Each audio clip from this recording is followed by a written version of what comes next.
Welcome back, ladies and gentlemen, to Kart Chaser. You join us here for grassroots coverage here of the MCC Pro-Am Championship, round number 2 on this Saturday.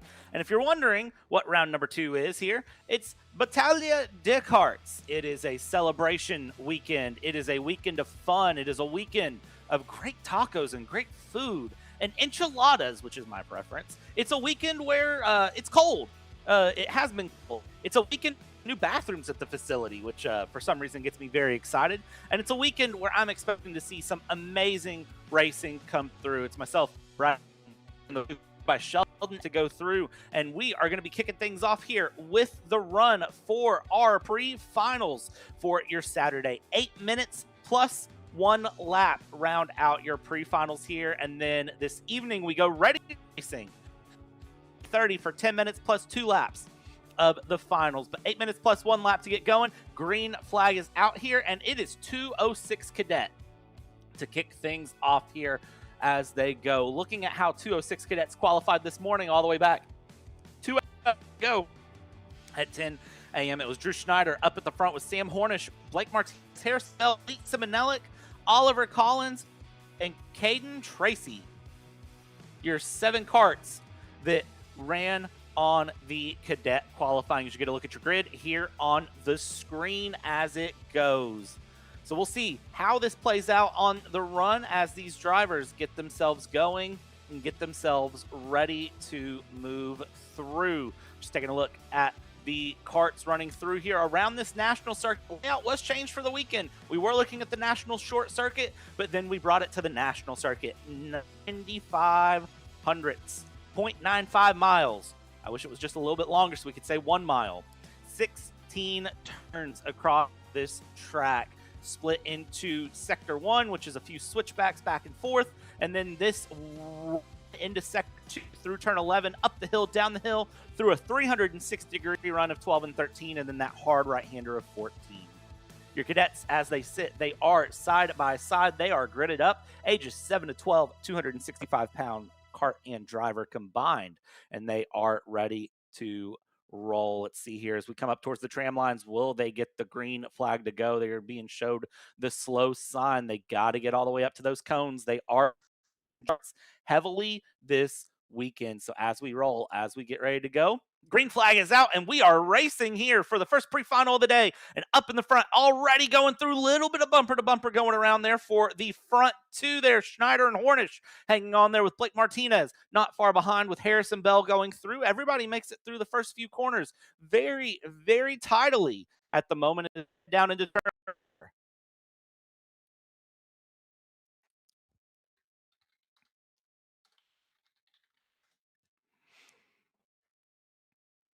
Everybody making their way through here on end of turn 10, going the S section here, 8, 9, 10 along, and then heading towards turn 11. They go up the hill and now back down this long qualifying here. And as we out of turn 12, watch how the karts handle nose to tail, top 4 coming through all the way around.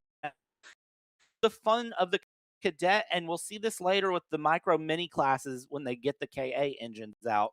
Slightly different lines that are ran through for these drivers that can provide some slightly different setups for them as they go along. You'll see some different things as they go. Coming across the line, first times are coming through, and your order is Schneider, Hornish, Martinez, and Harrison Bell, your top 4.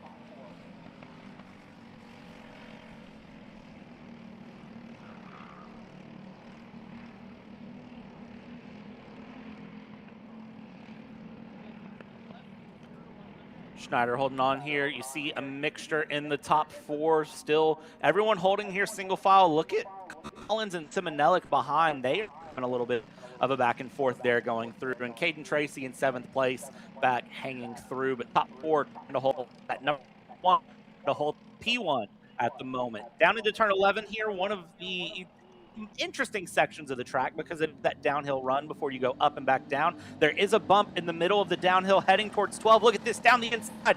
2 for 1 special we go along. Will it be 3 for 1? Well, it's 2 for 1, and look at the defense coming through from Hornish and Blake Martinez battling it back and forth here as Drew Schneider now drops down to 3rd and Harrison Bell 4th. Oh, he is able to hold on, but Drew Schneider dropping first to third. That goes to show the challenge of turn 12 and 13 as they go along here across the line. Schneider, Bell, your top four.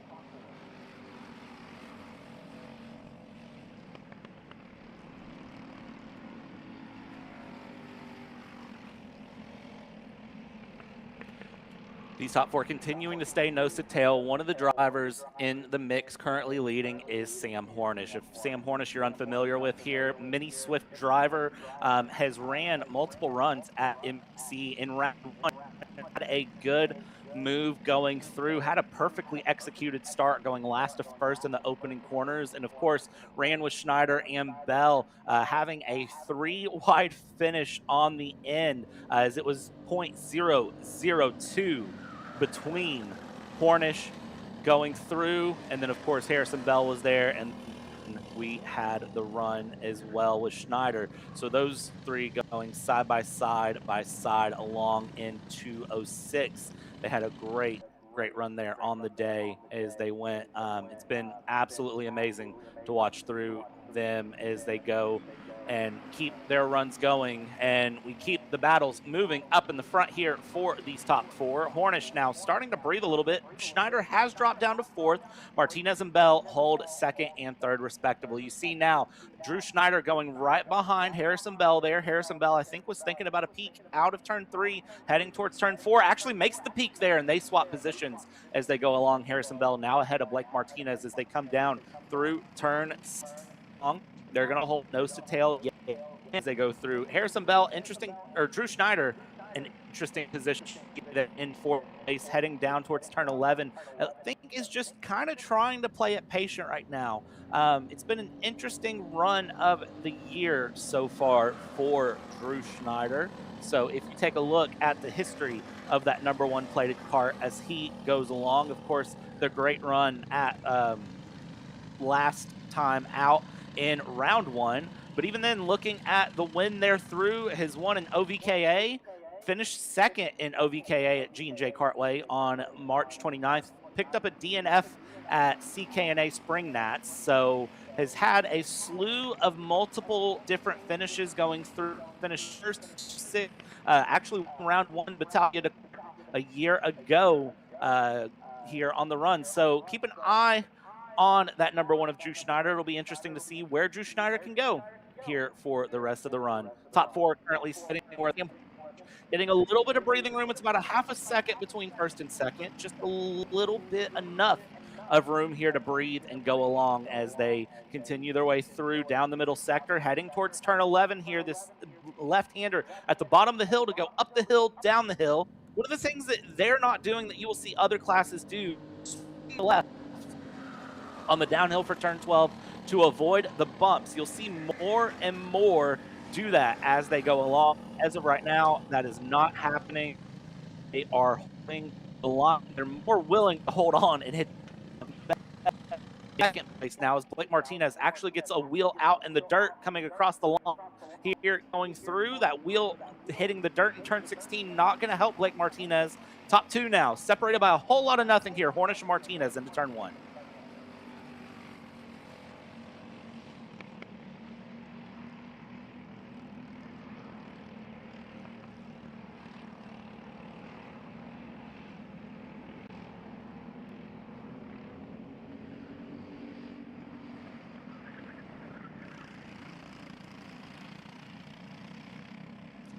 As it stands, 206 Cadet, kind of just looking through their runs and also looking at some of the past history of 206 Cadet. If we go back to the 2025 standings, Drew Schneider won last season over Sam Hornish going through third. So I'll be curious to really see with those standings if that maintains. Or sorry, no, it was Colton Hoops and Hayden Lawson that Drew Schneider went over. I was looking at the results for last time out, not last season, but last season, Drew Schneider, Colton Hoops, Hayden Lawson were your top 3 in points going through.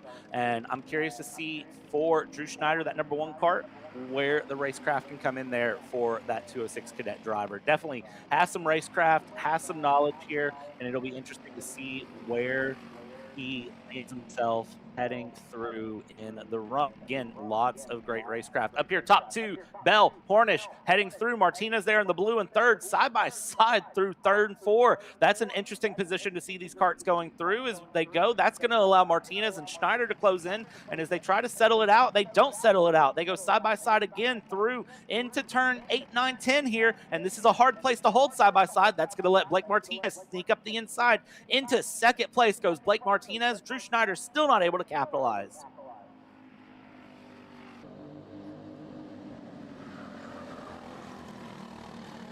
Down into turn 12 we go. Look at this. Blake Martinez trying to work the inside. You see the back of the kart trying to bunny hop a little bit going through as he's demanding the most out of the grip of those MG tires and that kart to rotate as much as possible. Blake Martinez in one lap, third to first, capitalizes on the battling of everyone else as we come in 1 lap to go. Here we go. Trying to go down the inside. It's Hornish and Bell trying to work through as Drew Schneider now knows 1 lap to go and will try to start making some moves here. You have 95 hundredths of a mile to do so. You have almost 1 mile to make the run here as we go. Martinez, great defense there on the front. Here we go down into turn 4. Down the inside goes Hornish. Hornish able to clear. Bell is not. Martinez now holding into second place as they come through 6 into 7 they go. And now down the inside, Harris goes him. Hornish trying to hold the lead here. Blake Martinez trying to hold second place as they go.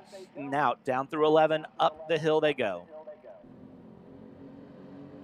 Down into 12, Blake Martinez looking for a dive down the inside, hard on the brakes, working that inside line against Sam Hornish. Hornish runs wide. Watch out for way in down hard. They go together, contact, one kart off the track, going through, everyone wiggling, trying to find a run. You see the hands come up, and Martinez clearly saying, what were you doing there going through along? And hey, that's not how that's supposed to work. And who capitalizes out of the errors of everyone else? It is going to be Drew Schneider across the line to win. And you see Blake Martinez not happy at all, finishing third over Sam Hornish after contact through the final corners. Harrison Bell pulls out second. Lisa Manellick will come across fifth. Oliver Collins in sixth. And Caden Tracy will find seventh place. All right, what an open to pre-finals. That's about all I got, is what an opening for pre-finals here today.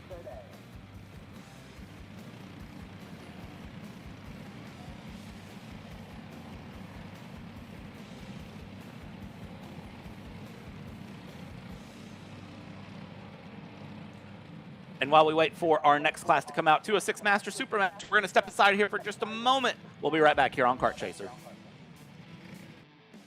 This is Henry. Henry feels sad. Henry feels sad because it's time for his next big race and his go-kart is in bits. Henry doesn't know that Acceleration Kart Racing is the United States' #1 shop for all of your karting equipment needs. Henry also doesn't know that Acceleration Kart Racing can deliver anything from tires to race suits and even wheels directly to your front door or to the racetrack itself quickly and efficiently, with tech support available 6 days a week. Poor Henry doesn't even know that Acceleration Kart Racing offers free shipping to mainland USA on selected product if you spend $200 or more. Do yourself a favor. Go to accelerationkarting.com and make sure that you are never left stuck on the pre-grid with Henry. Be smart and don't be like Henry.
Come on, man. Hi, I'm Jackson with Alpha Race Hub. Alpha is an all-in-one motorsports software solution that can solve all the software problems you need for your track, facility, or series. Alpha can cover all your software bases, from online registration, digital e-waivers, a proprietary timing and scoring software, incident management, automated points tabulation, tire and barcode scanning. We even have our own mobile timing app and rental kart activity management software. If you're looking to consolidate your motorsports software solutions, reach out to us at alphatiming.co. Welcome back, ladies and gentlemen, here to Kart Chaser for your coverage of Battaglia de Karts here, the Saturday night fiesta coming up here after everything goes through. But we got a lot of racing to go before we do some Saturday night fiestas. It's Masters and Super Masters now out on the track. And again, as a reminder, this is a split start. 2 separate groups, 2 separate green flags, and 2 separate championships to look at. So let's talk about how they run through. Matt Geis, 206 Masters, Evan McCorkindale in second place, Alan Elwood third going through, and then from there, Troy Toney, Matthew Burpo, Carson Noble, Levi Wilbur, Justin Hart, Mike Doty, Matt Noble. That's your 206 Master category. 206 Super Masters, it's Gorman, Davis, Cook, Montian, Moeller, DeMaster, Pike, and Brian Glasgow, making up the 18 karts between Master and Supermaster here combined for the weekend. Let's see how they get along as they go, and I'll tell you right now, this is going to be an exciting one as they go. I'm curious to see if turn 1 goes to show anything here. As you can see, the very clear indication, hey, blue cones are where you go. Don't try to go early. We are enforcing jump starts this weekend, was the communication on Discord in the MCC Karting Championship announcements. They were told, do not accelerate till the blue cones or the green comes out. Watch the timing in the top left. Green flag is out, and we are racing here as we go side by side into turn 1 for the lead, and that is going to very quickly settle itself out. We might go 3 wide into turn 1 for the lead. Everyone through very cleanly into turn 1 and out, and now we keep the run alive.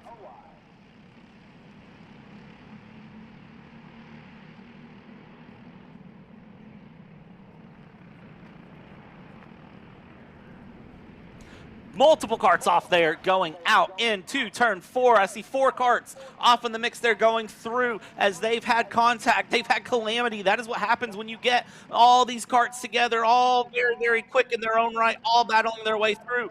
You see on the mix that causes 4 karts, 5 karts maybe even out and running as we get more karts going, more karts out going into turn 7 out of that same group going through. One of them I saw there, it looked like the 268 of Carson Noble was off going through as the leaders work their way through 12 and 13 going along down into 14. They go out of 15 and 16 to come across to finish their first lap. Again, 8 minutes plus 1 lap here for the 206 Masters and Super Masters as they come across the line here going through. Let's get a run on who as well. It's Matt Geis leading Evan McCorkindale with Alan Elwood, your top 3. And then it's Chris Gorman currently leading Super Masters with Doug Cook 4th and 5th overall as they sit. Burpo, Tony, Lieber, Davis, and Monsian, your top 10 going through. Caught up in that incident there in turn 4 was the Master, Glasgow, Noble, Moeller, Hart, Doty, and Matt Noble.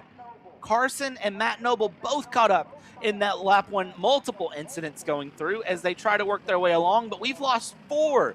Make that possibly 3 of our 206 Masters. Carson Noble just now crossing the line, well back on the run. Matt Noble now across the line as well, 36 seconds off of the leader of Matt Geist. As Matt Geist, Evan McCorkindale, and Alan Elwood work their way up and down the hill, and you see what I was talking about earlier when we watched the cadets work their way through.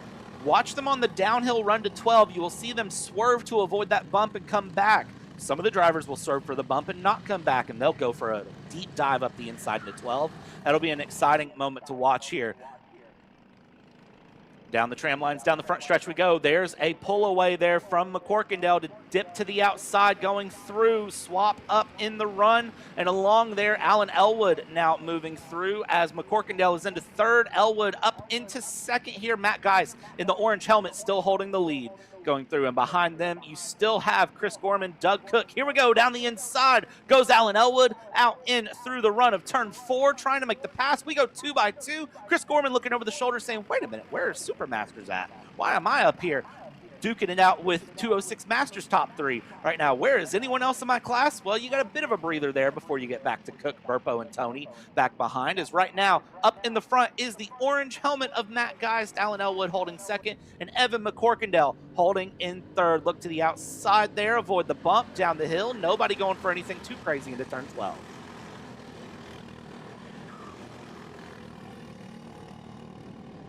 And bumper to bumper here through 12 into 13. Elwood all over the back bumper of Matt Geist.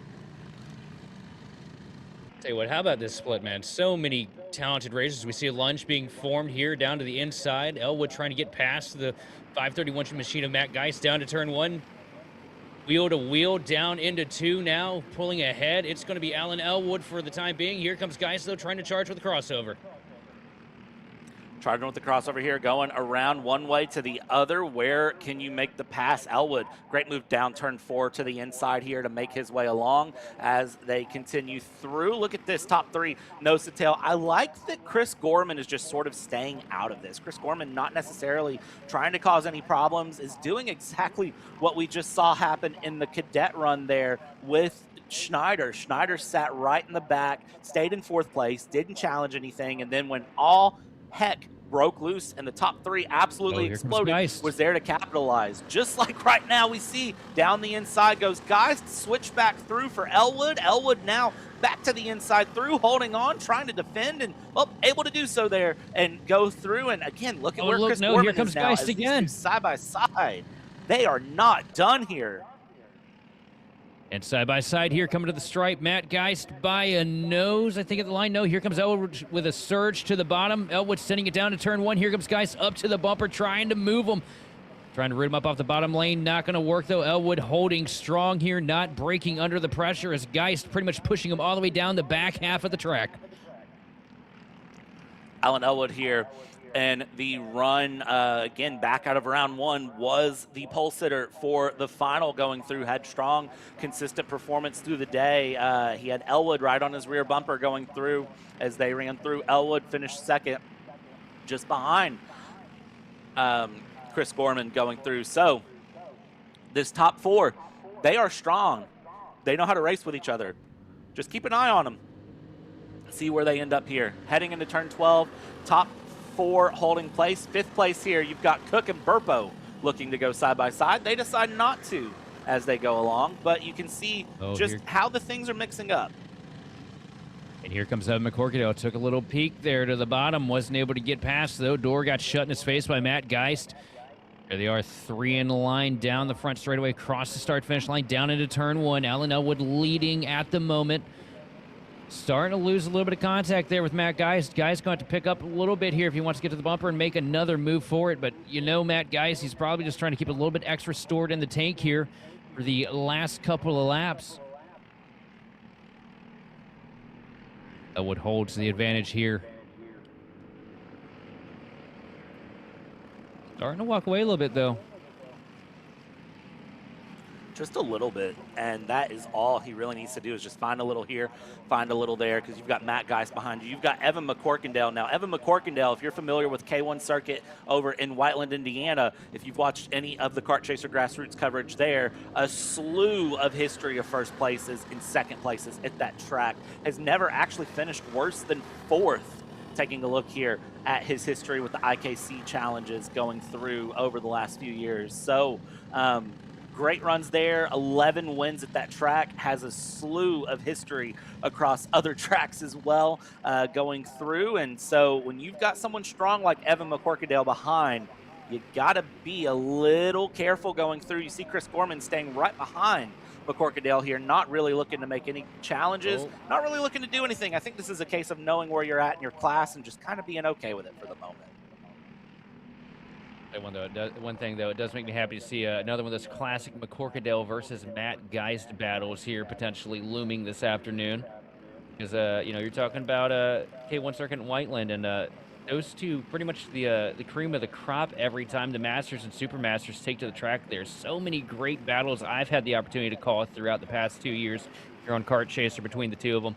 And I'm sure they got a little more up their sleeve, but right now they're going to have to find it pretty quick, though, because Alan Elwood's starting to walk away with a bit of an advantage here. A couple kart links, and it's growing every lap. Matt Geist, though, going to get a really tidy entry there. Going to close up the gap a little bit here through the last couple of corners.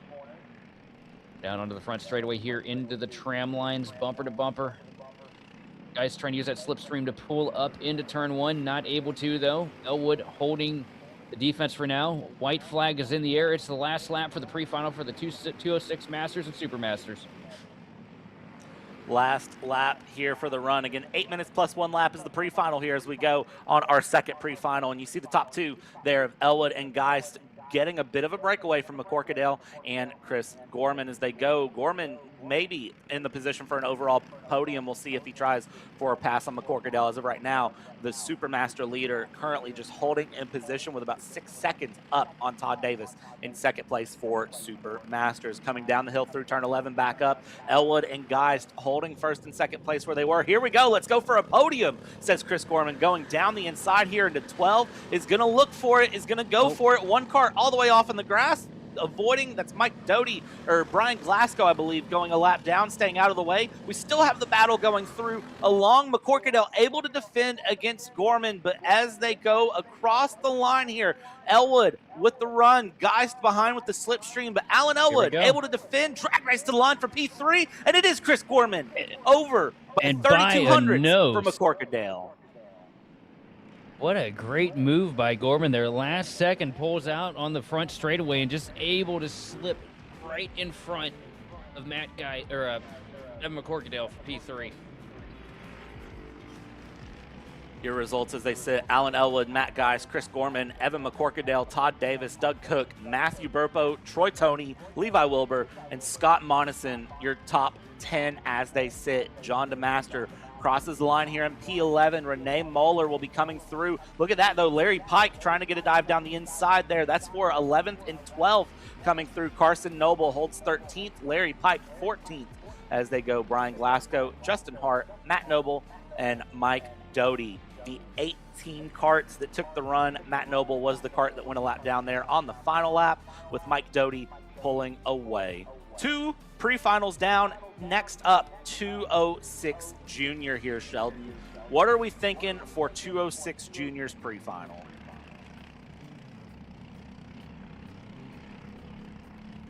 You know me, I hate making the predictions because it feels like every time I predict anything here at Kart Chaser, it goes the opposite direction of how I planned it. I'm just hoping we get a good, clean race, some good, strong battles up here at the front of the pack, and everybody keeps all 4 tires on the racing surface. See here how they played along as they go through. Looking at the qualifying run, it was a very, very competitive qualifying from this category, and it's set up for a very exciting pre-final here. You've got a lot of competitive drivers who are going to certainly be looking to have a run. Evan Frey was at your top of qualifying here for 206 Junior, and again, that was at 10:30 this morning. About 2 hours ago is when they ran through. So if you take a look back 2 hours ago, it was Evan Frey, Homer Heeman, Elijah Matson Vigas, William Richard, Carson Benjamin, Lincoln DeCoster, and Eli Alexander, your 7 carts that ran in 206 Junior quali here as they went. It was a great time for them, and I'm curious to see who can bring the challenge here to Evan Frey. All of them very similar in pace. 6 of the 7 carts only separated by just over a second. So I think anyone in 206 Junior, if they're clean enough, if they have a bit of a run and just do well here, I would say it is definitely anyone's race.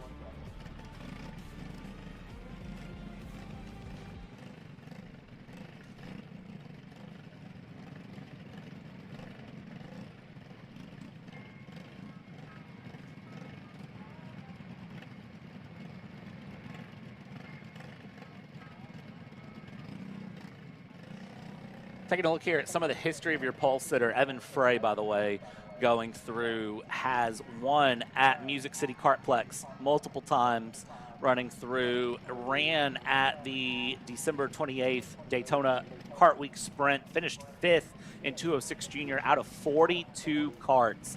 So a top 5 finish there in a very competitive field. Has ran in winter nats, has ran in spring nats for CKNA, is a driver that is very, very familiar with all sorts of battles up and down the field going through. I'll be curious to see where Evan Frey can go here into 06 Junior, because your points leader right now is Tegan Schneider going through. Evan Frey last time out, your defending champion is Tegan Schneider going through. Last season, Evan Frey running just a handful of races here going through, not picking up a win, but certainly looking good here today to be in a position for a win in this run.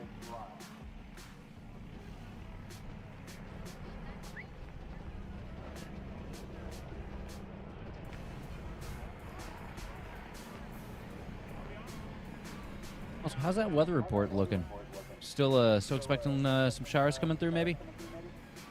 Not a single thing. It completely lied to me, as the weather always does. So, yeah, that little bit of excitement we had of potential rain, it's completely disappeared. It's nowhere to be found. The radar is perfectly clear. You can see it in the bottom right, but for those of you on track, I mean, you can feel the sun. It feels 60 degrees out there. Actual air temp is about 54. So it's a pretty day for karting is what I'm saying. That's where we're at with it. It's a very pretty day for karting. It is going to get cold tonight, though. It's going to get real cold tonight, down into 31 degrees. And then tomorrow will be a high of 63 with the potential of a shower or two, it says. I don't know how much I believe that. That's just what the weather says. So you know how that is. Oh, must be nice. They keep forgetting to turn the sun on here in VA.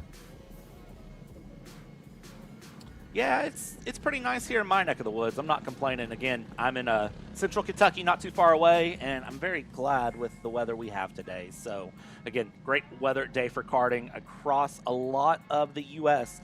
as we go. And there's tons of karting going on as well. If you haven't heard us say it yet, it's a quadruple header for Kart Chaser, one of the first in Kart Chaser history. So you've got 4 different events going on at once right now here live on Kart Chaser. So let's get these karts here for 206 Junior into the tram line. Let's focus on the racing at hand and get them going.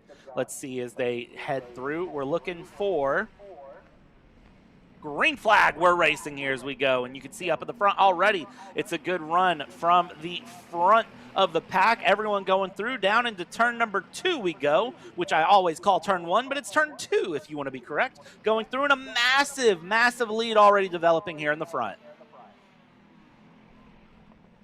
Side by side dive bomb down to the bottom here. A little bit too much curbing, though, for the inside. Going to lose some momentum here. Has to pedal the cart back up onto the straightaway. Up at the front, yeah, that advantage starting to grow early here. Looking a little bit more like last week where we had a lot of walk-offs. That is looks like the 43 machine of Homer Heyman with the advantage right now. Up cart links separating him from second place. Believe that is Evan Frey.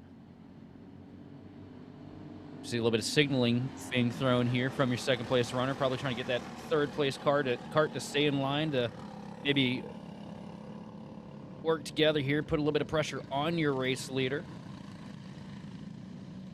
To the back bumper here through the last couple of corners, back onto the front straightaway. Across the stripe, lap 1 going to fall into the hands of Homer Heyman. Evan Frey retains second place over William Richard in third. And this right here, this is an any man's battle because any one of these 3 drivers up here has the talent, has the pace to get the job done this afternoon. I feel like we're going to see kind of what we tend to see when we cover the seniors at Whiteland, where everybody's just going to stay in line here for a little bit and wait until the last lap to make the move because there's a lot of knowledgeable racecraft here in this field. But oh, nope, I'm wrong. Down to the inside. William Richard takes a peek at it, but not able to get the momentum to pull up alongside of the cart of Evan Frey. Frey going to hold on to P2 as they stay locked into the last section of the track. Heading down the hill here, and you can see again the difference in this junior versus the Master Supermaster category. They don't swerve to avoid that bump down the hill. You know the bump is there, but they don't swerve to avoid it. They keep that straight line, and I think that's interesting to see. We'll see if that stays true all weekend, but as of right now, they are doing just that here. Elijah Matson-Vigas, 4th place there in the Tony Kart, trying to come through, trying to make a run. We'll see what the slipstream can provide down the front stretch. as they go. Homer Heeman holding the lead over Evan Frey at the moment. Again, Homer, a driver that has tons of experience here, that number 43, not only just because you have multiple family members in the Heeman name that are racing multiple categories, but also because Homer Heeman has won multiple times here at this track. We touched on it in qualifying, but won in the Battalion of Karts, April 26, 2025, won Kartaween Round 7 in KA100 Junior, has won in 206 Junior and Junior Shifter last time out. So, I mean, this is a driver that is very familiar with this track, very familiar with what it takes to be quick here at MCC, and is doing a good job so far of just that here in the 206 Junior category. Looking over the shoulder here, holding on, diving into turn 12, carrying the momentum. Again, turn 12 can get tricky if you don't hit it just right. It produces some big problems here, as you see Elijah Matson-Vigas there with the sandwich. The filling there is Evan Frey and William Richard as they come out onto the front stretch. There's a 4-car breakaway up here at the front right now. I'm wondering when the moves are going to come. You know, I feel like this is going to be one of those last-second dives that we've seen so many times here in the past on Kart Chaser. Homer Heeman not going to make it easy, though, for these guys. Holds the advantage, bumper to bumper here. As we see Evan Frey takes a peek to the inside, not able to do anything with it, though. Stays tucked up to the back of the 43 cart here, down the back stretch.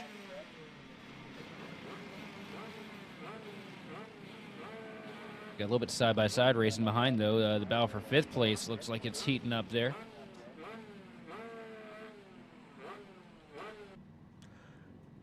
The one interesting thing I always find with juniors is that they are such an interesting blend of the racecraft of the 206 senior category, where they will hold on and not really go for passes and sit until the final couple of laps, but they still have the tendency of 206 cadet to just get a little bit impatient when they truly feel that they're the faster kart, and they won't necessarily wait when they could, and they'll start battling a little bit earlier in the run than you would expect them to. 3 minutes plus a lap left to go here. Top 4, nose to tail to nose to tail to nose to tail as they come through out of 3, down towards 4. Look over the right shoulder for Homer Heeman going through. Evan Frey there in second, not even looking. Richard and Matson-Vigas not looking at all. They're all just on getting to the front here against Heeman if they can. Here we go, dive down through 7. At this point, Sheldon, I feel the impatience striking, especially from Elijah Matson-Vigas, that 370 plated kart. I'm really feeling like Elijah is going to start battling sooner rather than later at this point. Yeah, Elijah definitely wants to get up here to the front. Just been putting together some pretty good runs to start the season off. Ran great last week. Recovery drive for him. Didn't quite have the qualifying that he was hoping for. Mechanical failure took him out, but ran really well in the pre-final and the final. And I think we're getting around time for Elijah Matson-Vigas win, because there's just so much pace behind that kart as he dives down to the bottom here, trying to take over third. Not going to be able to get door to door, though. Falls back in line, keeps off center here through turns 1 and 2. William Richard going to be able to hold strong, though. Maintain third spot as they come down through the S into the back straightaway.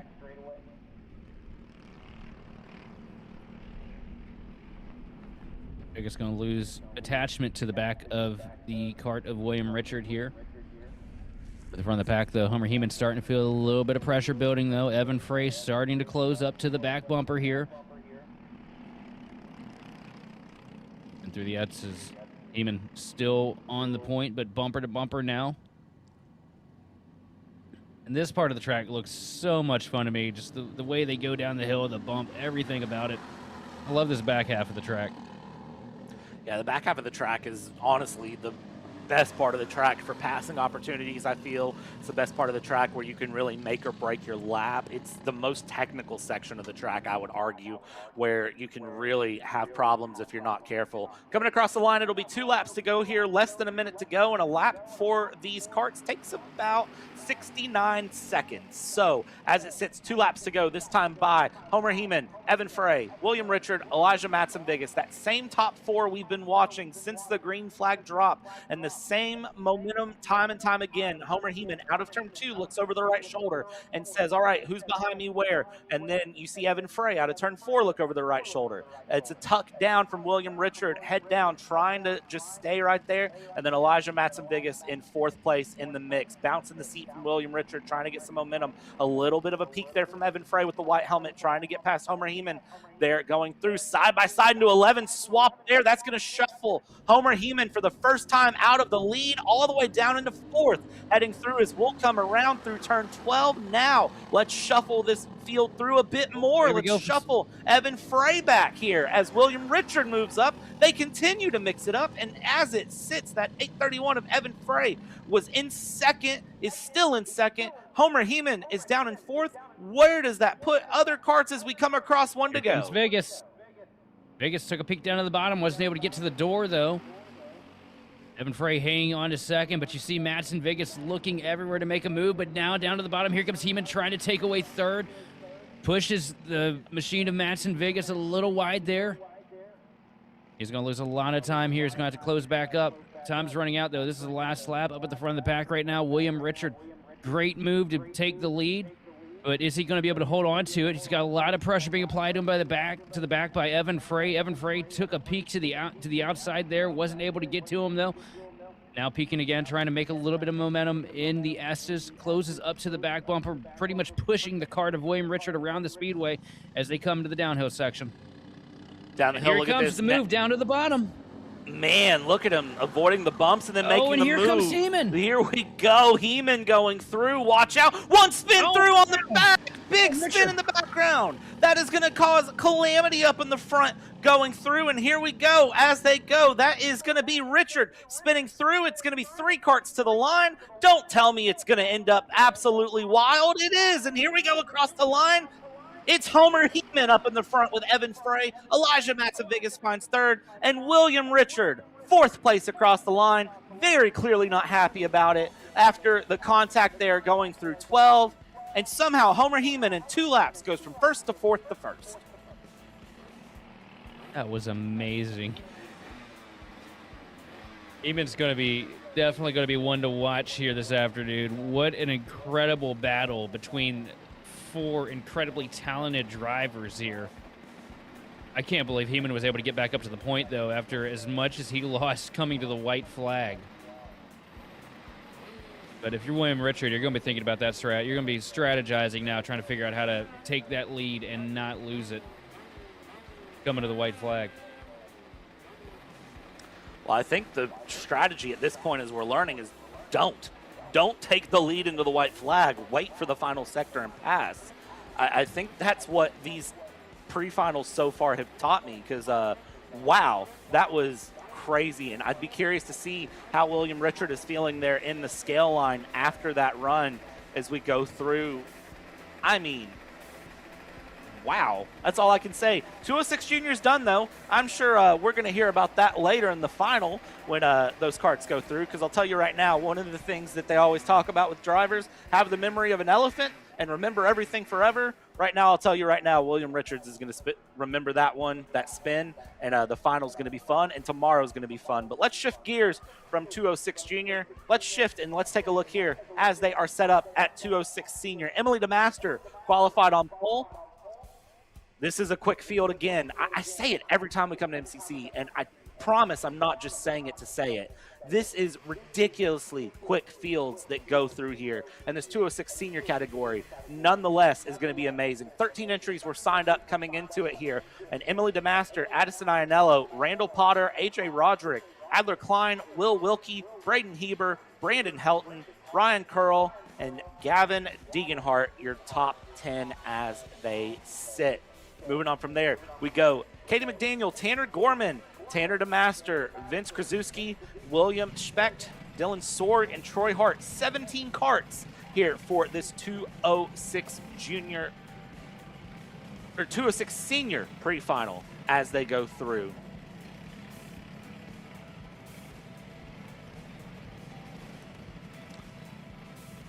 I have to give a quick thank you to whoever decided this layout this week, because this has been incredible so far.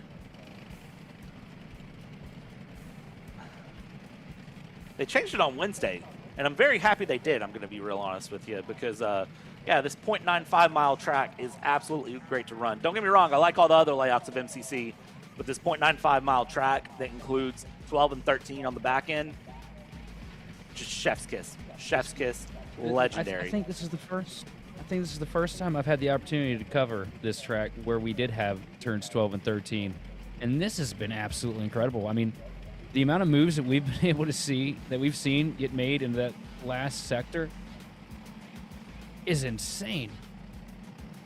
And visually, I don't know, like I always look at these tracks and try to figure out what it kind of reminds me of. And that sector, it kind of reminds me a little bit of I get like Road America and Watkins Glen vibes, like the boot in Watkins Glen, if I'm being honest. Just with the downhill, the kind of sweeping corner layout as well, like it's amazing.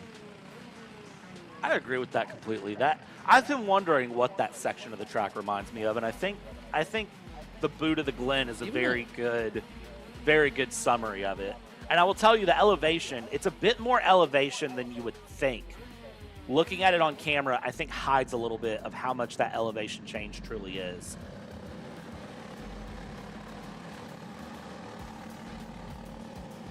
It kind of feels like you're going downhill into you took the boot and then just put the carousel right there.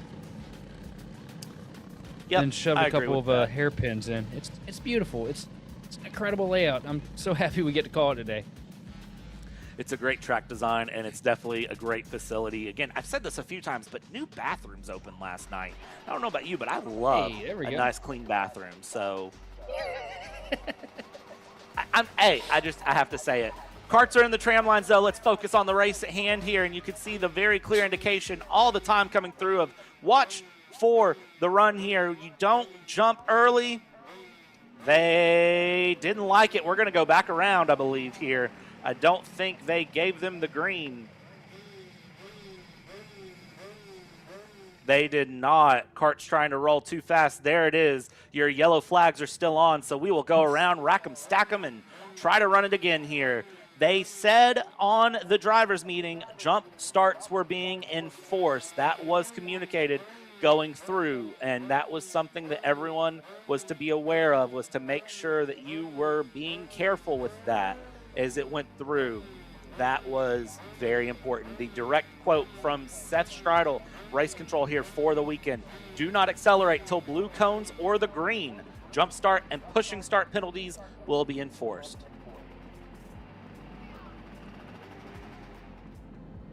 I do remember correctly, too. I think we had a little bit of an issue getting the senior class rolling last week, too. So these drivers just giddy to get up on the wheel and get out here and make some big moves, which I can't say I blame them.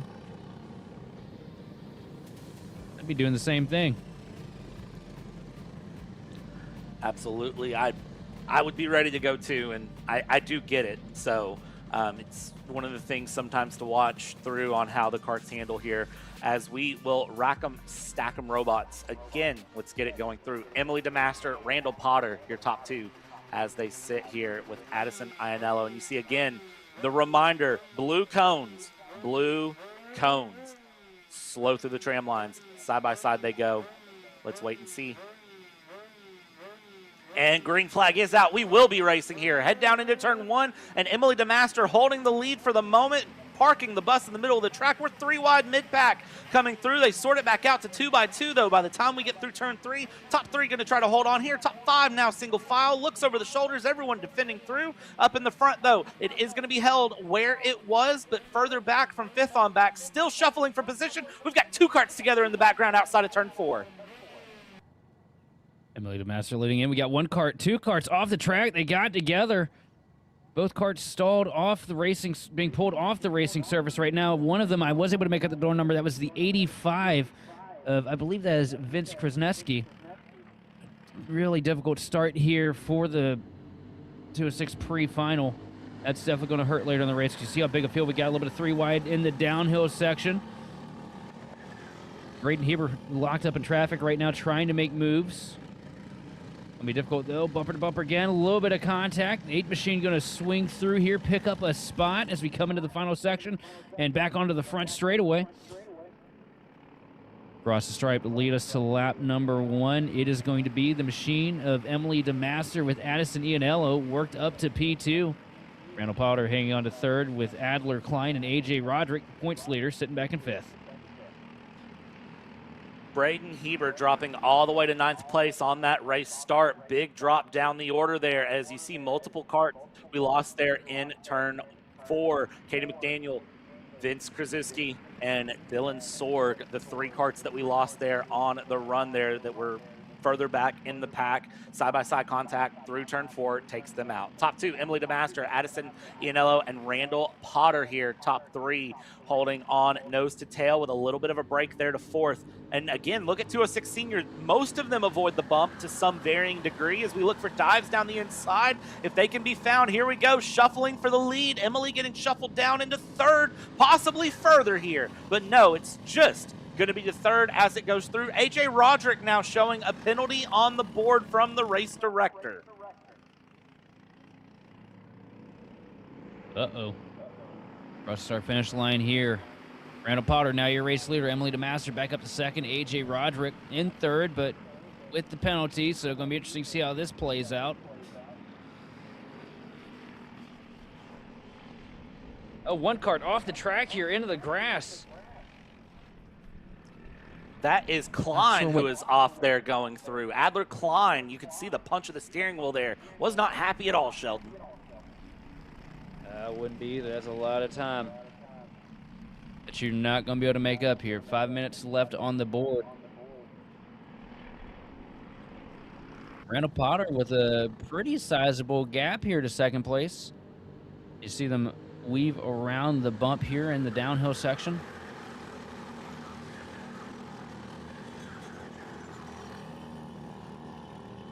I have some bad news for anyone who is an AJ Roderick fan, by the way, that number 56. I just double-checked myself in the rule books here as we run under the Superkarts USA rulebook. Passing under yellow in a racing situation is a 15, count it, 1 5-second penalty to your race. Yikes. That is heartbreaking. That will most certainly shuffle AJ down to the back of the field.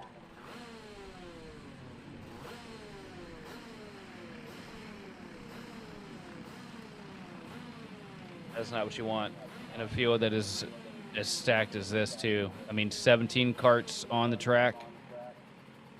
Looking at somewhere around, what, I'd say 14th, 15th place for the final. Yeah, that will shuffle AJ Roderick back to the back 2 rows for sure. Currently running 2nd as well. So, I mean, that's just heartbreaking in so many ways here. Another driver that's definitely not having the best day so far. Braden Heber stuck at the back of the train here as they go through. 3.5 minutes left to go. Coming across the line, looking over the shoulder here. We've got side-by-side for the lead. Roderick and Potter going through. Now, again, here is the problem for AJ Roderick. AJ Roderick has no idea about this 15-second penalty incoming unless AJ can hear me talking, which is possible. I talk pretty loud, we'll be honest. Or if AJ Roderick somehow is just conscious of what's going on, but is currently sitting up in the lead. You may have seen it on the LED screen on the front straightaway too, because I did see the 56 with a flag posted next to it a little bit ago, so might have been able to catch a glimpse of that, which might be part of the reason why he's being so aggressive right now too, trying to get to the lead. Because I mean, the easiest way to at least have something is to try and be as far ahead of that 15-second penalty as you possibly can. See Roderick leading down into the downhill section, bumper to bumper here. Randall Potter trying to close up to the back bumper. Now Potter knows that there's a penalty in store, though. This is a good opportunity for him to just kind of sit here and try to control what happens behind him. See here how they played along. 2 minutes, 15 seconds to go as we cross the line. And as we go through, Roderick leading Potter with the master. Will Wilkie in 4th and Addison Ianello there in 5th. Brandon Helton Rian Curl, Braden Heber, Gavin Degenhart, and Tanner DeMaster, your top 10 as they sit. And they all sit in a line on track, nose to tail, closely as they go along here as they run their way through. Nobody really breaking away from anyone here in the top 10. They're all just very much leaving enough breathing room here. A minute 45 to go. I would say that puts us at about 3 laps to go here, Sheldon. If anything's any indication, when we hit that 2 to go signal next time by, fireworks will be going off in the field here. So I would say not this lap, but the lap coming is going to be absolutely crazy. Yeah, we've got 6 karts under a blanket here for the pre-final win. These guys have been showing that they're not afraid to get aggressive here. Across the stripe here with another lap on the board. AJ Roderick holding on to it over Randall Potter. Roderick still with the penalty he's got to worry about.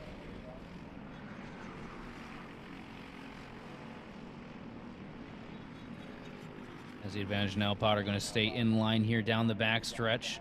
Third place starting to close up a little bit here. Emily DeMaster started off on the pole, fell back to third, but doing a great job hanging on here into this pack. A lot of pace out of the 187 kart here.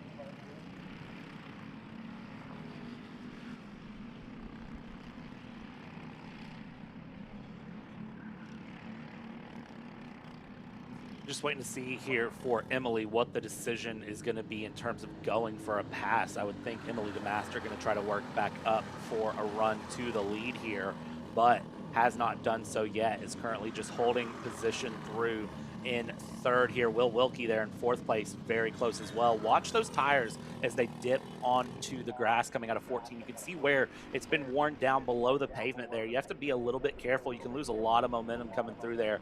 And we get a bonus lap, ladies and gentlemen. They cross the line with about 4 seconds left to go on the clock, so we are 2 to go now. 2 to go this time by. We got a bonus lap that I did not expect here as they come through. 2 laps to go officially. Let's see how that plays out as these karts come along and they move their way through out of turn 4. Roderick, Potter, DeMaster, Wilkie, top 4, nose to tail here. Who is going to claim it at the end? Oh, swinging. Here we go. Here comes Potter now taking a peek to the inside. Thinks better of it. Falls back in the line behind Roderick here through the S's. Up the hill, Roderick with the advantage. But with the penalty, downhill now, bumper to bumper again. Ready to come through these final couple corners here to take the white flag. And it is anybody's race up here, this top 4. Top 4 as they come through, they'll come around for the 2 laps to go signal here as they come to the line. Sorry, correction, Go 1 for the lap to lead. go. This will be white flag. Here we go for the lead. They head through side by side for the lead. Roderick Potter. This is going to go a very, very close side by side. Watch out for Emily DeMaster in the mix as well. Coming through, holding that inside line. Falls back into third. Will Wilkie will give a little bit of a push. Top 4 hold along here. Into turn 4 they go. Up at the point right now, Potter with the advantage was able to get past Roderick there through the first couple corners. Down the hill, up into the S's now. Roderick trying to hold off this pack of 4 behind. Master looking to try and find some kind of way to get past the machine of AJ Roderick right now.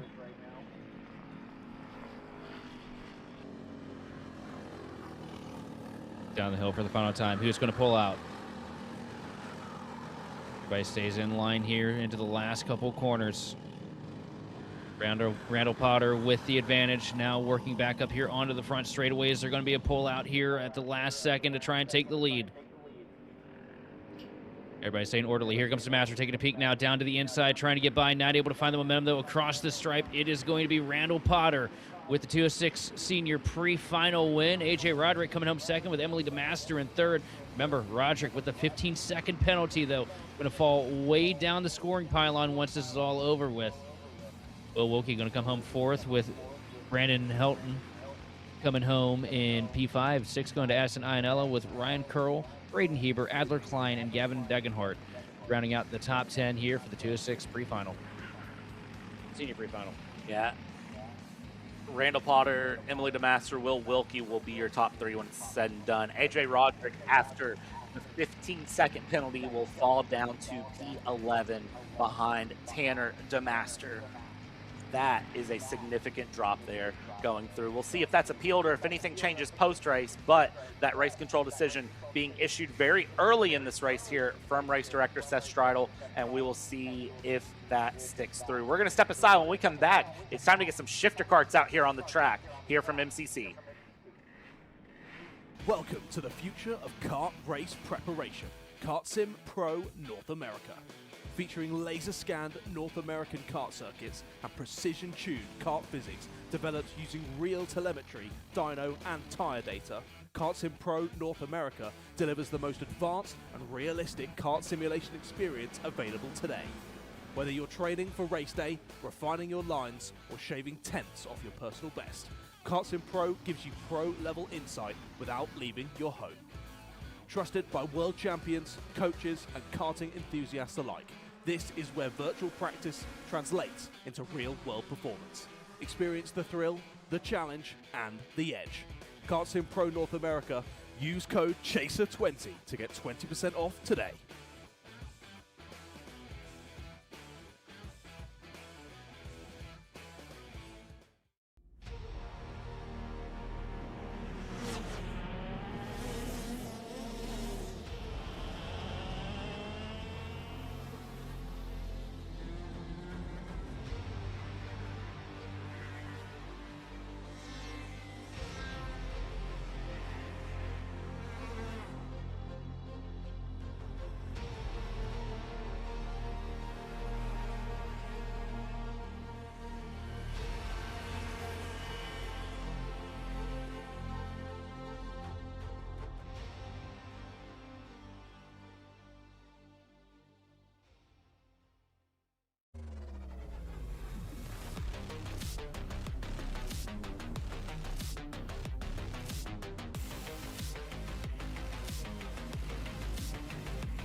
Another Kart Chaser Driver Fitness episode with me, Chris G.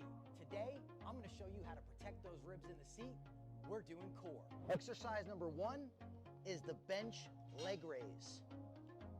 Controlled all the way down, full range of motion. Make sure you pick up that tailbone off the pad. Coming down, controlling. Great for the lower abdomen area and obliques.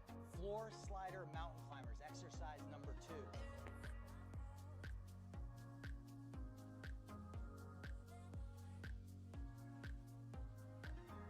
Exercise number 3, the plate-loaded decline bench sit-up. I'll see you guys on the next episode of Chris G Coaching, race-ready training that carries into real life. Welcome back, ladies and gentlemen, here to Kart Chaser as we go. This is going to be the shifter category, Pro Shifter and Junior Shifter Pre-Final here on the day. This marks the halfway. I don't know how you mark halfway, actually, because there are 9 pre-finals and finals here as we go. But let's look at the run as it sits. Kyle Drysdale absolutely stomped the field there in the run on the qualifying session. Kevin Simonelik, Kyle Fote, Jeff Carroll, Brian Decker, Homer Heeman, Robert Lash, Eli Furnish, and Leet Simonelik, your 9 karts running in this Pro Junior Shifter Pre-Final as they sit. Sheldon, Kyle Drysdale, 5 seconds in qualifying over the rest of the field. Well, there's one thing I learned about shifter karts last week here at MCC. That qualifying advantage, that's going to pay some pretty big dividends here for Kyle Drysdale. As long as he can get off the initial start. Remember, it's going to be a grid start here for the shifter karts. And grid start, you and I both know through all the sim racing that we've covered throughout the years, can lead to some pretty precarious positions down into the first corner. But I think Drysdale, barring any acts of God here, probably got this thing pretty well hemmed up because he was flying in qualifying. Absolutely. Let's see what happens here as we go through as the carts line their way up. We've got 6 of the 8 shifters here on the grid waiting for a flag of a color that matches grass here. I want to be careful of saying a certain color because I did that at the Florida Karting Challenge last time out, and I think me and Justin Prince caused some jump starts there because we thought the drivers thought that it happened when we said it and not because we said they were waiting for it. So let's see what happens here. Thumbs up there on the grid, waiting on the light to change. Here we go. And we have a false start here going through. No, are we good? Are we good, or is this going to be called a false start? Let's see as we're rolling. These shifters are going very, very quickly through the first corner here. And let's take a look here and see. It is green. We are going here. Green flag, green boards are being shown as the carts continue to run their way through. But one cart did not get off the jump there and actually stalled it on the go. So everyone trying to shuffle through. A couple of carts looking slower here as they go through. Everything shuffled up on the race start here, Sheldon. I want to say it was Drysdale that did not have a good start. They're furnished with the lead right now, according to scoring. Don't tell me I jinxed him before we even got rolling here. Come on. I'm not going to tell you did it. We'll wait and see what happens here as we head along and continue our way through. This is going to be one of those that we wait and see. And just for the record, if we did, no, we didn't. Yeah, it looks like Drysdale up at the front there. It looks like the 29 cart there across the line. It will be Kyle Drysdale leading lap 1 with a monumental lead to second place. Homer Heeman in P2 right now in the 43 cart. Good run for him so far to kick things off for the junior shifter pre-final. Now, are there any technical differences between the junior shifters and the pro shifters? That there are. It's all about the age and the weight. 11 to 15 for the junior shifter, 320 pounds. Pro shifter is ages 15 and older, 390-pound minimum. And they run a different style of tire, actually. They run the hard MG tires on the junior shifter. They run a medium tire on the pro shifter, which is why you will see those senior pro shifters up at the front running much quicker times. That's why a 54.7 from Kyle Drysdale is possible there. Just absolutely flying through as we see Kyle and Homer here swap positions as they cross the line. That's why you see just such a different pace between them. Yeah, I was wondering, you could tell the juniors seemed like they were just a bit off on pace. The reduction of grip with the harder tires makes complete sense. But that also really makes you think about the talent behind the wheel of the 43 car to Homer Heyman, because he was really good in qualifying, had a great launch there, and was able to maintain second place there for the first lap and a half. I think Homer Heyman's quickly becoming one of my favorites to keep my eyes on here in the future. Homer is very, very consistent here. Homer Heeman, very, very strong driver here at MCC to be familiar with. So one, as you said, to really keep your eyes on through the runs, going through, branching out into multiple categories now of karts, which is exciting to see how Homer runs through. Again, a very consistent driver. We'll say his name a lot at the front going through when he runs in events going through on the go. Let's keep an eye here on everyone as they move their way through. 4 minutes, 40 seconds plus 1 lap for these drivers to head through. And right now for the shifters, I think it's a game of survival here. Don't do anything too crazy. Make sure you keep the cart on the track. Continue to learn, continue to get faster. Again, this is the first year that Shifter has ran here as far as I can remember. I know last year we did not have the Shifter category, and I'm going to double check myself to make sure on the Shifter category through that it wasn't ran in previous years. If it was, I'm sure I will get corrected on the back end, but as of right now, I'm going to tell you that Shifter did not run last year.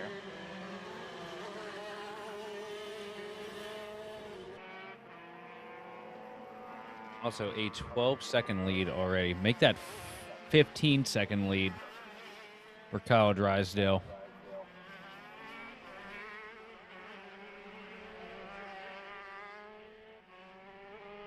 That's crazy.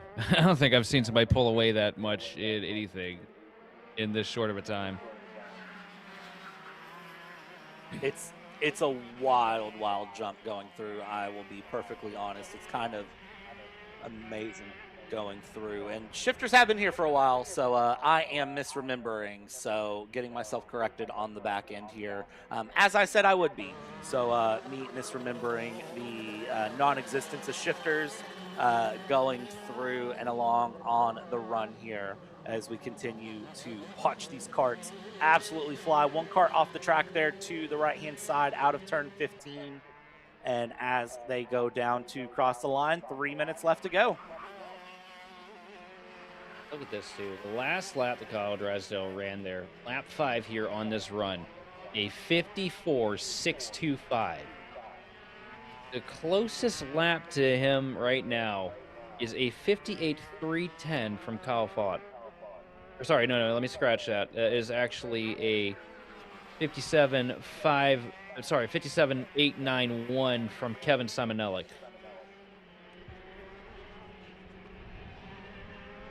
The pace difference is insane. I don't know what Kyle has in that kart to be running so fast, but Kyle very clearly has his kart dialed in going through here on the run. There were no penalties, by the way, going through from their qualifying today. Just taking a look here. We had a couple of penalties in 206 senior qualifying I didn't touch on, which was Troy Hart and Dylan Sorg. They were disqualified for not meeting minimum weight. But looking here at the moment as it goes, Kevin Simonelli now past Homer Heeman as they now swap places again going through. Now that is a battle for third place overall, and that is a mixed class battle there.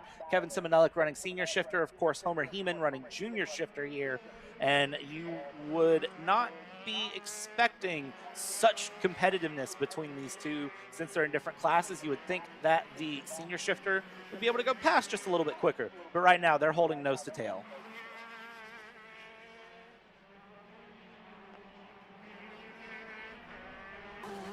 Pass being made there. Side by side down the hill here.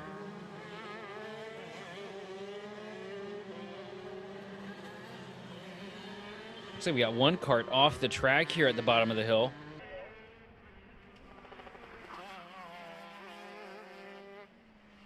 Listen to them bounce off the limiter coming into the first corner. Did you hear that?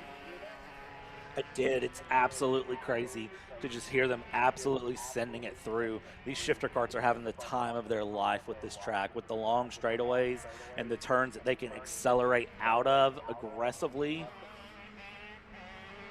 I mean, they are just absolutely enjoying it here as they go. I see all these GoPros. I really wish we had a GoPro to get an onboard lap with one of these drivers here to see just how these shifter karts are going through and running their way along here as you see gaps of massive proportions developing up and down the field here as these karts are all finding their rhythm, finding the run. And this is the one unique thing with shifters. Everyone has a unique preference on how they want to race their way through as they go. By the way, the cart off to the side there, that is Eli Furnish, the number 4, one of our junior shifters who we have lost through and has dropped down the order. Jeff Carroll, Lee Simonelli, and Brian Decker have all been lapped by Kyle Drysdale, who is currently on a 30-second gap to Kyle Foat up in second place. 3-0, 30-second gap.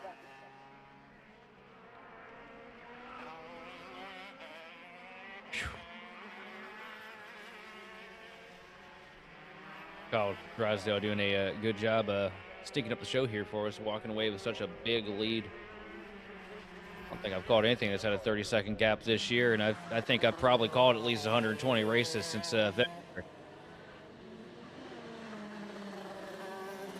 Goes to show great pace there from Drysdale, who's now started his final lap going through, as we still have Simonelli and Heeman there. They were working their way past Kevin Simonelli and Homer Heeman were working their way past Lee Simonelli there just a moment ago. Kyle just now crossing the line, by the way. Kyle Foat, not Kyle Drysdale, but Kyle Foat going through. There is Simonelli and Heeman going through, as Kyle Drysdale will be coming through the third sector now. Should be coming out of the final corner any second now for the start-finish line. And let's take a look here and see. And there is Kyle Drysdale with an absolutely dominating performance here in the pre-final, able to take that shifter cart, send it through 1.21 gigawatts will do that to you, though. Going through is able to pick up the win there over Kyle Fote. Robert Lash now coming across the line will lock in fifth. Brian Decker's through. Jeff Carroll's through. We'll see here for Kyle Fote and Kevin Simonelik and Homer Heeman where they finish things through as they come around. But, I mean, Kyle Drysdale, I don't know what you're putting in that cart, what you're doing, what you did or didn't have for breakfast. That is impressive.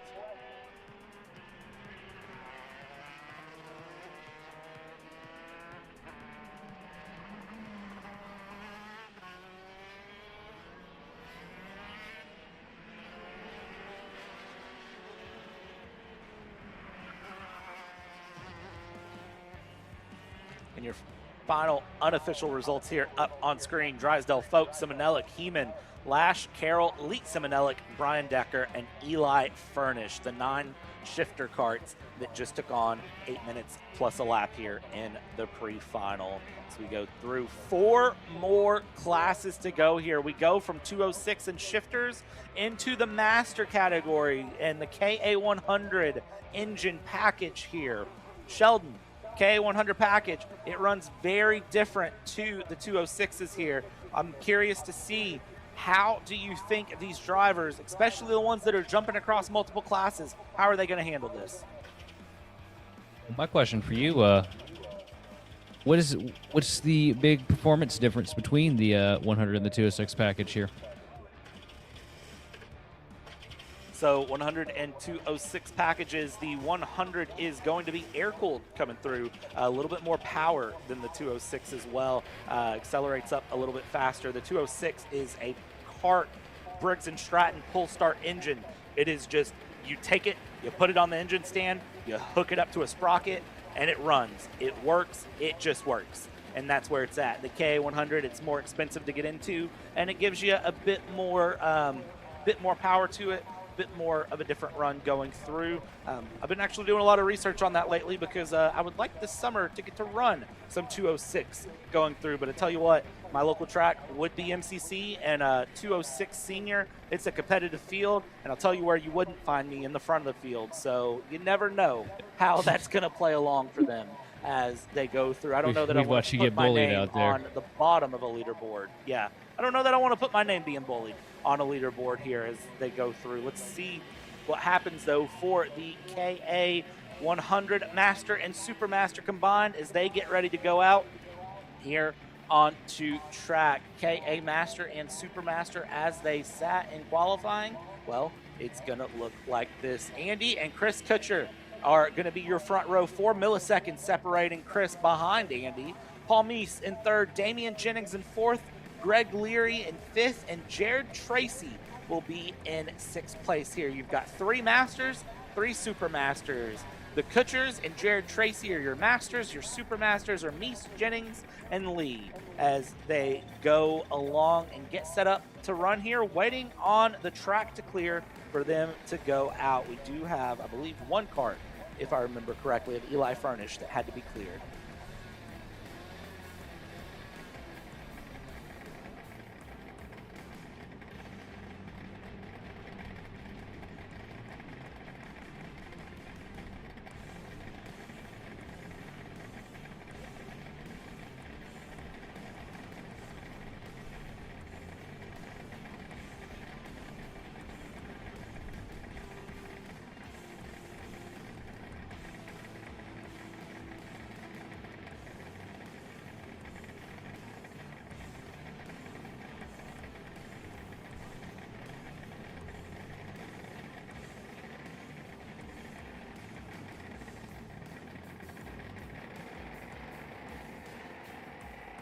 And green flag is out at the exit of the entry lane. Karts now rolling out onto track here. Andy and Chris leading the run going through.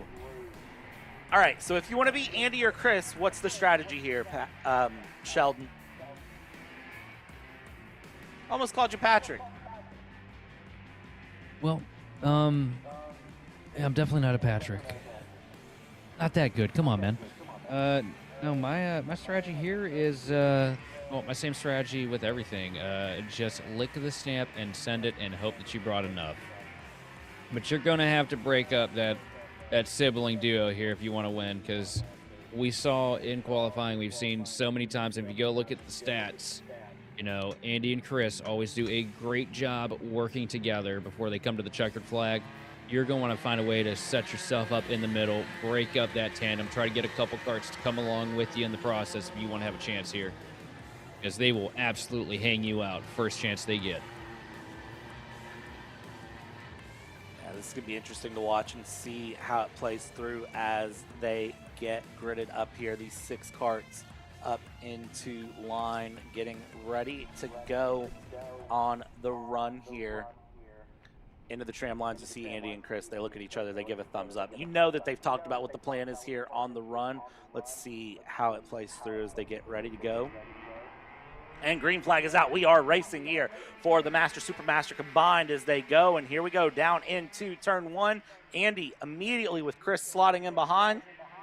Paul Meese, green helmet there in third, trying to slot in through, and everybody just getting away well here for 8 minutes plus a lap.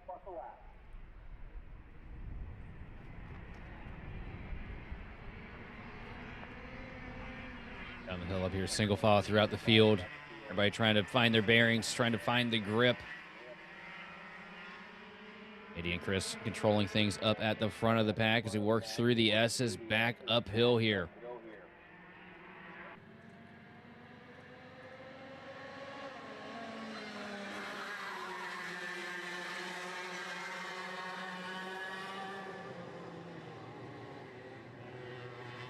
Coming out of the final sector we go here, heading toward 15 and 16 to head down the front stretch. First lap is going to be in the books as they come through. Look over the shoulder there as they go across the line from Chris. Chris trying to see what the gap is behind as they go. And Paul Meese currently in the Supermaster category, leading Damian Jennings by 0.7 of a second. Greg Lay by half a second behind Damian Jennings going through. So let's see here for the top 2, Andy and Chris Kutcher, what their plan is. You see a look over the shoulder there from Andy to see where Chris is at. And now they're going to settle in and try to find the rhythm, try to make a move, and see how they can run their way along here. Down the hill, up the hill we go. And then back down the hill we'll go yet again. And you see just slotted in P1, P2 right there going through as that gap to Paul Meese is continuing to slowly open itself up a little bit. Front of the pack right now, no pressure for Andy and Chris Kutcher. They start to walk away from third place. Paul Meese trying to close in. But your front 2 are going to lock up here bumper to bumper, use a little bit of slipstream and try and boost this lap down into turn 1. Cross the stripe that time. Chris Kutcher with a little bit quicker of a lap of 1.3 for the 279 machine.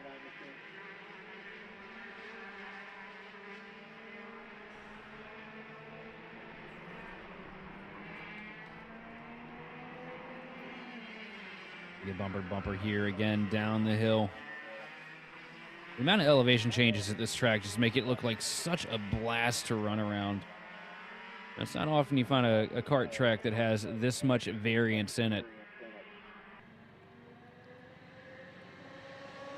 Yeah, it's great to see just the difference up and down the hill these karts can go and how they handle it, what sort of changes it makes. One of the interesting things to watch, though, with that elevation change and just the technical part of this third sector here on the track through 12 through, watch that left rear of the drivers every time they come through 12 for the and 13. lead. Oh, and they touched. That A little was bit of less contact clean of there. a swap. Chris Kutcher said it's my time up here at the front and just about knocked Andy up off the track. They locked tires a little bit there, left front to right rear. Andy going to fall in line here, try to get his bearings back after that as Chris tries to walk away here with the lead. Now, do you think that was planned for them to swap positions at this point, or do you think that was just Chris had the momentum and went for it and maybe Andy just didn't realize it? Because it did not look very choreographed, to be honest with you. I think Chris felt like he was a little bit better there. was running a little bit quicker lap times than Andy these past handful of laps. And I think that he just saw the opportunity, looked behind him, realized that there was nobody even close enough to mount a charge, and decided, you know what, I'm going to send it down here. But now he's not able to really pull away from Andy. Andy up to the back bumper again here through turns 1, now into turn 2. Just shadowing Chris here up the hill, up into 3. But it looks to me like Chris is just doing a really good job getting a little bit better drive up off of the corner, especially when we get into the more technical parts of the track, like right down here into 4.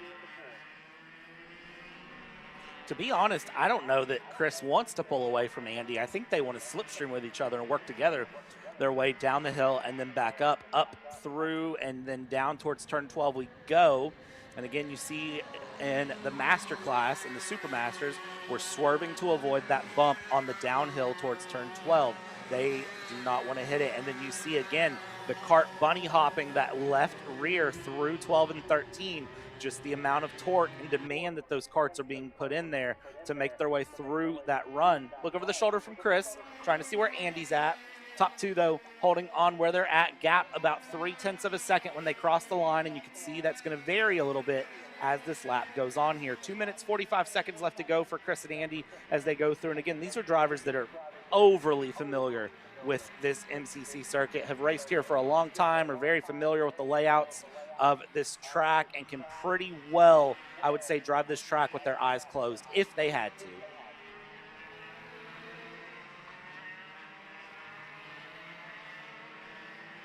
They seem to have walked away from the field here. Substantial lead over Meese back there in 3rd. 3 seconds back, the rest of the competition from the Kuchar in front of the pack. Chris Kuchar holding on to the race lead over Andy. Andy not too far behind, though. A kart length and a half separating your front runners. Cross stripe here, just shy of 2 minutes remaining for the KA Master Super Master Pre-Final.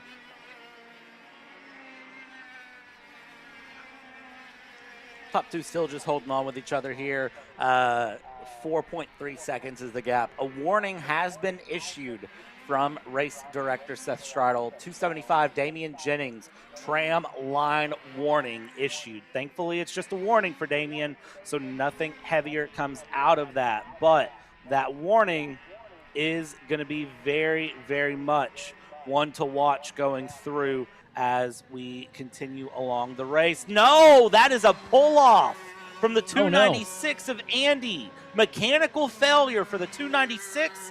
Andy's race is over. Oh, and heartbreak. Andy Kuchar there. It's going to be pretty costly. Going to start this thing off shotgun on the field when we come down to the final here in a little bit, which will put us in a, as long as Chris is able to keep all the bolts in it, will likely put us in a Kuchar sandwich to start the final.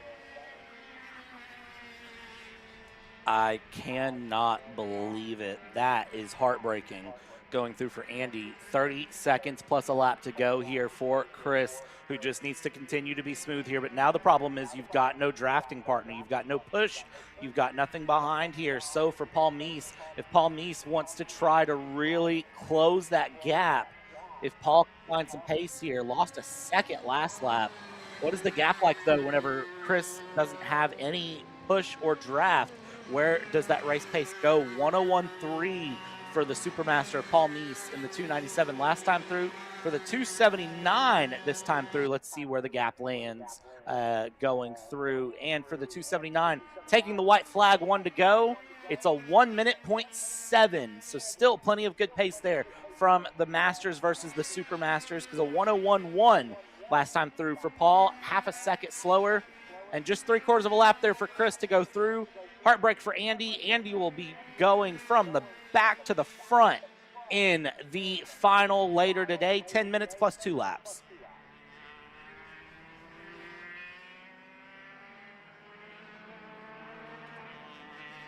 And a well-timed move early in the race was what put the 279 machine of Chris Kuchar up at the front, taking the lead away from Andy Kuchar. Andy Kuchar retiring here in the pre-final with technical issues.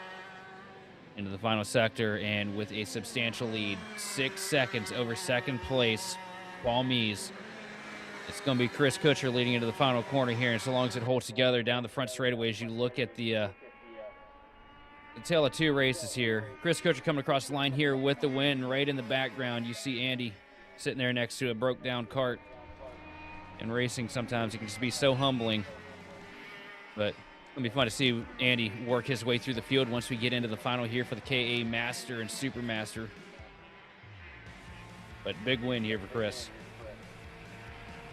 Great win there for Chris Kutcher with Paul Meese in second, Damian Jennings, Greg Lay in fourth, Jared Tracy, and again, Andy there in last place. Hopefully Andy will be able to figure out whatever was going on with that kart and be back out for the final here today. He's got a couple hours to do so here as we start our finals at 2:30 Eastern, and then it's ready racing running through. From there, this will run at, I would expect, I'm not even going to try to say a time because I don't know really how quickly that will move, but things tend to move pretty well here as it goes.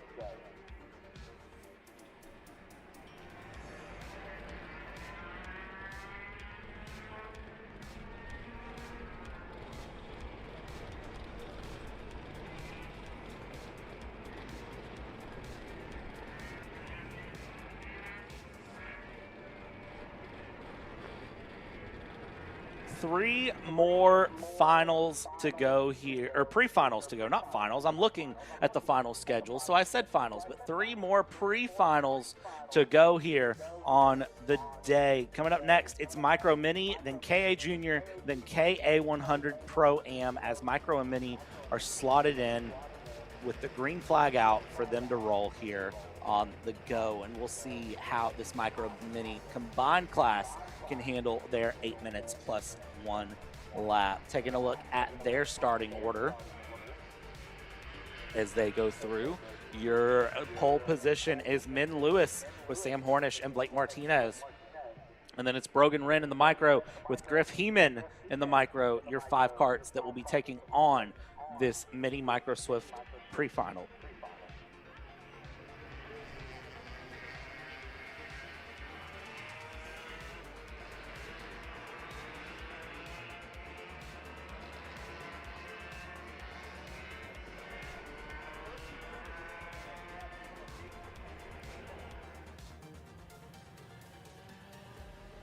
So Sheldon, as the karts run their way through here, these 5 karts getting ready to grid up to get rolling, what do you think is going to be the key for these drivers here? Debating the micros is just going to come down to don't make any mistakes. You know, we've got some really skilled drivers here in the field. But one of the things that I've seen most, you know, with the mini and the micros is, you know, somebody just gets a little too aggressive, pushes the limits of the tires a little bit, has a big slide, and, you know, you don't have the time to make up the distance you need to recover from it. So it's all going to come down to just perseverance and being clean and staying out of trouble.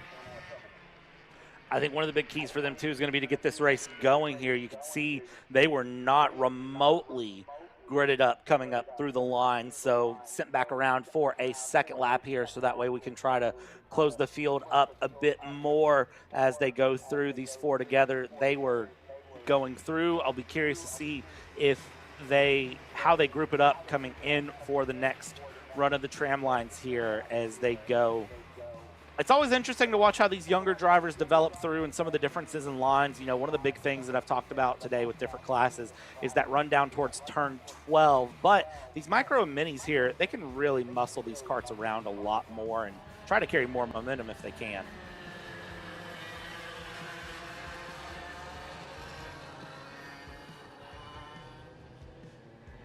As we watch them work through the final couple corners here to get themselves lined up to get ready to roll through the tram lines to have another chance at it. See them being signaled to slow down, line them up 2 by 2 here. So we still have one struggling to catch onto the back here.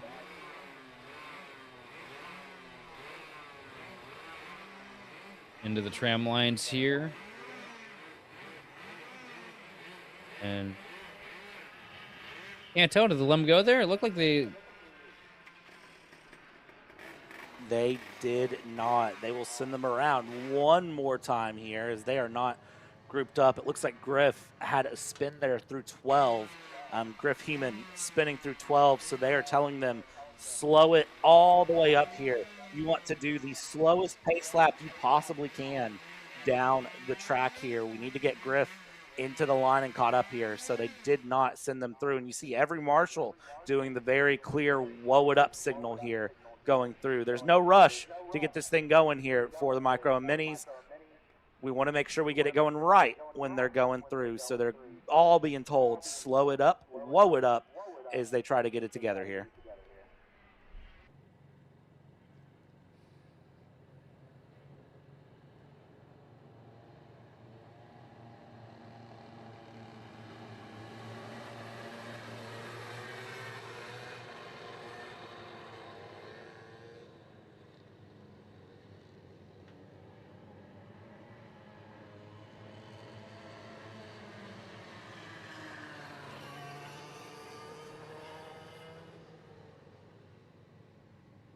Again, all of them coming through towards the tram lines. There is the very clear signal to slow it down and slow it way down here as Griff Heeman is catching up here, coming up to the back of the field.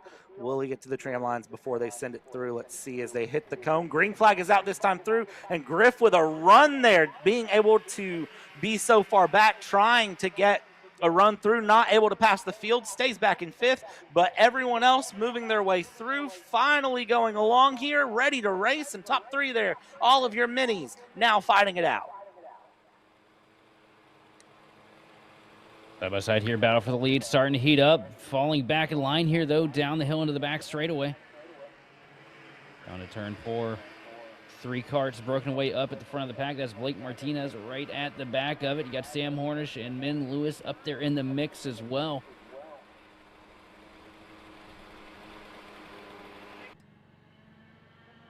Down the hill into the final sector, final couple corners here. We've seen so many great passing opportunities been set up here this afternoon. Not quite yet, though. Working out of the last 2 turns here. One cart goes off into the grass there. I think that was Min Lewis at 133. Going to lose a little bit of momentum. Here comes Blake Martinez up to the back bumper again. And actually, no, that is Sam Hornish that cut the grass there a little bit. Here comes Martinez now, taking a look down to the bottom here into turn 2. Not able to get there to connect, though. Loses a little bit of momentum down the back straightaway. Hornish pulls away, now trying to close in to the race leader of Min Lewis. And as they run through out of turn 4, they go. Min Lewis there just trying to open up the gap a little bit here. Head down, focused on hitting the marks, focused on running as quickly as possible and as cleanly as possible here in that 133 as that 111 there of Hornish is right through on the back here. Sam Hornish trying to continue to close here, and Blake Martinez in the all blue there trying to find a way along as well. Here we go down into turn 12, and again, these micro and mini carts, they're able to navigate these corners a little bit better than some of your heavier classes. You don't really see the back tires lifting up here. These carts are able to stay planted, and therefore they have a very good run out of 12 and 13. That's where you can really see some passing opportunities come up if the drivers decide to go for it there, as we see second and third place really starting to accordion the gap here. It's going to open a little to close a lot, and just keep an eye on it as they go through.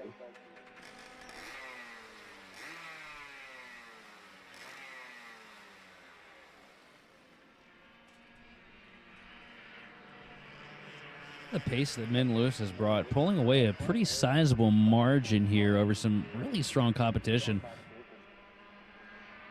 We know Sam Hornish is really fast. You and I have both had the opportunity to call Blake Martinez to quite a few wins and podium finishes at between here and Whiteland. Min is completely in a different zip code up here for the most part here, putting together some really good strong lap times. 1.1 second last time across the stripe. I think it's going to be a little bit wider of a margin here. Got 4 minutes and 40 seconds left on the board.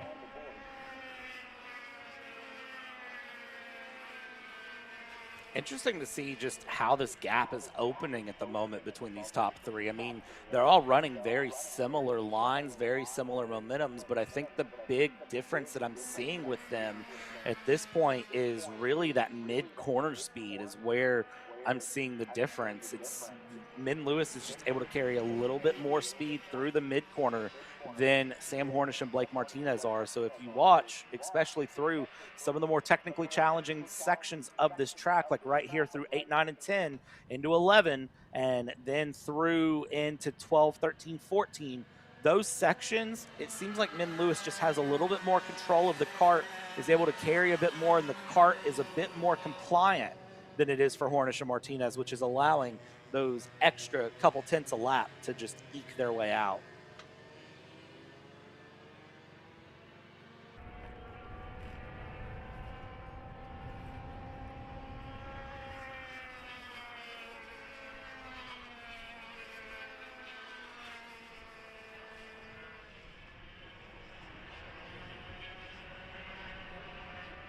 Karts continuing to work their way down through here. Min Lewis up in the front.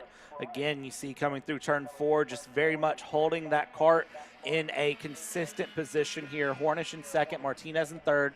And then back in the micros, you have Brogan Wren and Griff Heeman who are running their way along here. And Griff Heeman consistently getting faster lap after lap, is looking really, really smooth here. May not necessarily be the fastest kart on track, but is definitely improving time after time here, finding more momentum each lap. It seems like really getting control of the kart here for Griff.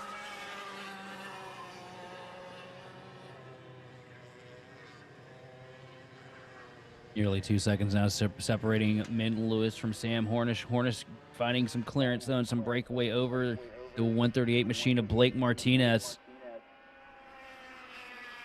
Brogan Wren hanging on to 4th place in the 216 kart over Griff Heeman.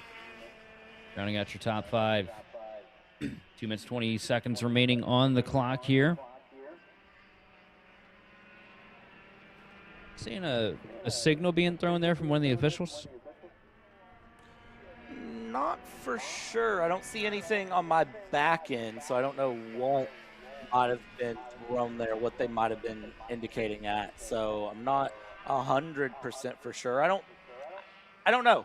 If it was something, I'm sure we'll find out. But as of right now, I don't know that it was anything here as we see the karts going through at the moment. Lewis, Hornish, Martinez down into turn 12 and around, just keeping an eye there at the moment, because as we just saw with Andy and Chris, just because you have a great lead and you're running consistent doesn't necessarily mean anything is guaranteed. That is the heartbreak of karting, is that sometimes it's just it's a moment of just, there's nothing you can do about it. There's nothing you can do to predict it. It just happens.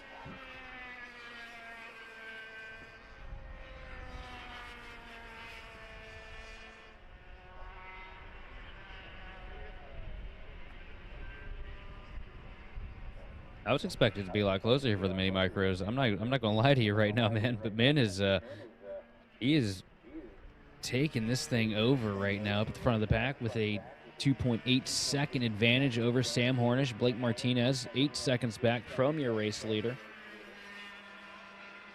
Yeah, this is a blistering pace here.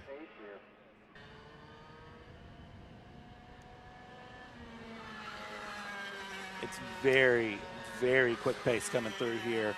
Looking at Min Lewis's lap times here, going through. It's a 104.987, 104.934, 104.914, 104.7, and last time through a 104.5 as we cross the line with about 20 seconds to go.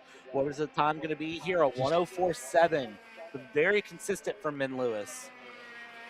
And the thing that I'm liking that I'm seeing right now too behind the wheel, you know, every time we look at Min coming down the front straightaway here, going up the hill down the backstretch, see him tucking in right behind the steering wheel, making himself as streamlined as possible.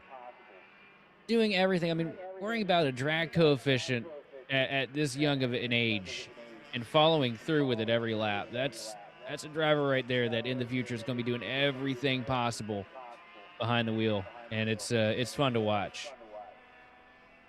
I've also noticed too on the back half of the track in turns 12 and 13. You can get a good view at it here. Ben's doing a really good job just with the car control. You see the cart, like, it's almost like a drift that Mint's pulling through there, and it's really working out to keep the RPMs in the cart, keep the momentum up. I feel like that is the over and all strong suit on this track every lap for the 133 cart. Absolutely agree here. His last lap is now underway. Looking at the history of Min Lewis, by the way, finished second last time out here at round one due to the 3-wide finish coming across the line. Absolutely crazy. And then ran in rounds 5, 6, 7, and 8 last year. Finished second at Karting round 7, but not a lot of history otherwise on Carter DB for me to reference back into here. But very quick driver nonetheless going through, so we'll see how it plays out for Min Lewis throughout the remainder of this season. It's going to be interesting to watch how Min Lewis develops and gets quicker here. That is the fun of this youngest category, is as they go, they get quicker and they get faster. Griff Heeman here, or Griff Heeman, I apologize. I always read it as it's written. Griff Heeman coming through and along, but as we go across into the line, Griff Heeman will be no factor, goes one lap down, checkered flag is out, and it is going to be a great win there from Min Lewis with Griff Heeman in 5th place behind. Coming through in 2nd place will be Sam Hornish coming along, and a good 2nd place there with a gap of 5.5 seconds. Make it 6.2. Back to Blake Martinez with Brogan Wren to finish their final lap here. And that was a absolutely amazing pre-final to watch here, Sheldon.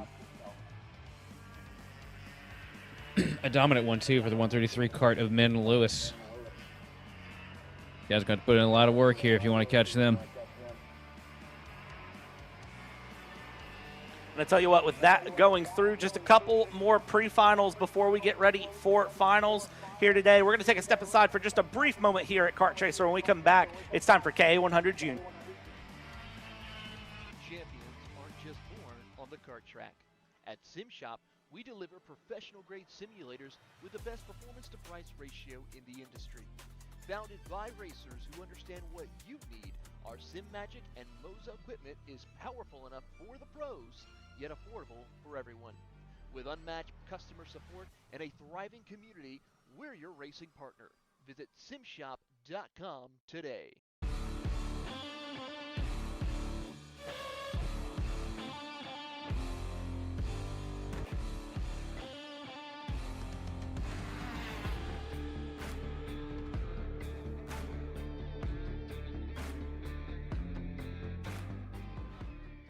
Karting isn't just speed. It's control, precision, freedom. At Atlanta Motorsport Park, Kart Freedom isn't just a team. It's where drivers are made.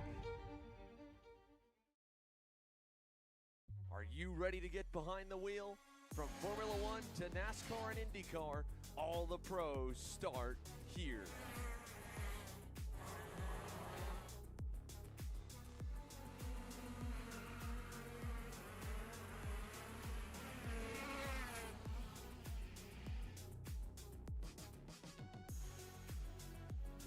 For more information, check us out online at mcckarting.com or call us and go racing today.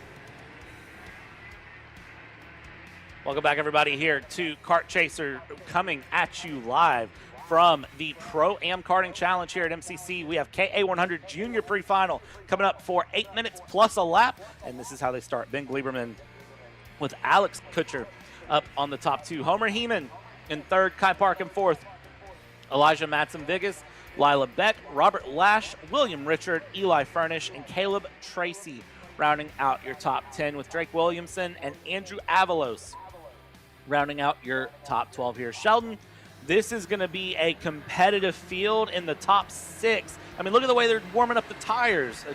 You see this? I'm telling you right now, anyone in the top 8 really can win it. I'm excited to see it. We've had a couple of walk-offs here this afternoon, but I got a feeling this is going to be white-knuckle, bumper-to-bumper action from start to finish. And I can't predict who's going to win this one because I'm looking here. We got a lot of good names in the field. We got Gleberman, Kutcher, we got Heyman, we got Kai Park, who was real fast last week. Elijah Matson-Vigas, always one to watch as well. Lila Beck, Robert Lash, William Richard. William Richard starting 8th. We've seen how fast he is. Eli Furnish as well as they come through the tram lines here side by side, getting ready to take the green flag, and we are underway down into turn 1. A little bit of door-to-door action. The outside line, though, with the momentum through the first corner, down into second. New leader already.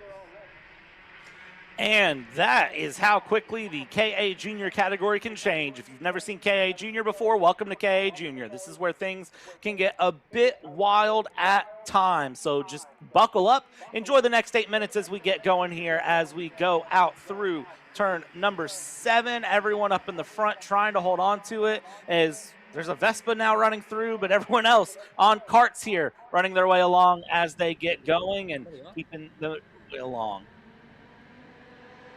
Warning there for a second. Somebody was up, but we got a battle for second place, heating up already.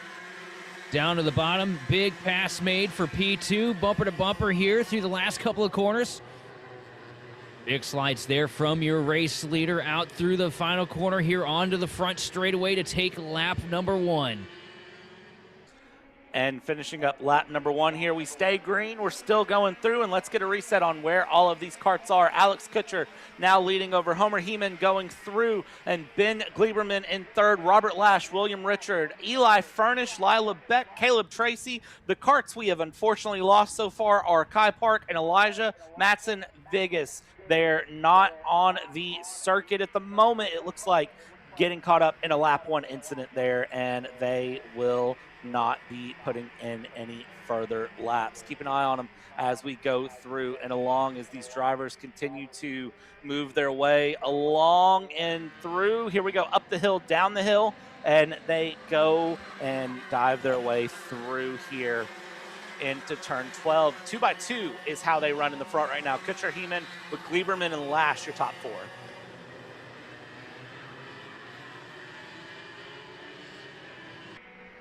Kutcher trying to run away from Homer Heeman here on the front straightaway. Heeman going to stay in the slipstream here, cross the start-finish line. Down to turn 1, Alex Kutcher with kart length advantage over second place. Homer Heeman trying to close, though, gets a good drive off through turn 2. Down the back straightaway, closing in on the back bumper, up the hill into 3. Taking a peek down to the bottom here, trying to get the nose alongside. Not going to be able to do it, though. Downhill now into turn 4. Kutcher holds the point for now up into the S's. Holding that point through for Kutcher is going to be very, very important for Alex Kutcher going through up the hill and down there with Homer Heeman right behind. And Homer Heeman running a lot of races here this weekend. Very, very quick, nevertheless. And we'll see, regardless of what cart Homer is in, here we go. Homer Heeman seems to be quick here going through and not able to make the pass yet, but is right on the rear bumper still. Yeah, he's breathing down Alex Kutcher's neck here on the front straight. Though Kutcher gets a great launch out of the final corner. It's going to pull away from Heeman a little bit down into turn 1. A bit of a wider arc through the first corner for Alex Kutcher. Heeman going to tidy it up there by the curbing. Gets a great launch out of turn 2 to close up as they come uphill through the backstretch. Up into turn number 3, Alex Kutcher still on the point. Heeman getting closer, though. Heeman really good in that second section of the track. Needs to clean things up a little bit through that last stage. But dude, that first half of the track, I feel like Heeman's just a little bit better. Just has to get a better run through the last 2 turns. I think here for Heeman, there's a little bit of patience being played right now more than anything. I know you and me watching, we want to see the pass happen. I don't know right about now, that. They're pushing. They're pushing hard, but still, it's one thing to catch, it's another to pass. And I think as of right now, they know they've got a gap. I don't think they're going to go for it. My inner setup builder just I think I caught what the problem is for Heeman there in that last half. It's over the last turn before they come into the front straightaway. There's a little bit of a bump down there. It doesn't look like it's affecting Alex Kutcher all that much. Kart looks really well planted to the racing surface. But Heeman, front tires were bouncing up into the air a little bit there. And I practically guarantee you that that's hurting the grip level on the kart. He's probably having to pedal it down a little bit to try and keep the thing in between the lines. You get another look at it here when they come through this time. But maybe a little bit of a struggle over the bump there for the kart and P2. We watch downhill Let's take here a look again. at it here. Yeah, they're good and clean here. Not a single problem. Heeman up to the back bumper.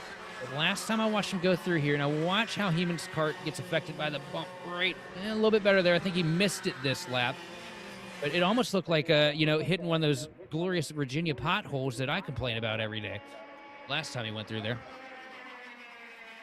Yeah, definitely. I've noticed it, but I wasn't sure if it was a bump on the track or a setup or a grip thing, what it was, but it seems like that time through wasn't as noticeable. We'll see if it's noticeable next time through. What's noticeable to me is the mechanics of Kutcher there looking over the shoulder and trying to just see where Heeman is, trying to do everything needed to defend along and hold off on the lead and just park the bus, for lack of a better phrase there. How wide can you make a kart, and how wide is this MCC circuit? And those numbers probably need to match if you're Kutcher right now. 2 minutes left to go. Big bump there again. Down the hill towards turn 12 they go. And now just defense through, hold the inside line. Let's see this time through here, Sheldon, if there's any more of that big bump that you mentioned. It looks like you it, see but a little bit of wiggle right there in center, but it's not as bad as it was 2 laps ago. 2 laps ago, it looked like he almost lost the steer on the kart because it just porpoised so much. But I guess he's all right. I think it's just one of those situations where if you just cross up a little bit too high or run a little too shallow, it'll affect you. But Heeman, since he's figured it out through there, has been able to stay wicked up to the back bumper of Kutcher a lot closer here these last couple laps. Kutcher hasn't been getting that, kart length and a half advantage down the front straightaway that he was earlier in the race.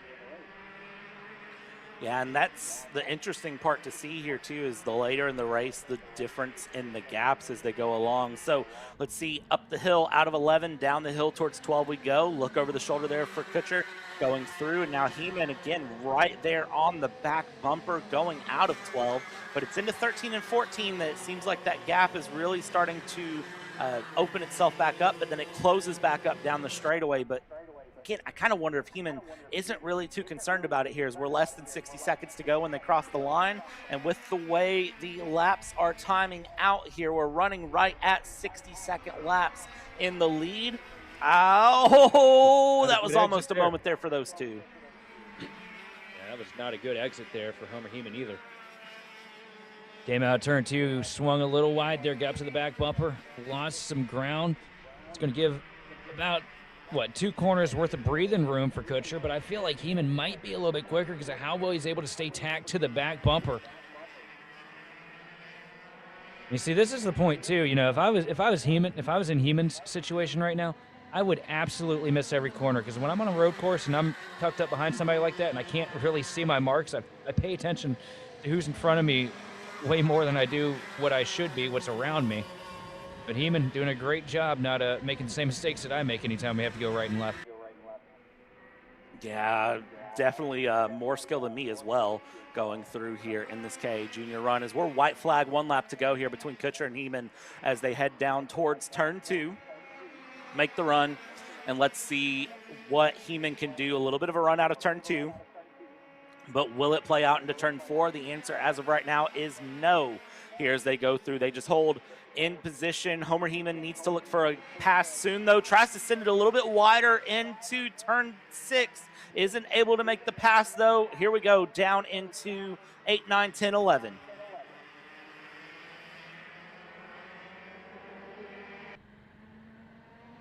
We go into the final sector for the last time here for the K100 Junior Final. Down to the bottom, here comes Heeman, sending it deep dive into the corner. Now he's going to pull ahead here through the last 2. Heeman, the last second move to try and take over the win. Swings a little wide here through the last corner. Able to hold him at bay, though. Down the front straightaway. Here to the outside. Side by side. It is a drag race to the start-finish line.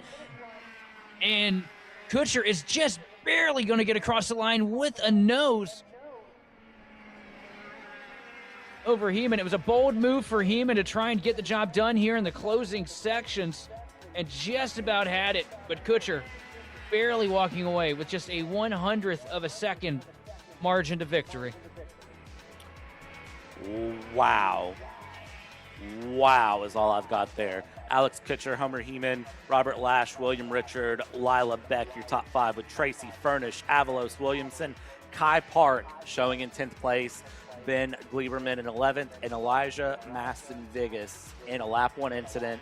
Unfortunately, will be in 12th. Penalty coming out for Kai Park as well. Will be sent to the tail of the field for incident responsibility on the start of the finals. So for Kai Park, in 10th place, several laps down, unfortunately, will be showing in last place for the final here. Waiting on carts to pull in here. We've got one more race to go here today coming up, and it is the KA100 Pro-Ams coming up for the pre-final. Then we take a short break, and then it's opening ceremonies for the finals here today. And if you're wanting more racing through May, here is everything coming up here for, well, some of everything coming up here over the next few weeks. May 9th and 10th, it's Cool de Montreal in SH Karting Complex in Canada. We go up north. Maybe I'll get some poutine while I'm there.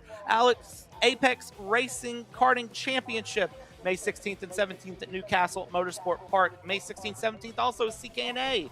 And then we come back on May 17th here to MCC for the next round of the Pro-Am Championship. It's going to be an exciting one because it goes to a night race, and it's going to be fun.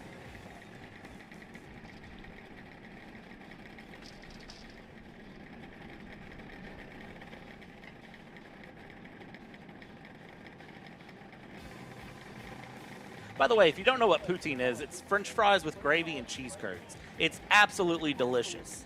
So if you've never had that, I highly recommend it. Sounds like a wild combination of things. I'm here for it. Oh, it's great. I don't know what it is about the Canadians, but they have some amazing food up north. It's very, very much fun. So with that being said, yeah, they even beat us when it comes down to potato chips, man. You ever tried the all-dressed chips? Yep, I sure have, and they are amazing. Delicious. I just personally have to thank Letterkenny for introducing the United States to culture.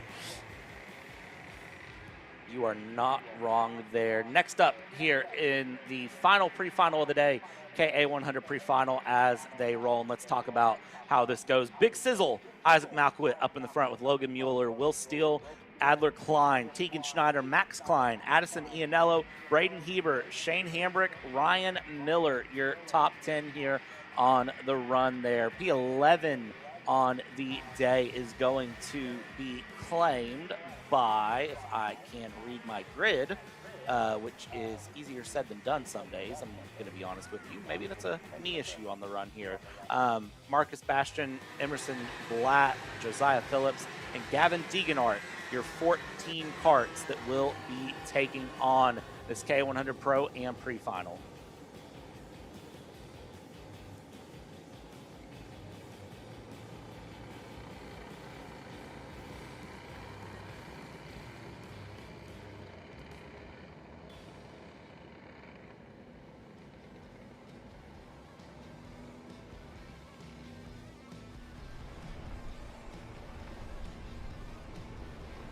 And as the carts come rolling out here into the tram lines, we get ready to go here for the run of the final pre-final of the day. And I'll tell you right now, buckle up. This is going to be absolutely exciting. Coming up to the tram lines to the blue cone. And you see looking through, green flag out. We are racing here for the Pro-Am pre-final, and it's a very, very hard start up at the front. Lots of carts battling it out here early as they go along and trying to shuffle things out. Top 3 hold single file, 4th and 5th single file up behind, but still 2 by 2 from there on back for the rest of the field as they go. But up front, Big Sizzle trying to make a good stake here up in the front.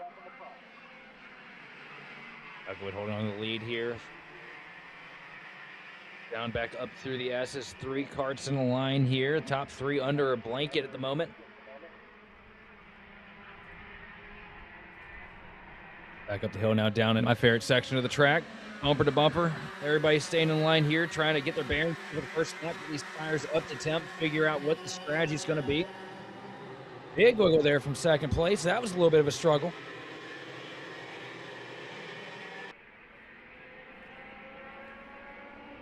Across the line here to take the first lap, and it is going to be Malkowit leading us into lap 2 with Steele moving up to P2 and Mueller hanging on to third over Schneider and Ianello in fifth.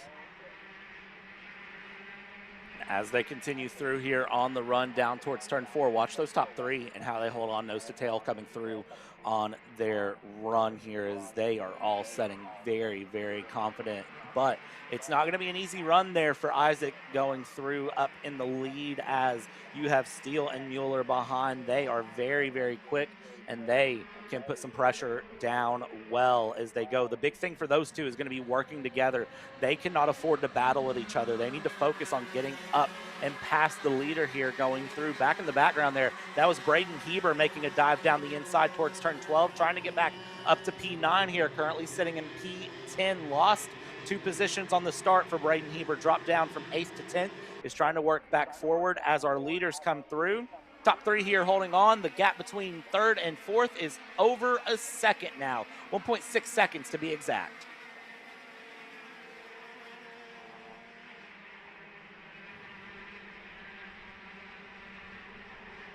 Malkowitz still leading the charge down the back straightaway now, downhill into turn number 4.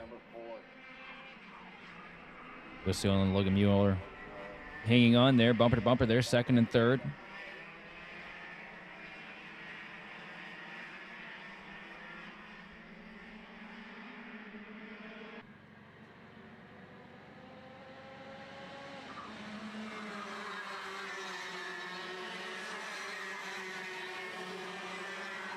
Top 3 coming through turns 12 and 13 now, holding on here. And you can see the gap between the top 3 to 4th place back is opening. And really everyone 4th place back, they're still in their own little pack here. Top 3 have broken away to find a run of their own here. And really, Will Steele is starting to lose off the back of Malkowit and Mueller here as they go. So those top 2 starting to end up in their own place as well as they run along here. I think Steele will be able to close back in, but as of right now, those top 2 sit through. And I mean, Sheldon, at this point, looking at these top 3, they're doing what we expect from a Pro-Am class, from a senior class.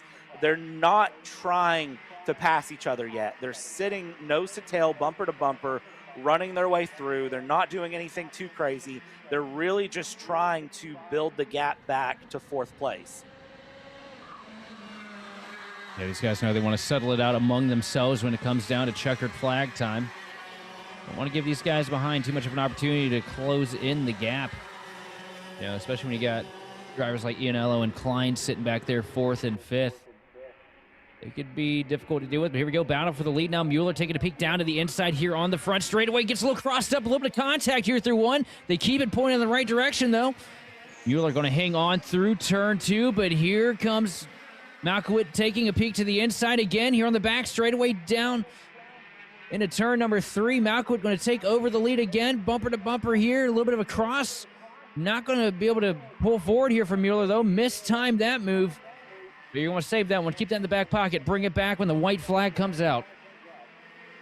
Coming through 8, 9, and 10 we go now, heading down the hill towards turn 11 to cut to the left and come back up the hill here to go back down towards turn 12 we go. That was a great battle there for a moment, and that has invited Will Steele to close things back in there to keep the run going. So those top 3, I mean, showing a little bit of a glimpse of fireworks here, but then sizzling things back down. Big sizzle showing a big flame there for a moment and then bringing it back down as we come through. 3 minutes to go as they cross the line. Defense to the inside from Malkowit there on Mueller. Mueller trying to switch back inside. Big block to the inside there from Malkowit, holding the line there. How wide is that go-kart? How wide is this track? It's the same number. I hate to tell you that. You want to find the difference between the two? You can't. Top 3 holding their way along as they come out of 4, down through 5, 6, heading towards turn 7. Now the real question here, sitting in second place, which is hotter right now, the exhaust or the temper of your second place runner right now of Logan Mueller, because that was a substantial block down in 1 and 2, and I wouldn't be surprised if you saw the bumpers get put to use here in the closing stages, because that tends to be self-policing with drivers. Keep an eye on these top three here as they go. Good hard racing so far, but definitely some frustration will be building as we go in with 2 minutes to go. Again, a peek to the inside there. Back to the outside we go through turn one, and another attempt to dive down the inside, but Mueller not there to do so, and will hold on behind Malkowit through turn number 2 as we continue to watch the run. We've lost one kart here of Adler Klein, the 933. We've also lost the 907 and the 914 so far in this race. 12 karts still sitting on track, trying to find their way through, and this top three have basically taken the gloves off here as they go, as we're essentially 3 laps to go this way through. They'll cross the line with under a minute to go as we go down towards turn 12, so when they cross the line, it'll be that lap plus one more. That's a difficult blow, too, for Adler Klein. Was running around the 5th spot. Once something went amiss with that kart. A lot of pace for the 930, but going to have to go to work when it comes down to break later on. Cross the stripe here, taking a minute left on the board. Malkowitz still holding off the hard-charging 927 machine, and still just sitting there in 3rd place. We haven't talked about him a whole lot. Will's been here about just hanging on to this pack, and as Will, put out a textbook special to start hitting each other, but Mueller really going to start picking up the pace, starting to lose contact with your race leader here, as you see Malkowitz pulling ahead here through the S's. Pulling ahead through the S's is really what he needs to do here as we go along, trying to hold his run and doing a great job so far of that as we come across the line and head through, just keeping that momentum very much alive. Top three holding nose to tail here. 10 seconds left to go on the clock. Where will they be at in terms of time? As we have another car off there on the exit going through. 5 seconds when they cross the line, so 2 laps to go now.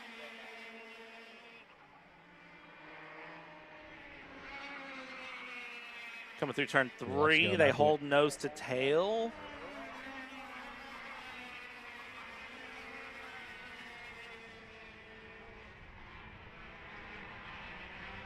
I gotta say, what a great pre-final for us to leave off on here this afternoon, too, because these guys have been toe-to-toe, throwing some great moves here in the top 3. Malkowitz leading up through the S's here, still been dominant here in this 970 kart. Downhill, big defense here into the corner. That's going to allow Mueller to get a really good arc in. Good drive up to the bumper, not able to do anything with it, though. Malkowitz hanging on to the lead here through the final corner. Back up the hill onto the start up to the front straightaway here. White flag in the air. Send around the outside. Here comes Mueller trying to build the momentum. Crosses over onto the bottom here. Another big block from Malkowitz down into turn 2. That's going to allow Will Still to get to the outside here of Mueller and try to make the pass. Coming through down, you see a look down to the bottom right of Steele there. I don't think he's very happy. I think there might be something with the kart there. You see him looking down. That is the 927 of Mueller. He is very much not happy about something here as Malkowitz leads Steele going up the hill. Now back down the hill. Here we go. Look over the right shoulder there from Malkowitz to defend. Is it a dive down the inside coming through as we head around? And big defense to the inside there from Malkowitz, parking the bus through 13 into 14 we go. And now heading out of 15 and 16. Look over the shoulder again. It's going to be a big run down to the end of the go, down through the tram lines, head down, checkered flag out, and it is going to be the 970 there across the line. Steele in second, Mueller in third, but there is an under investigation for Isaac Malkowitz for blocking issued right at the checkered flag. That might take away the win from the 970.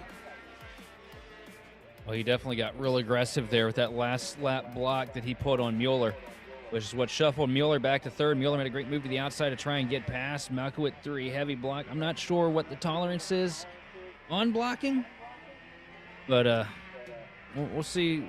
We'll see what the officials have to say about it. But Good run from Malkowit, though, to be able to hang on to that lead as long as he did there.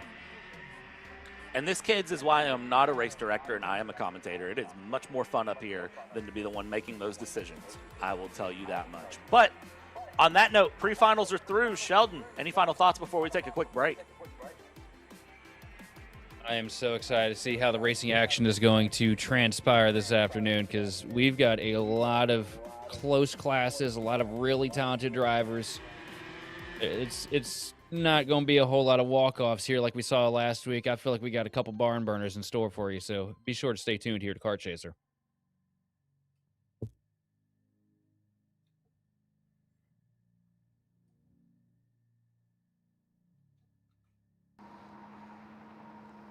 Cat food marketing. $9.99 a month. Dude, Caleb, wake up. Dude, we're live in 5 minutes. Let's go. Come on. What are you doing? Dude, I'm so sorry. Xander had me in a cat food marketing meeting till like 2 a.m. last night. Come on, man. Do you have anything I can drink? Dude, I got the perfect thing for you. Perico. It's a healthy energy drink alternative. Perico, non-GMO, gluten-free, kosher, magnesium, B12, B6, Yeah, it's good. B5, biotin, and zero sugar? Pericazo! Try Perico, made with natural ingredients, organic caffeine, and supports your metabolism. Try the new official energy drink of Kart Chaser.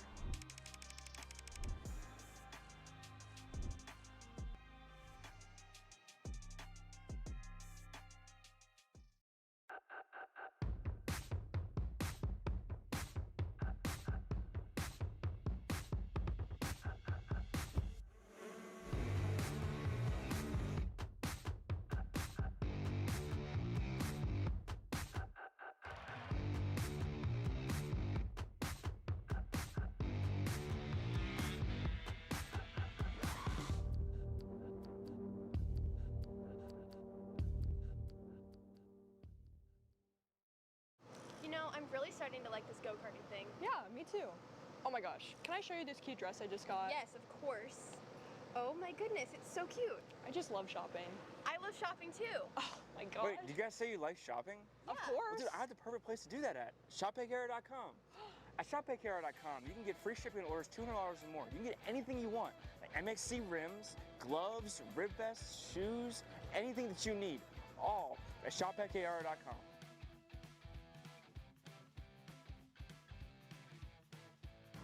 Who is he talking to? No idea. But we're gonna have to check it out. Sounds like a great deal. Sure does. Cat food marketing. $9.99 a month. Dude, Caleb, wake up. Dude, we're live in 5 minutes. Let's go. Come on. What are you doing? Dude, I'm so sorry. Xander had me in a cat food marketing meeting till like 2 a.m. last night. Come on, man. Do you have anything I can drink? Dude, I got the perfect thing for you. Perico. It's a healthy energy drink alternative. Perico, non-GMO, gluten-free, kosher, magnesium, B12, B6, Yeah, it's good. B5, biotin, and zero sugar? Pericazo! Try Perico, made with natural ingredients, organic caffeine, and supports your metabolism. Try the new official energy drink of Kart Chaser.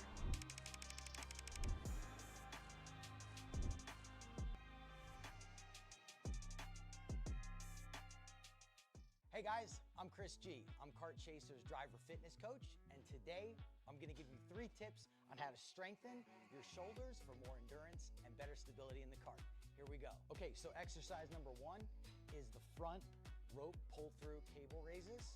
Okay, now this is the upright cable row. What you are doing here is you're picking a straight bar, as you see, and we're working the side areas of our shoulders, the medial. Exercise number 3, the dumbbell shrugs. As you guys can tell, I like to pause at the top before releasing. It's great for your strength, for that wheel stability. It's great for those shoulders and that upper back area. Chris G coaching, race-ready training that carries into real life. That's what we do here. See you on the next one. This is Henry. Henry feels sad. Henry feels sad because it's time for his next big race and his go-kart is in bits. Henry doesn't know that Acceleration Kart Racing is the United States' #1 shop for all of your karting equipment needs. Henry also doesn't know that Acceleration Kart Racing can deliver anything from tires to race suits and even wheels directly to your front door or to the racetrack itself, quickly and efficiently, with tech support available 6 days a week. Poor Henry doesn't even know that Acceleration Kart Racing offers free shipping to mainland USA on selected product if you spend $200 or more. Do yourself a favor. Go to accelerationkarting.com and make sure that you are never left stuck on the pre-grid with Henry. Be smart and don't be like Henry.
It's finals time here for the Saturday run of this round of the MCC Pro-Am Championship here at Motorsports Country Club of Cincinnati, the MCC Cincinnati KartPlex here. Take a look at this track as it goes that we've been watching as we get ready for finals. 0.95 miles, 16 corners here, the national circuit as it is known. We've seen some tricky moments in turn 2.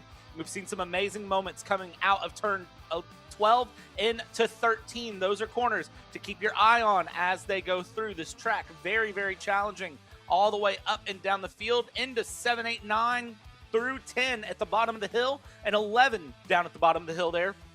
It's very, very much a track to keep an eye on here. It's myself, Bradley Dalton, joined in by Sheldon Atkins here to bring you the finals here for this Saturday. Sheldon, pre-finals were awesome. Qualifying was awesome.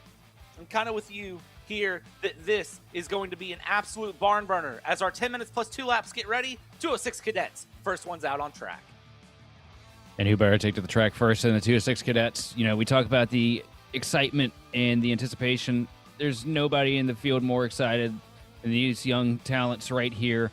And we're going to see a lot of moves. You know, we talked about earlier, you know, the cadets, you know, they'll always pull off something chaotic that you're not expected because they're out here learning. They're trying to figure out their craft, trying to hone what kind of driver they're going to end up being and learn what you can and can't do.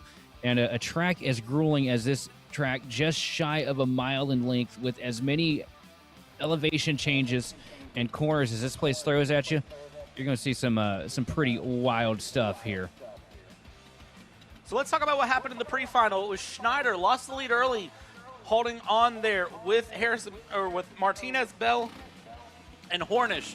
Forgive me, coming through. They swapped around all race, and then in the final corners, Martinez and Hornish had contact. That gave the win to Schneider, who ran fourth since the first lap going through. So what I'm saying here, to quote Justin Prince, what I'm trying to say is keep your eye on Blake Martinez, because Martinez very much was not happy at the end of that race.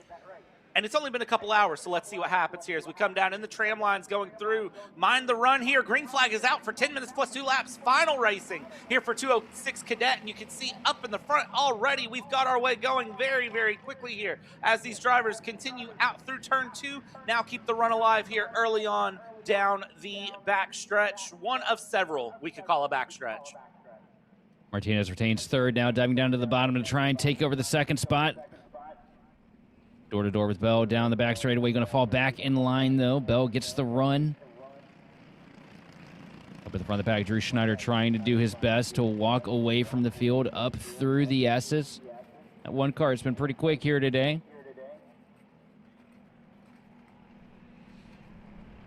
And it came back, everything came back on, so I figured that was, yeah.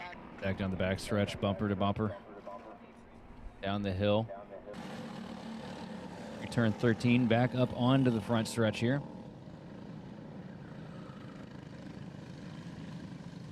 Closing in on Schneider here. Harrison Bell getting up to the back bumper here through the last corner.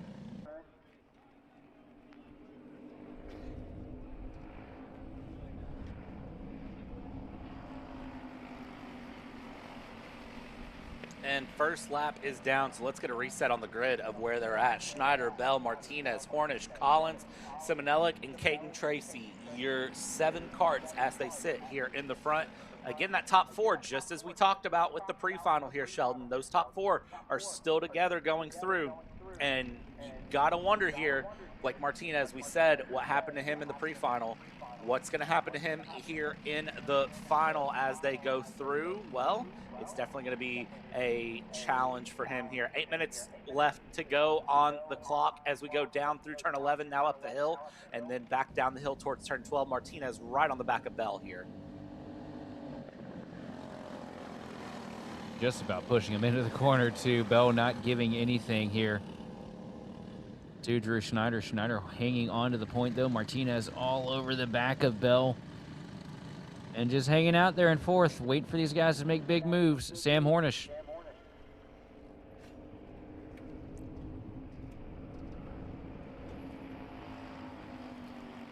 Schneider up in the front here holding on, going through turn number 2. Again, You just see that gap settle where it's at here for them as they continue their way along. Let's just wonder here for the moment. Again, Schneider, very, very quick driver to definitely keep an eye on all the way through this season. Oh, here we go. Though. Here comes a Bell. little wide through. I Not thought enough. Bell was going to have the move completed, but no. They just didn't have enough momentum. They're coming out of the corner. Schneider's going to be able to retain the lead, but Bell showing that he's not afraid to make moves early.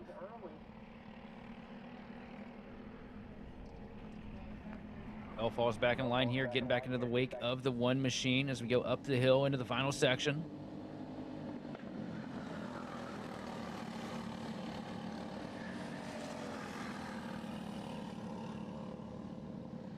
Turn 11 now into 12. I'm back up out into 13 here. Drew Schneider holding the lead on the front straightaway.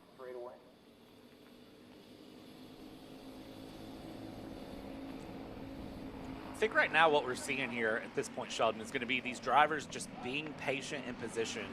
And that's unusual for us to see in cadets, but it shows the racecraft of all of these drivers here in the front and all the way through the field. Usually what you see coming through for these drivers is a little bit Oh, here more we go again. aggressiveness like that right there, but it's just not capitalizing out for Bell. That's the thing. Harrison Bell is going for that pass in a very unorthodox spot, if I have to be honest, but it's just not capitalizing there through turn 4. It's trying to cut the run deep to the inside, but then just doesn't have the momentum to capitalize on the run out of 4 and 5. Maybe now into 12, though. This might be the way to go. Down the inside we go through. Drew Schneider holds the outside. Martinez will try to work the inside to go 2 for 1 here. Holds the inside. Watch the contact here. No contact, but that does allow Sam Hornish to close back in. And there we go.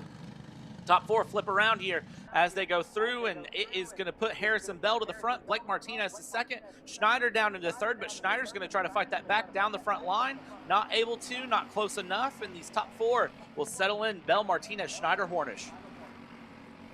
Great move by Bell there to take the lead. Now Martinez hounding the back of the 444 cart here down the back straightaway. Yates staying in line for now. Got to close up a little bit more if he wants to make a move on Harrison Bell.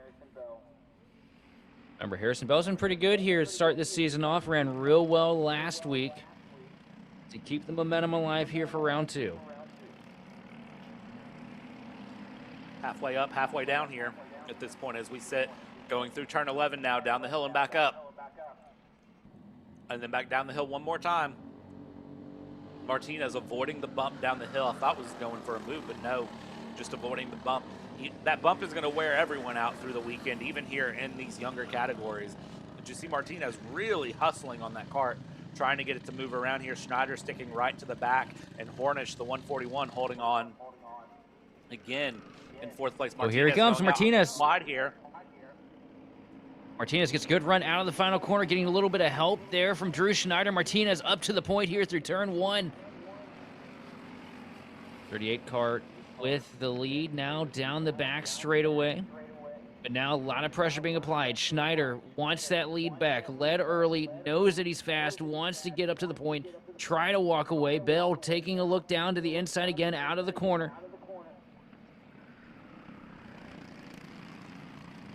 Martinez hanging tough, though, up at the point as they work up through the SS. 4 carts under a blanket. Blake Martinez, Drew Schneider, Harrison Bell, and Sam Hornish. And it's anybody's race here. 3 minutes and 30 seconds left on the board. A lot of time for passes and mistakes to be made. Down the hill, here comes Schneider, trying to show his muscle and take the lead back over. Oh, sends him a little wide there. Martinez swings up the hill, and that's going to open the door. Here comes Harrison Bell, taking back over second, but a crossover. Here comes the 38 of Martinez. Not going to be able to do it, though. Hornish swings a little bit wide, grabs the grass. Front straightaway now. Here we go, though. Drew Schneider takes it back over side by side here for second. Bell wants to take P2 back away from Martinez. Hornish all over the back of Martinez here. Going to push Martinez. Up the hill goes Martinez. And now Hornish going to take the 2-for-1 special. And that is how aggressive this run is going to go. Now, here's the problem. Second, third, and fourth place. Look at the gap they just lost to Schneider. Drew Schneider from them battling it out. So what do they need to do? They need to work together. Here's the problem. You've got Martinez, who's probably still frustrated about the pre-final situation and battling it out. You've got Hornish. You've got Bell, who are both just looking to get the best position they can. And they are probably also not happy about the pre-final run. So I got to wonder, how much can these three actually work together at this point to try to catch up to Drew Schneider up in the front? As of right now, it looks like the answer is, well, maybe a little bit more than I thought here. The old saying, enemy of my enemy is my friend. There goes Martinez going down into fourth, and you see Martinez not happy, threw a hand up there. I don't know what may have happened, but he's very clearly He's not happy losing about some time contact or something. How about that move, though, last lap from Sam Hornish to take over second spot? Let those guys get racy in front of him, then he just sent it, took two in one corner. Absolutely great move there from Sam Hornish. Now he needs to try to close up to the back of Drew Schneider and repeat that move and get up into the lead there if he can. We'll see how that plays out. 90 seconds plus 2 laps to go here. Hey, Hornish, though, under pressure right now. Harrison Bell all over the back bumper with a 141 kart. Harrison Bell under investigation. Avoidable contact just came down from the race director. So that very clearly was something with that contact with Martinez. We saw Martinez's reaction, the hand up, not happy about the way he was being raced by Bell.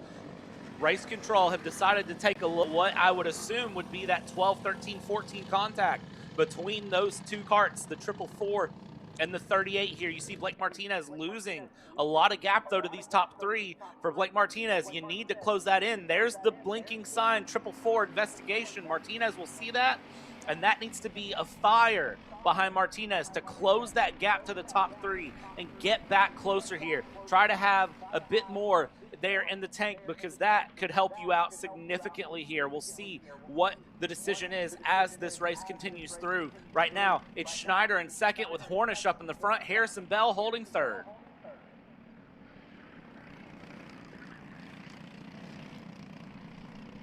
This battle is far from over. And working up through the S's here. What a great race. Here they go, though. Schneider taking a peek down to the bottom, wants to take the lead back again here. Run wide up into the corner here, and another 2-for-1 special, maybe. Yes, looks like Harrison Bell going to take the spot here from Hornish. Hornish falling back to third there in a matter of 2 corners. Nowhere near done, though. It's not been an easy race for anybody up here in the top 3 spots. Here we go. Harrison Bell now taking a peek down to the bottom here into turn 1. Going to take the lead back from Schneider. Hornish now wheel to wheel here with the one machinist Schneider. Sam Hornish going to take over the second spot now, trying to close his sights on the race leader, the 144 machine. The 444 machine of Harrison Bell up to the bumper here. A little bit of contact now down to the bottom. Here comes Hornish trying to make the move. He shuts the door. Sam Hornish to take the lead back over here. And oh, big slide into the corner there for Bell. That's going to hurt for the momentum. And off the track goes the one of Schneider. Drew Schneider off the track there. And look at this. Martinez back in play here, tagging back on to second and third. And now Hornish going to have to navigate his way past a little bit of lap traffic here. The machine of Caden Tracy right in front of him. Tracy going to move up the hill here. Let Hornish take the spot. Not trying to hold him up too bad here. Great move from the 105 machine to know that the leaders were there and move over. I know all 4 of these guys are respecting that. White flag. Across the stripe here to take the white flag. If you are a 444 fan, by the way, I have good news. If you're a 38 fan of Blake Martinez, I have bad news.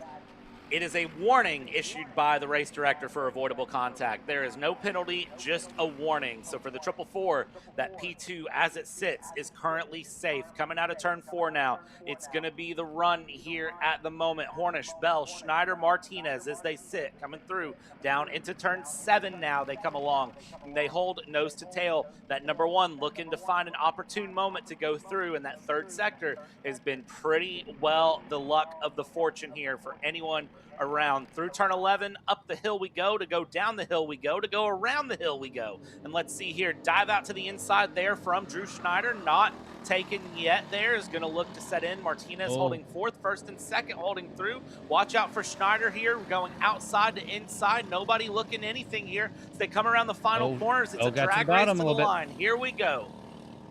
Oh, but not enough momentum for Bell. Hornish holds the lead. Here comes Schneider taking a peek to the outside for second. Across the line, it's going to be Sam Hornish with the win. 3 wide for second place, though, and Schneider by a nose over Bell. What a race, man. Wow. Absolutely From the cadets. The 206 cadets, man. That's probably one of the best races I've seen this year. That was amazing.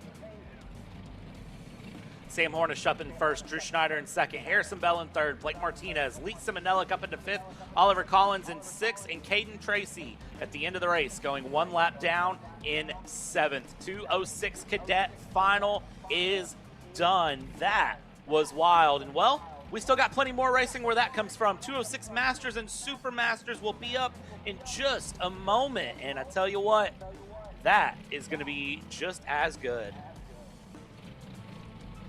Got a lot of hype to live up to, though, after that. That was an incredible race.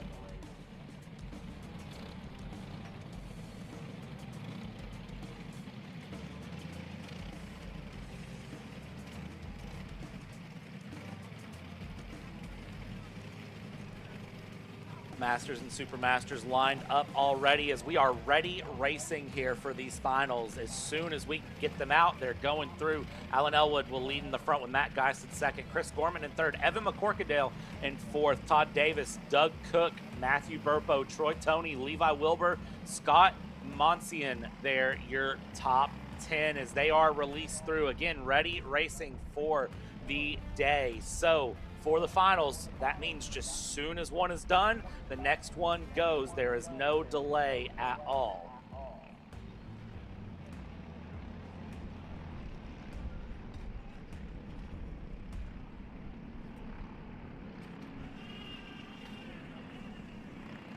John DeMaster, Renee Moeller there coming out next. 11th and 12th, Carson Noble, Larry Pike, Brian Glasgow, Justin Hart, Matt Noble, and Mike Doty. The 18 karts taking on this run here. Sheldon, Evan McCorkadale starting fourth. That's a unique position for Evan McCorkadale. Tell you what, though, if there's anybody that can cut through field in blazing pace, though, it is always Evan McCorkadale.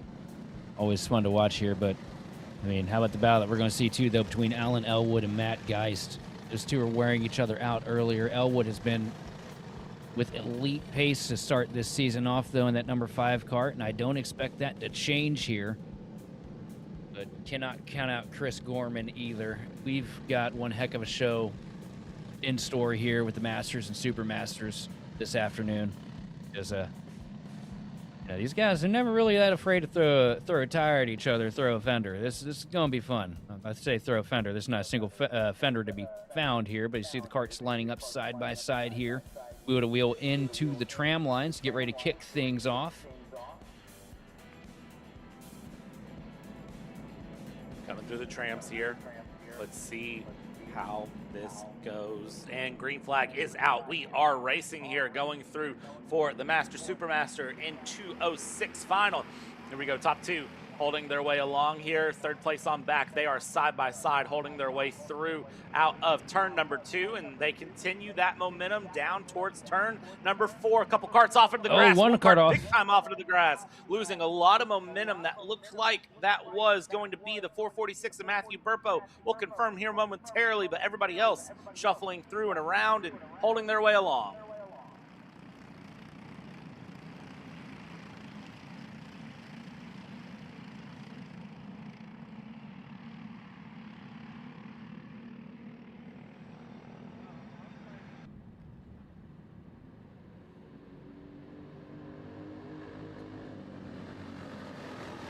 coming down through turn 12, holding on they go as the top two sit through. Look at this, though, in fourth place, Evan McCorkindale getting the pass to get back up to fourth, had lost a position early on in the run, is able to get back up a run here and go up into P4 as the karts come through the final corner. Down the straightaway they go, and as they cross the line, well, take a look here as it sets. It is going to be Alan Elwood up in the front, Gorman, Geist, McCorkindale, Davis, Troy Toney up into P6, Levi Wilburn to 7th as they go. Doug Cook, Scott Monsian 8th and 9th, and Matthew Burpo rounding out your top 10. Your top 5 keeping together here and pulling a 2-second gap as it sits over Troy Toney and those behind.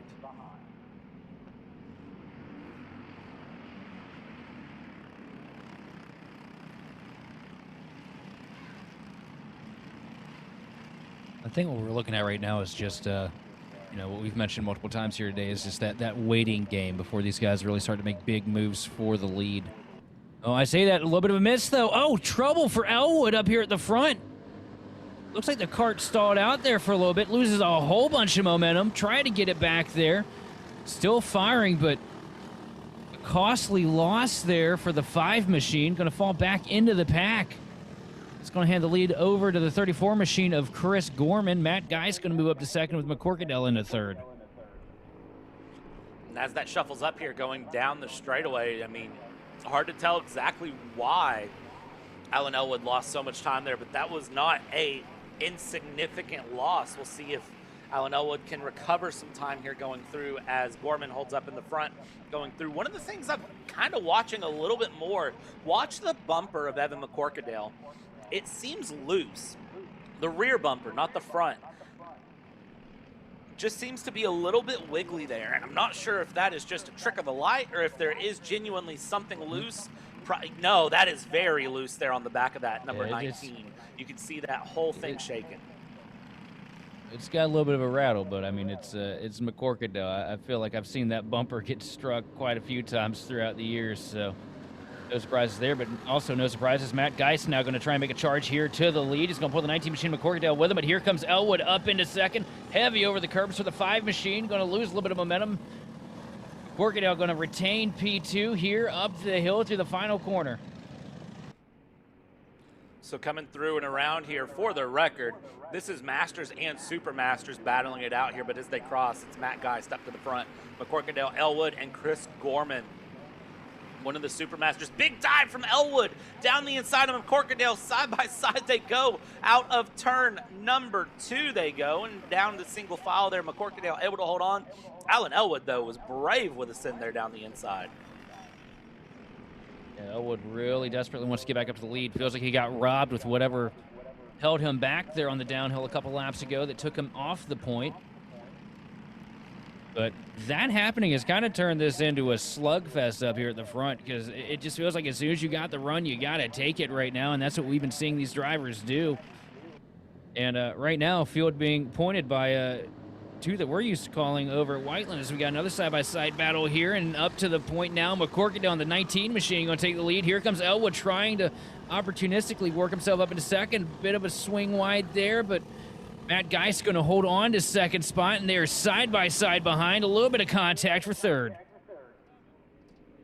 And as they come out onto the front stretch single file, they go along here, and let's take a look where this sets things up as McCorkindale is now up into the front and see if McCorkindale can hold on through. That rear bumper still a little bit wiggly, but as of right now, nobody really saying anything about it and letting it be here. I have a feeling that might have been from that contact early on in the race there we saw with, I believe it was Matthew Burpo that ran off there out of turn 3 heading towards turn 4. I have a feeling that was contact with Evan McCorkindale that caused that to happen. So we'll see if anything else comes out of that here as they continue along going through the final of the middle sectors, down turn 11 and up, and now down towards turn 12 we go. And again, holding single file, they swerve to avoid that big bump on the downhill. Right now, this might be the tidiest they've been for a little bit here, all holding single file.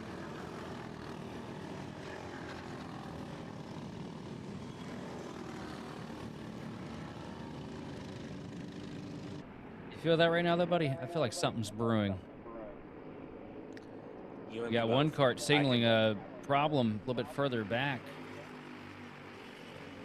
Out for second, also ramping up. Looks like Elwood was able to take second place away from Matt Geist there before we got to the stripe. And look at Elwood. Great run through the first couple corners. Now he's all over the back bumper of McCorkadale. And being all over the back bumper here, going to make things right now. Crazy.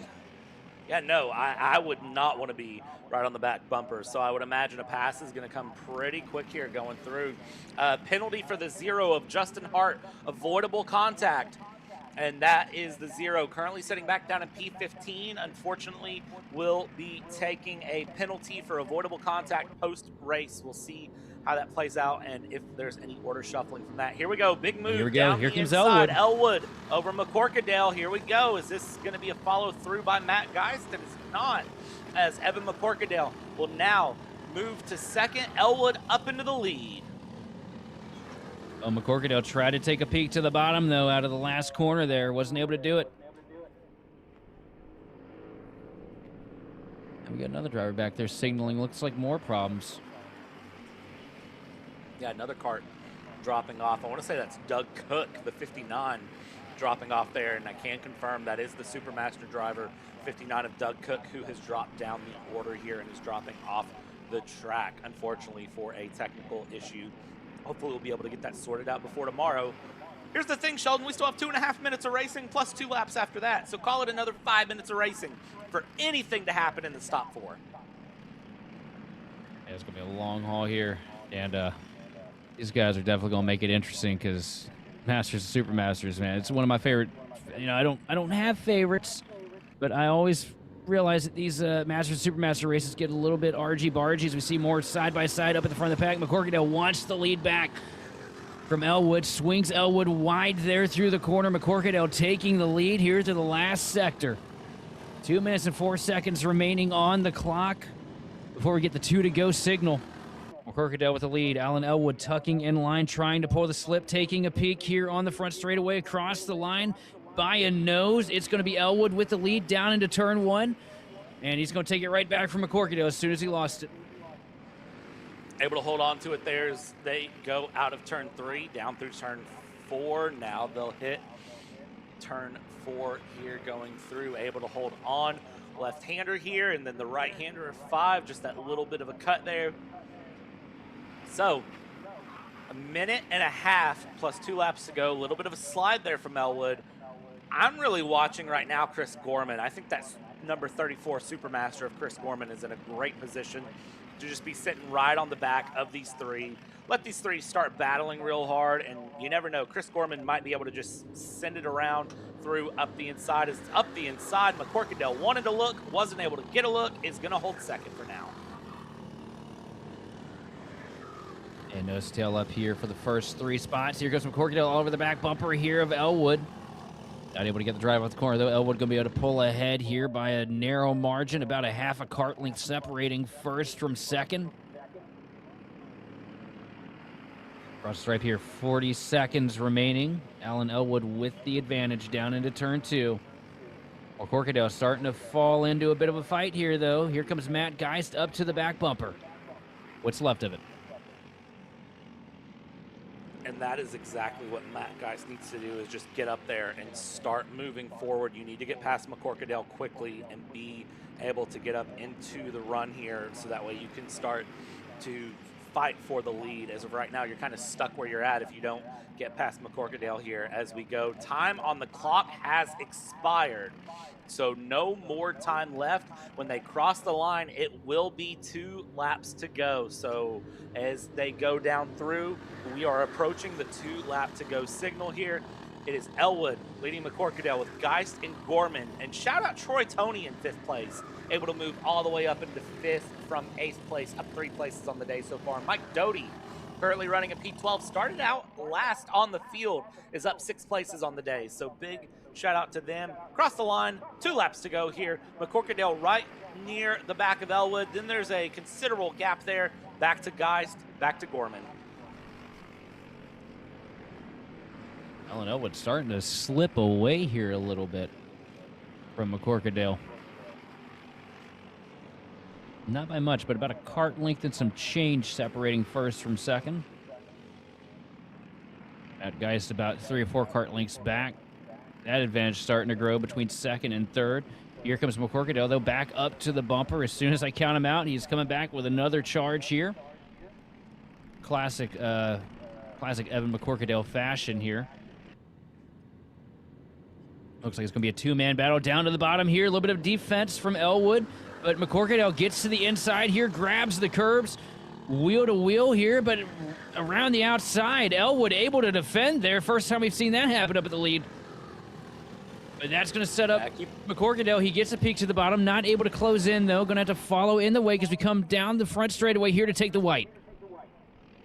Taking the white flag, 1 lap to go. The main concern I really have, regardless of where McCorkadale finishes, is there going to be any post-race tech issue with that rear bumper? So it is absolutely bouncing on the ground right now. I'm just waiting to see what happens with that post-race at this point. But as it sits right now, going through, it looks like right now in the fight for the lead here with Elwood, Geist, Gorman, they are in the mix as well, coming through out of turn number 7. They hold their way along, heading down into the middle sector. 8, 9, and 10 we go, and then heading towards turn 11. Again, that rear bumper is dragging on the ground there for McCorkadale. Will that cause any issues in post-race tech? As of right now, he's fighting for the lead, though. We're not thinking about post-race. Here we go, looking outside. Defense from Elwood to the inside here, coming through the final few corners, and this is going to be where you need to park the bus. Elwood does just that, parking the bus here. Through 14 we go. Now it's drag race side by side on the line here. Through to 15 and 16, you see the tuck down from Elwood, trying to get as much slipstream as possible. And here we go, it's bumper to bumper, but not to be passed. And it's Alan Elwood who gets the win overall in the Master Supermaster Final. McCorkadale second, Matt Geist will be in third, and Chris Gorman led for a little bit, ends up in P4, but still wins in Supermasters by a considerable margin of about 20 seconds. What a great race that was. Start to finish, man. Masters and Supermasters, they always put together a great show, and we got to see that here today at MCC. And how about Elwood? I mean, Elwood had so many challengers all race long and just continually found himself right back up at the point.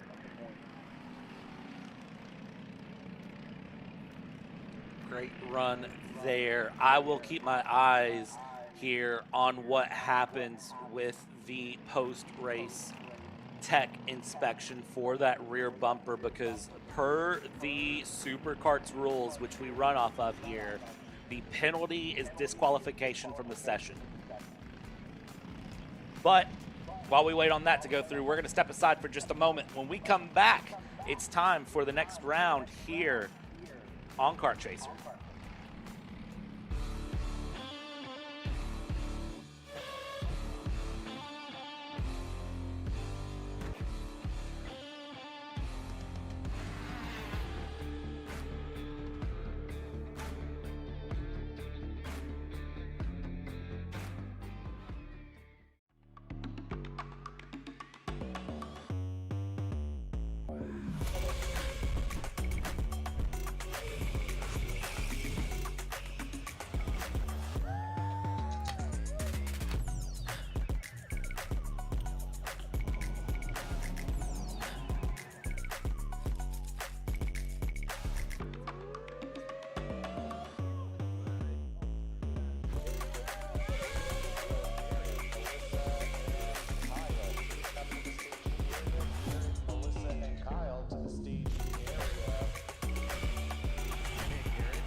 Let's go race.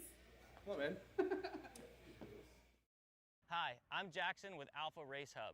Alpha is an all-in-one motorsports software solution that can solve all the software problems you need for your track, facility, or series. Alpha can cover all your software bases, from online registration, digital e-waivers, a proprietary timing and scoring software, incident management, automated points tabulation, tire and barcode scanning. We even have our own mobile timing app and rental cart activity management software. If you're looking to consolidate your motorsports software solutions, reach out to us at alphatiming.com. Welcome back, everybody, here to Kart Chaser as we set up for the next run here. It's 206 Junior Final coming up here. And let's talk about how they are going to start it out here as they go through 11 and up the hill towards 12. It's Homer Heeman who is leading in 206 Junior. How many times can I say Homer Heeman's name today? We're going to find out. Evan Frey, Elijah Matson-Vigas, William Richard, and then Lincoln DeCoster, Carson Benjamin, and Eli Alexander, the 7 karts to take on this 10 minutes plus 2 laps here for the final of the day. And again, don't forget, ladies and gentlemen, if you are trackside, there is the Saturday Night Fiesta. There is going to be some amazing things going on trackside here this evening. Make sure you don't miss out. It's the Cinco de Mayo Fiesta with cerveza, margaritas, and the Taste of Mexico food truck. Make sure you check it out. Again, that food truck has some amazing food here. As we get ready here into the tram lines, they get the signal of get in the tram lines and be ready to go and stay slow. That is the main key here. Be in the tram lines, be slow, and wait for the green. And green flag is out. We are racing. They waited real late to call that, but we are racing there. Homer Heeman up at the front. We're 3 wide in the mid-pack going into turn 2, holding it through. Little bit of curb there on the inside line going along for the Tony kart. 1 kart off there going through, but great battles all the way along. But meanwhile, Homer Heeman in the green helmet able to retain the lead. Heeman trying to keep up the dominance here at MCC. Has been so good these last 2 weeks. Going to be a hard one to beat here in the 206 Juniors as he's got the advantage right now. Evan Frey trying to close up to the back bumper right of the 43 machine to work up through the S's.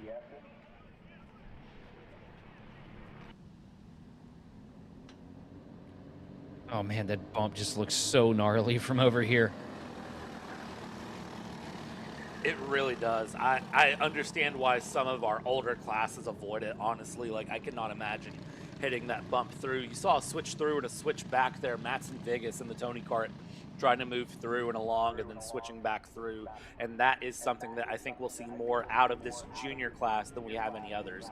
As we cross the line here, first lap through, Homer Heeman in the front, Evan Frey, Elijah Matson-Vigas in P3, William Richard in P4. Then it's DeCoster, Benjamin, Alexander, your 7 karts as they run here. Top 2 holding nose to tail at the moment by about 1/4 of a second. Matson-Vigas to Richard is about 1/4 of a second.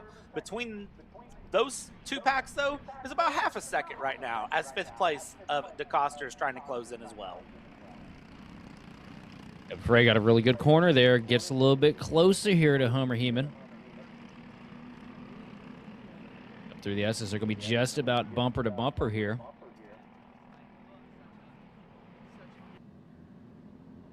And Frey's been looking pretty strong here this week as well. Showing a lot of muscle here when it matters the most. Swings a little bit wide through there, though. That's going to give the advantage to the 43 machine of Heeman, working through the last couple corners.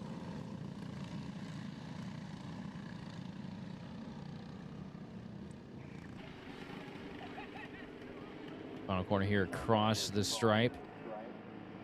Heeman's going to lead another lap, but not by a large margin. Frey still just within 2 kart lengths of your race leader.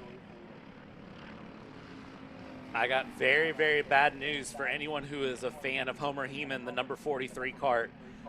Oh, no. 2 penalties just got sent out. The number 43 of Homer Heeman currently in the lead, and the number 480, Eli Alexander, currently running in last after an off track there through turn 2. Both of them tramline violations, penalty issued. Oh boy, how substantial is the penalty? It is either 3 seconds or 5 seconds is what I am seeing. It really is going to depend on if they call it 2 wheels, 4 wheels, or if they call it as a jump start, it is a 6-second penalty. That right there would put Homer Heeman all the way down to 6th spot, where they run currently behind Carson Benjamin. That is going to be a costly mistake there for the 43 kart. That's, theoretically speaking, puts the 831 machine of Evan Frey as your overall leader right now. Matson-Vigas would be running there in 2nd place. This could be a good turnaround here for Matson-Vigas, too. He's had a lot of pace. He's got a lot of talent behind the wheel. Just hasn't had a lot in the luck department. Yeah, this is going to be unfortunate for Homer Heeman here going through. Carson Benjamin now also issued a penalty for tramline violation. These drivers were told that the starts were going to be strictly enforced, and I thought they were all going very fast and interestingly out of line going through. So I was wondering if that start was going to get looked at. And as you can see, the race director's been very busy, has issued 3 penalties already in just the first few minutes of this race going through. It's going to be unfortunate to see how that shuffles up the order when it's all said and done here as they go through and continue along in 206 Junior. But as of right now, you've got a 4-kart battle for the on-track lead here as they go down the front stretch here. It's led at the moment by Homer Heeman, Evan Frey, Elijah Matson, biggest, fastest kart on track, currently in P3 there at the tail of that pack. And then 4th place there with the black helmet is William Richard, still closing into the top 3.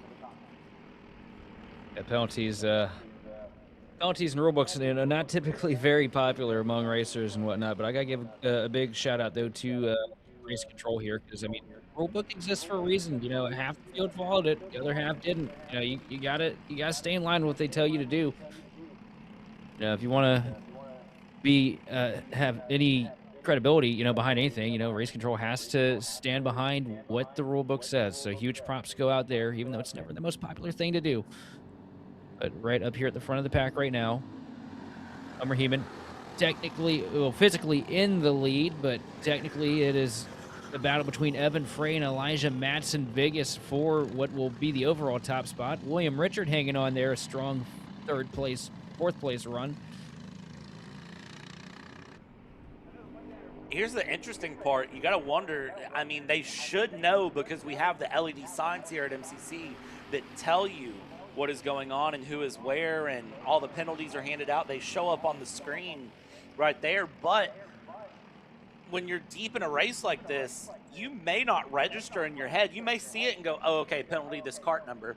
And you may just kind of not think about it until it clicks to you when you get out of the battle of trying to hold on to your position on track of, wait a minute, I got a penalty. What happened? So I hate to be the bearer of bad news, but that is a possibility right now, that Homer Heeman is aware of the penalty but doesn't truly register the penalty, if that makes sense.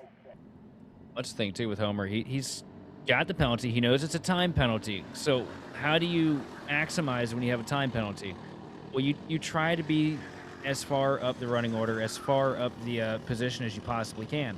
He falls to the back of this little pack of karts here at the front. We're looking at, it's an 0.8 of a second gap between your race leader and your 4th place runner. So now, if he has, say, a 6-second penalty these guys serve, well, now it's going to be 6.8 seconds that he's actually falling back. So he's still got to try and step here at the front and try to run as fast a laps as he can, maybe try to pull away from the field, at least hold these guys at bay, because this is how he's going to be able to maximize on position and overall maximize on points. And at the end of the day, that's what we're all here for, is the points.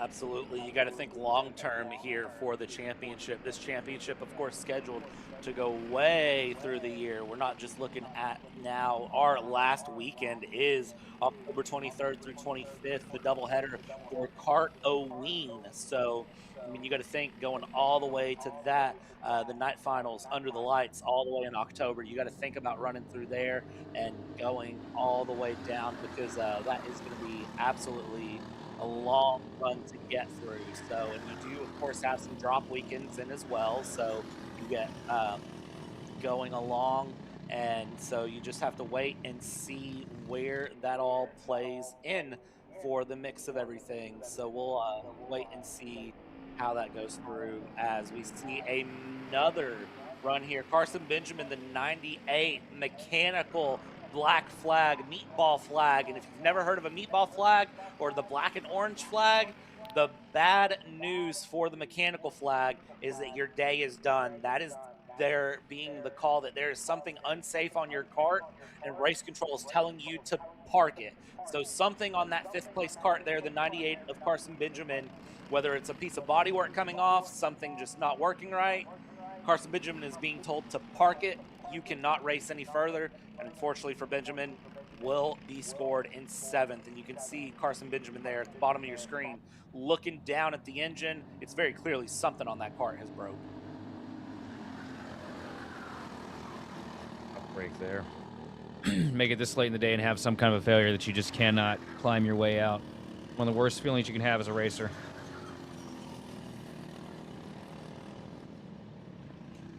It is the nature of racing, though. Sometimes equipment breaks. Yeah, that's just how it goes. Always has been. You know, you got to have the full package. You got to have the talent. You got to have the kart. And then you also have to have the reliability. And you also got to not make the mistakes. You know, it's a million different opportunities, a chance just to get a finish in one of these races, let alone to win. Because it's all situational.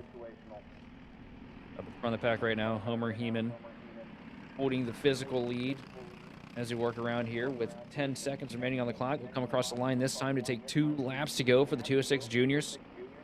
Real battle for the win, though, right now between Evan Frey and Elijah Matson Biggis. Biggis all over the back bumper of Evan Frey here.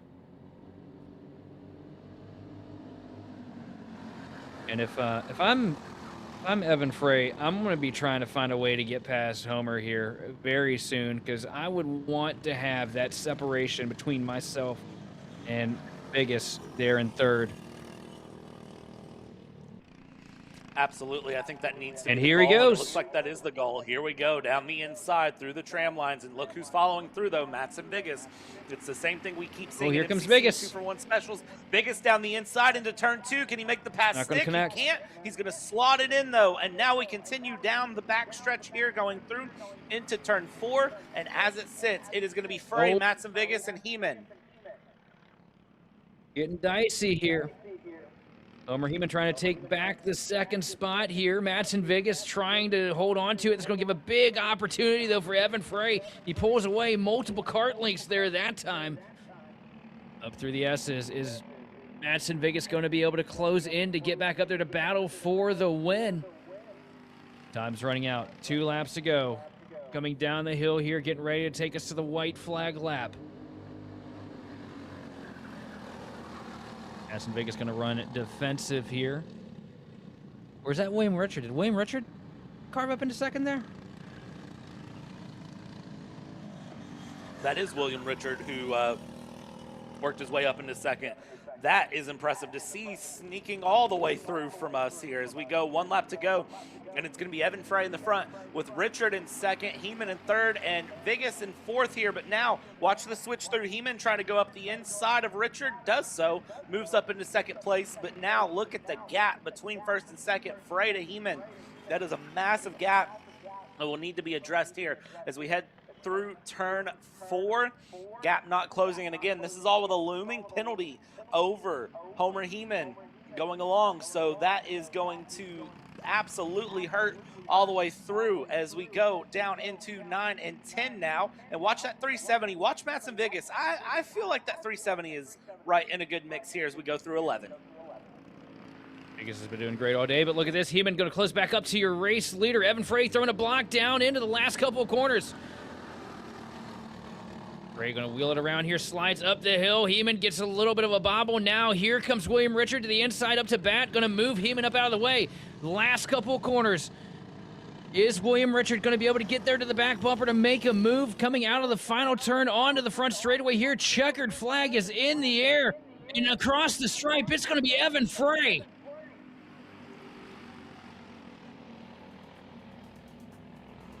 Evan Frey picks up the win here. 2nd place will go to William Richard. Homer Heeman in 3rd. Elijah Matson Biggis in 4th. Lincoln DeCoster comes across the line 5th. Eli Alexander 6th. And again, Carson Benjamin picking up the mechanical black flag and will be in 7th. We'll keep an eye on the post-race results of this class as well and see if anything comes out there for that penalty to verify where Homer Heeman finishes. Is it now looks like there's been a warning now issued for Tramline post-race there right at the end of the race. So we'll see if that supersedes that penalty that was issued at the start of the race or not here, as 206 Senior is done. And from 206 Senior, we go to shifters.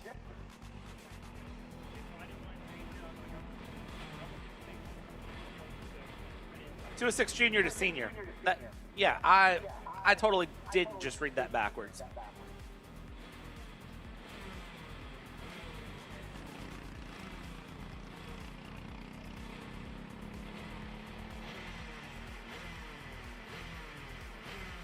And again, ladies and gentlemen, we are ready racing for the weekend. So as soon as one class is off, the next class gets to go. And here's how it's going to be. It's Randall Potter with Emily DeMaster, Brandon Helton, Addison Ianello, AJ Roderick, Ryan Curl, Braden Heber in 7th, Will Wilkie in 8th, Adler Klein, and Gavin Degenhart, your top 10 in 206 senior.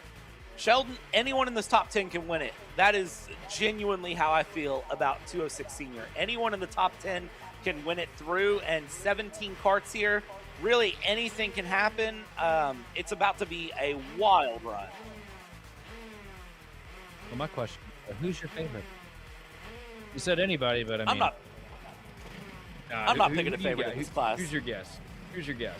I'm not picking a guess in this class because I have no idea how this is going to play out. You're forced to make a guess, though. Who are you picking?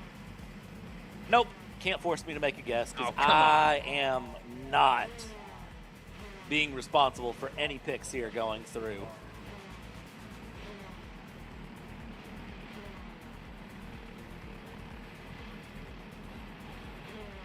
You know what, honestly, with as aggressive as the 206 seniors can be, though, coming into that first turn, I think I might pick the Vespa this go.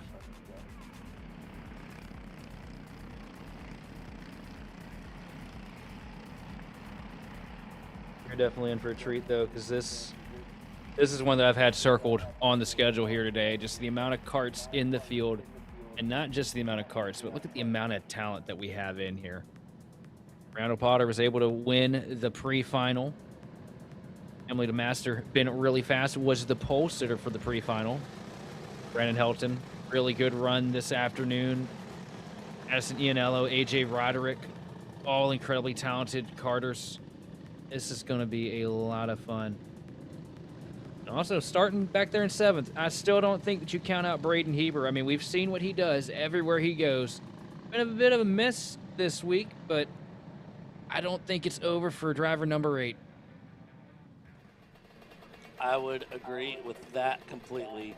As we see this pre-final hit into the tram lines, we'll see what the call is here. Slow, they roll, they go slow. And green flag is out. We are going to be racing here for the 206 senior final as they go through. Top 2 holding their way along here.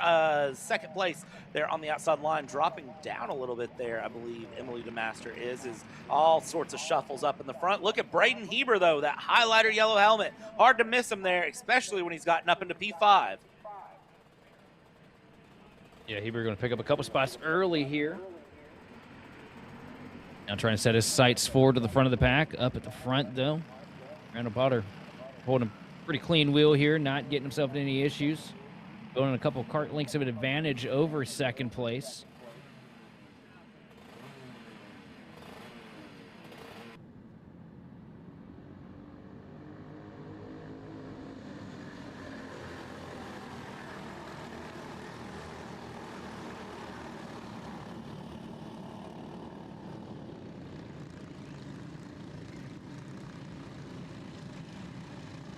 Everybody makes their way through 14 into 15 and 16. We go down the front stretch, and this is going to be the end of lap number 1. And let's take a look at how this lines up. It's Randall Potter up in the front here, going through with Brandon Helton, AJ Roderick up into 3rd, Emily DeMaster into 4th, Braden Heber up into 5th, and then it's Klein, it's Curl, it's Will Wilkie, it's Gavin Degenhart, and it's Addison Ianello. Your top 10 as they sit. Any of these top 10 can shuffle up at any time, though. They are all that quick.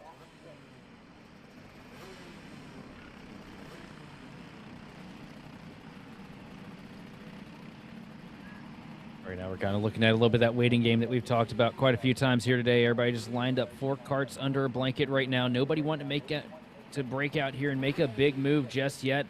You know, there's a lot of time left on the board. You don't want to slow down your pack, especially when you got somebody like Braden Heber sitting back there in 5th place, getting ready to breathe down your neck.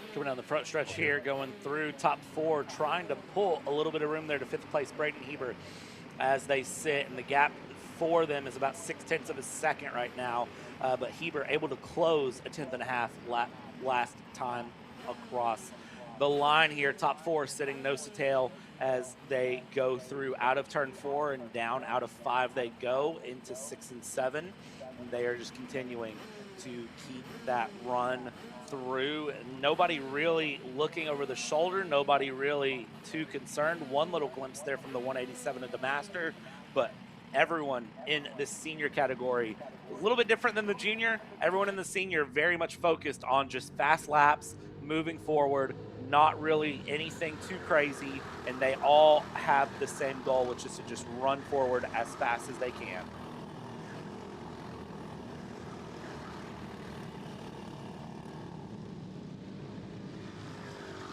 55 Machine and Potter doing the best at that right now up at the head of the field, but not by a large margin. Brandon Helton's been there. Side-by-side action right now behind, though. A.J. Roderick trying to take over the 2nd spot. Not able to get a good enough run through turn 1, though, to make it happen. Going to have to hang on here to 3rd.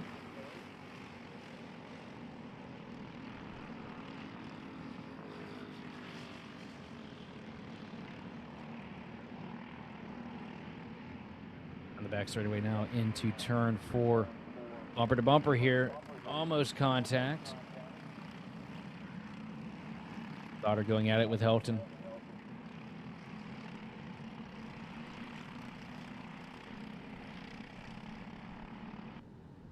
One of the things to watch here as they go through, Heber very clearly gave the indication there to Curl on the front stretch of, hey, let's go get them. Let's work. Oh, that's a big off there.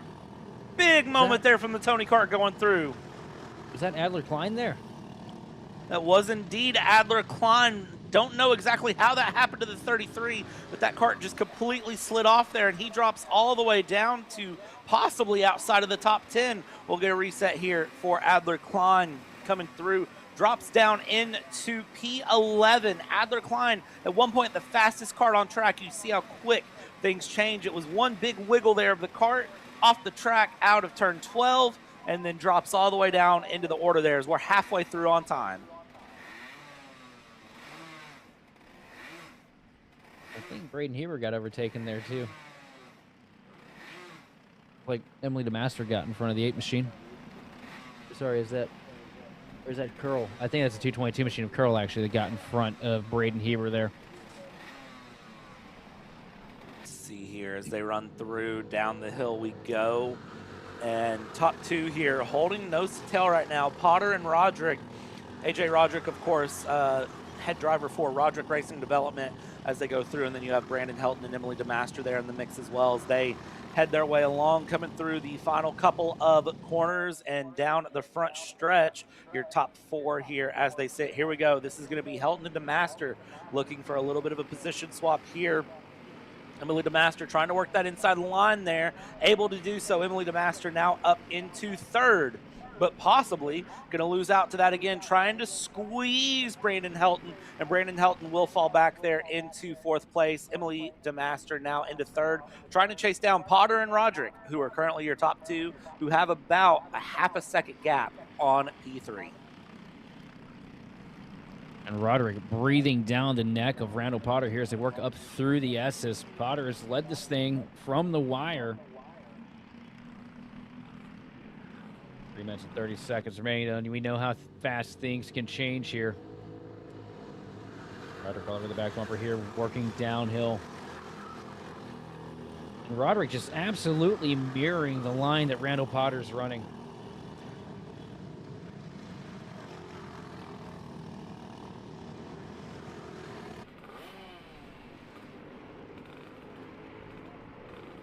.46 Iannello there was on screen for just a second, and again looked like some sort of damage to the rear bumper.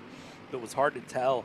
They do run pushbacks here at MCC, so the pushback rules are in place. If you get a little too aggressive with that bumper, you get a pushback. A half pushback is 3 seconds. A full pushback penalty is 6 seconds. So it does have to be a little bit of awareness there on the bumpers. You can't use really too much muscle on anyone unless you deploy your pushback, which is not what you want to do. 2x2x2x1 we go here as it sits. So top two, then third and fourth, fifth and sixth, and then Wilkie there in 7th place. And then you see the sea of karts from INL back behind that going through as we go 2x2x2 with 2 minutes and 22 seconds to go. Yeah, time's starting to run out here. 2/10 of a second across the stripe. That last lap for Potter looks like he's going to be a little bit closer this time as Roderick closes the gap here out of the final straightaway.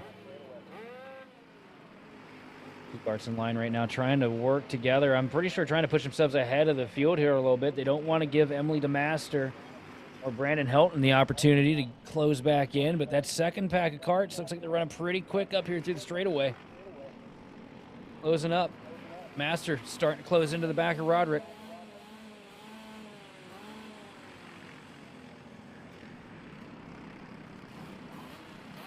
They're running very, very quick here as they go, and top four still trying to find their run as they sit, and that gap is closing little by little as they go along here. Let's see, this time through, 90 seconds left to go. Make that 75 seconds here, minute 15 left to go as they come through turn 12 at the moment, through 13 in the left-hander, now 14 the right-hander to go, and let's see how this plays along for them as they continue to run their way through, keep that battle alive, and as they round less than 60 seconds to go. Here we go, top four closed up, a much considerable lower gap here. When will the top two start battling though? Yeah, I think it's going to be down to the last lap. I think that Roderick and Potter have just settled to the fact that they'll figure it out when it matters the most. Which, it's a great strategy if you want to, hold on. But, if I'm Roderick, I don't really like that call, though, because, you wait till the last second, you get one good block in front of you, then, boom, that's your opportunity. It's gone. There's been so many other chances where you could have taken a chance to make something happen. You got to gamble a little bit here. But I get the strategy, too. Just stay locked in. You know that you and Potter are running really well together. You can shadow everything that Potter does. You're not making mistakes. Potter can't get away from you. But, fortune favors the bold. You are not wrong there. We'll see how this plays out for them as they go through. Let's find out here as we're down to the plus 2 laps. This is 2 laps to go as they cross the line, and right now we're still holding stationary. Look at Heber behind there with Wilkie spreading out, going through. They're going 3 wide back behind, but right now these top two holding on nose to tail. 3rd place isn't far off. 4th place isn't far off either. So these two start battling. Anything crazy can happen as we head towards turn 4. No look through yet. I would imagine it will be 3rd sector where we see the pass really try to be attempted. I don't think we'll see anything like we saw in some of our younger categories where they go for the passes down into different corners. This is going to be a case of where it's going to be a known variable of pass into the final corner here as they go out of 11 Sheldon and head through. Right now, top two still nose to tail. And they come downhill into turn 12. Roderick up to the back bumper of Potter. Just 2 laps here into the final couple corners through 12. Now down into 13 and 14. Potter still holding the advantage as they hit the final kink, coming back onto the front straightaway here. Out of the final corner, white flag in the air. 1 lap to go for the 2-6 seniors. Out of turn 1, Randall Potter has led every lap here since we took the green flag. Is he going to be able to come across with the final? Certainly going to try here. Let's see.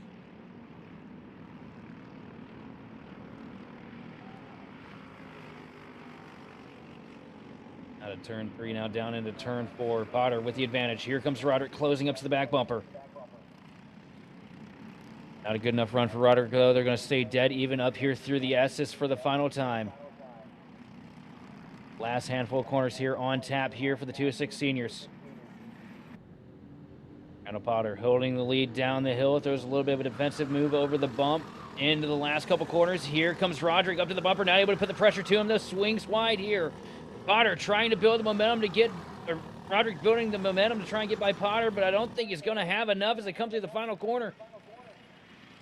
Waiting for him to press around past the board, across the stripe. It's going to be Randall Potter leading wire to wire here and winning the 206 seniors. You see there coming across the line, Heber, a little bit of contact there with Will Wilkie, and you saw Will Wilkie just kind of look over and say, what was that going through? But great battles nonetheless between all of these drivers as they go along, and here is your unofficial results. Randall Potter, AJ Roderick, Brandon Helton, Emily DeMaster, Ryan Curl, Will Wilkie, Braden Heber, Adler Klein, Addison Ianello, Gavin Deeganhart, your top 10 as they go. And then from there, it was Tanner Gorman, Tanner DeMaster, Dylan Sorg, Vince Krasuski, Katie McDaniel, Troy Hart, and William Speck, your 17 karts that took on this run through. Now, I can say we are done with 206 Senior, and it is time for the shift category here in just a moment.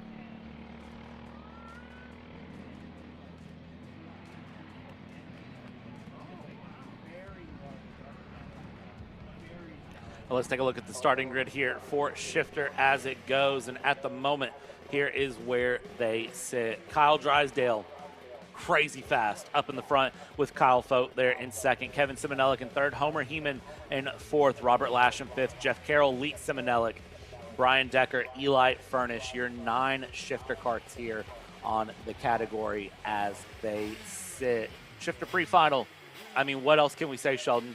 Kyle Drysdale had a 35-second gap when it was said and done.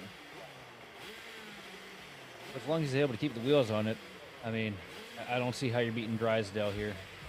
Been in a league of his own all day. Feels like he, well, pun intended, feels like he brought an extra gear to the Speedway this week. I almost wouldn't be surprised if he did, honestly. Going through, you see him out there getting the pacing underway.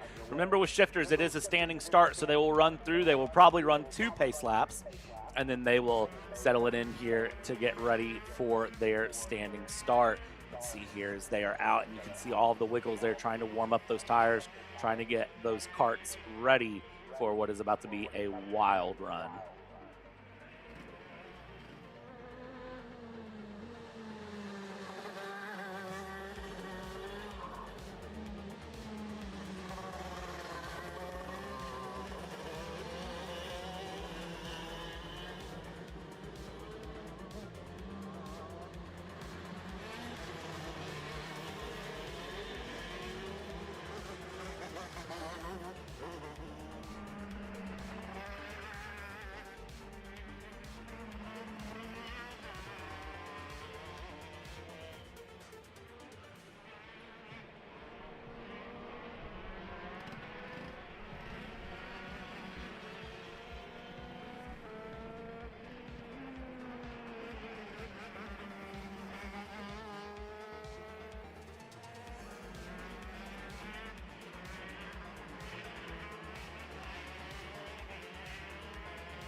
All right, and as the karts will finish their second formation lap here around, we will get ready to grid them up and get ready to send them through. They'll pull in the tram lines, they'll stop, they'll get set up, and we'll see how that start goes for them as the carts pull through and get ready to run into the tram lines here. Everyone gets sorted into their respective tram lines through, and now they will get in position and stop here as they go.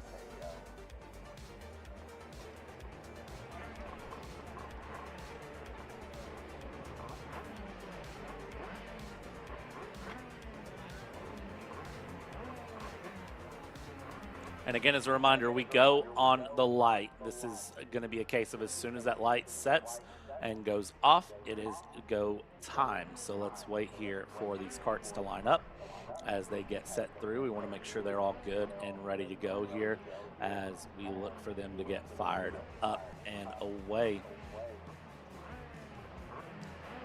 Thumbs up.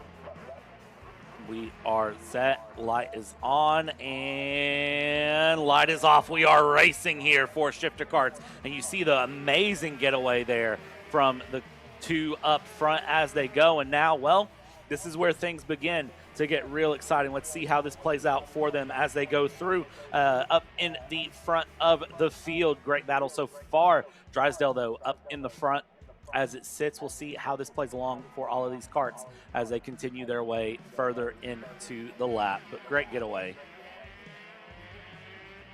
Yeah, absolutely great launch there up at the front of the field. Is that kind of what we were expecting to see, right?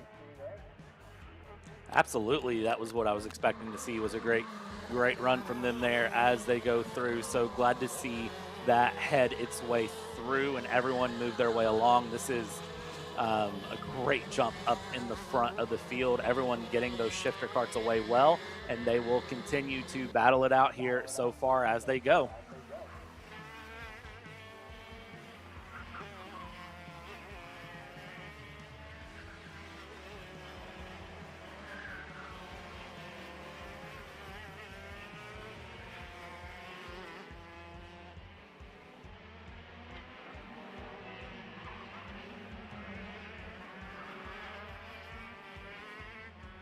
Look at the gap that Drysdale's already built to over 3 seconds now on the 29 machine of fault.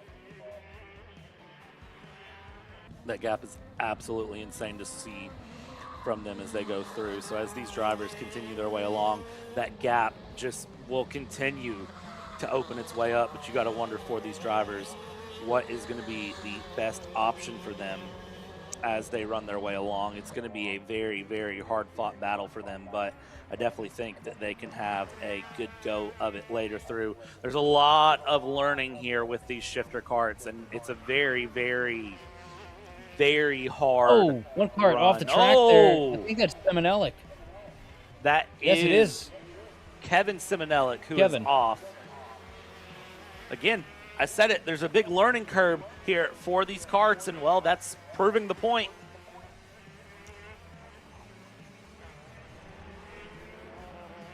Going right and left isn't necessarily easy. Going right and left while having to maintain gears and shift, that's when you start to really make it complicated. Absolutely. It is a hard thing to learn, but it is something that I think once you learn it does definitely make it a lot more, I don't want to say easier, but it's definitely an experience to learn, that's for sure. It looks like a whole lot of fun, that's for sure.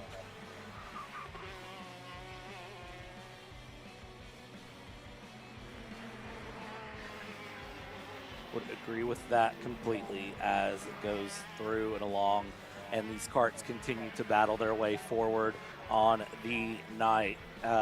Looking up front again, you just have Drysdale there way up in the front, continuing to just pull away here in shifter. 6.5 minutes left to go, and for Drysdale, it's just been a great run.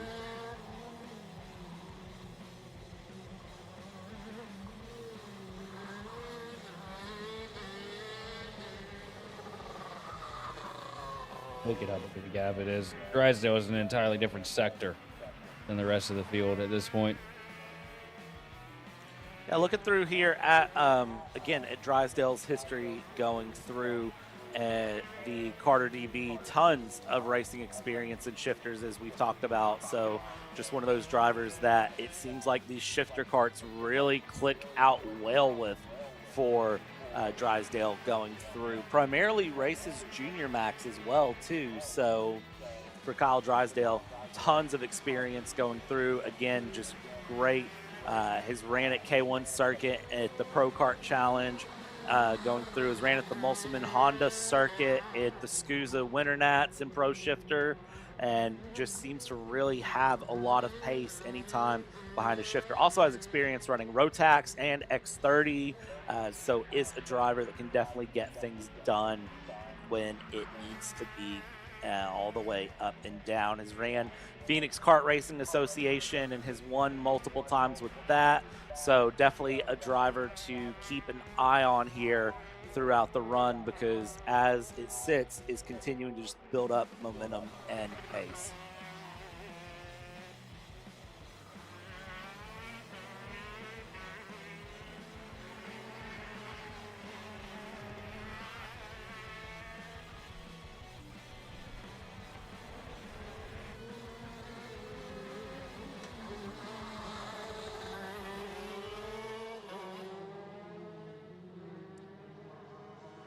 Four minutes, 40 seconds left to go. Kart's continuing to circle through. And again, we talk about the difficulty, the learning curve of shifter here, Sheldon. And I think one of the things to remember with shifter is that it is, you said it earlier, thinking about changing gears as well.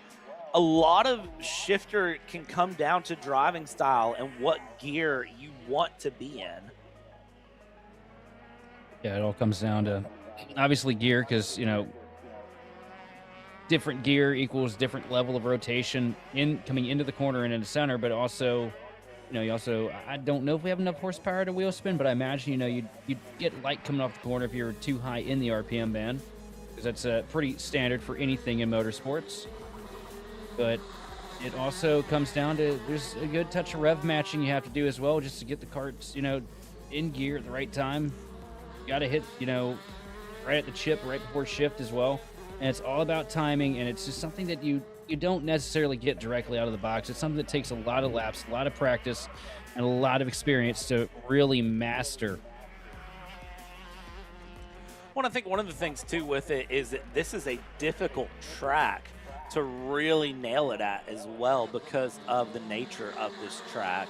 When you look at it, there's, you know, not necessarily like a true long straightaway. Of course, we call some sections the back stretch, the front stretch, you know, the straightaway, but none of them are truly a straight shot, which can complicate things. And as well, going through with all of that, I mean, you end up with some weird sections of what gear do you want to be in here? As we have Kevin Simonelik and Homer Heeman battling it out here. Of course, Simonelik in the purple helmet, Heeman in the green helmet here going through. 2 minutes, 45 seconds left to go. That's the battle for P3 overall. They are not racing the same class.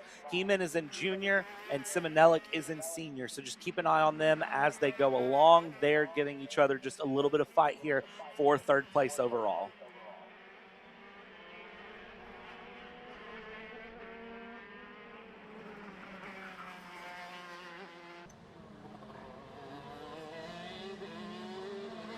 .22 seconds across the line last time for Drysdale.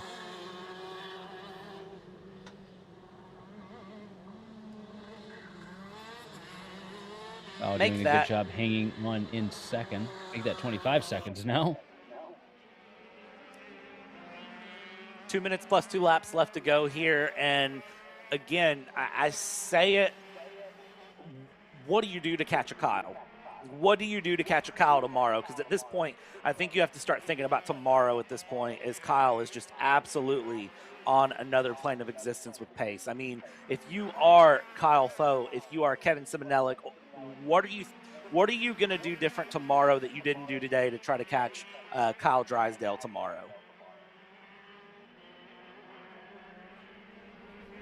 Honestly, the only thing you can do in such a short turnaround, really, is, I mean, obviously go out there, get the most you can tomorrow out of practice, learn everything you can, try to study. You know, when you roll out of pit road, try to be the first kart behind Drysdale. That's the most important thing you can do. Try to follow and mirror what you can before he, inevitably pulls away, and try to sponge as much information as you can off of him. I mean, heck, even go talk to him, ask him, after the race, hey, what is it that you're doing that's making you so good here? What are some pointers that you have? You have a master on this track. Worst thing that, a driver could tell you in a situation like that is, no, I don't want to tell my secrets. Well, you know what? It happens. But you're not going to learn anything if you don't go ask, you don't, go try to figure out. The worst somebody could say is no. And then outside of that, I don't know what the rule book allows as far as changes and adjustments for these carts, because I've never personally been in one of the garages. But go in there, make some wholesale changes if you can. Figure out what you can do different with the cart to try and match on that pace. And just hope that you have the whole package together tomorrow morning. Yeah, it's definitely going to be one of those that dialing in the setup. There's a lot more to setting up a cart than you may realize, honestly, going through. So I definitely think this is one of those that if you can dial in the setup, you're going to be in a great position. But I think some of it, too, is going to be just driving style as well. I don't know that all of it's going to come down to setup. I think some of it is really going to come down to just how you're handling the cart going through here, as time has expired at this point, and we are looking to see the 2 to go signal come through when our leader crosses the line next, because that will set things up for that 2 to go signal here.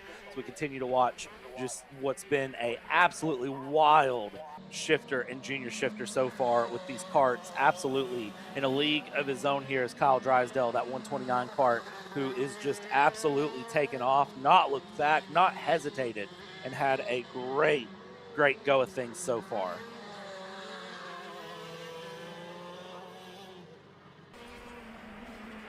I'm just starting to think that Drysdale might be immune to mistakes as he comes across the start-finish line to take the 1 to go signal. White flag is in the air. Last lap here for the shifter, junior shifter class from MCC. On the back straightaway, up the hill into turn number 3. Kyle Drysdale has set an elite pace here all race long, all weekend long, or afternoon long, really. Got one cart having troubles here. It looks like, I think is that a 42 I see on the back bumper? Is Heeman getting lapped. So lapping everyone but the top 3. And I'm going to be real honest with you. I think Drysdale, with a little bit more time, probably could have lapped the top 3, honestly, coming through on the run here. Looking for Kyle Drysdale to cross the line as we are 1 to go. Coming through will be the next cart across the line here. Kyle Drysdale absolutely driving it into another world. Wins here in shifter and junior shifter. Dominates, you could even say.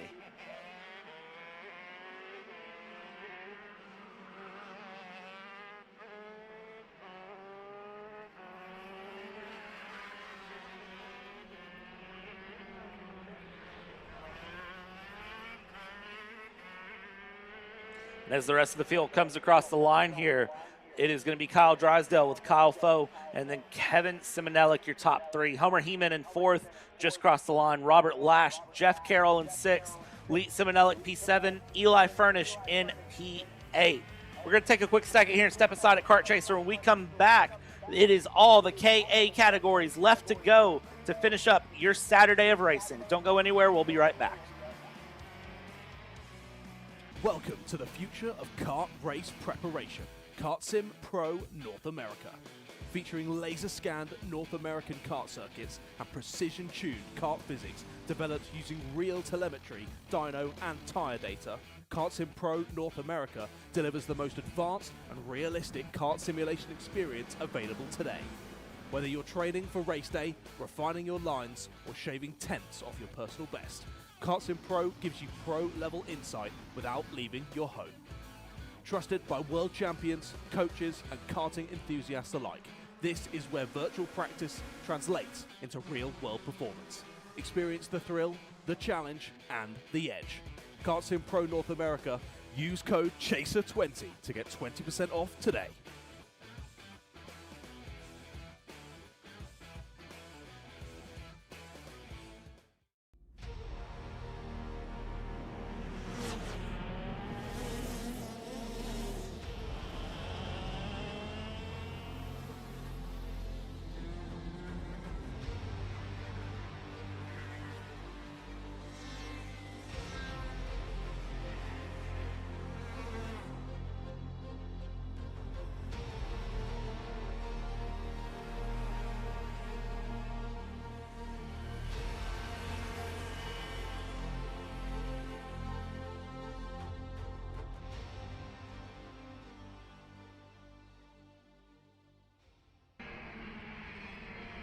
Welcome back, ladies and gentlemen, here to MCC, where we're going to go through here. We have Ready Racing going for our finals. 10 minutes plus 2 laps to go. It's KA100 Masters and Super Masters here on the track. And if you remember back a couple hours ago, Andy Kutcher had a mechanical failure and lost out from the lead. We'll be starting tail end Charlie of the field here. Chris Kutcher, the other Kutcher, will be starting in the front. Paul Meese, Damian Jennings, Greg Lay, and Jared Tracy, the rest of the carts that will be between that Kutcher sandwich here.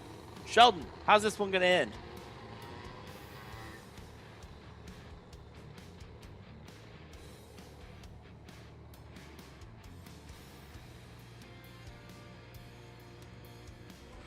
Sheldon says it's going to end great. That's what I say here as we go. And we go down into the tram lines to get ready to go here. And let's see how this plays out as these carts slowly roll their way down. Slowly. And green flag, we are racing here immediately. And watch Andy in the background there. Red cart, white helmet. Where is Andy going to end up? Already trying to go around the outside, trying to get multiple positions on lap 1. Gets past 2 carts in turn 2. Will get past a 3rd cart potentially in turn 4. Down the inside, Andy goes, and Andy very quickly able to move up into 3rd place. Already past Greg Lay, Jared Tracy, and Damian Jennings. Now just needs to pass Paul Meese.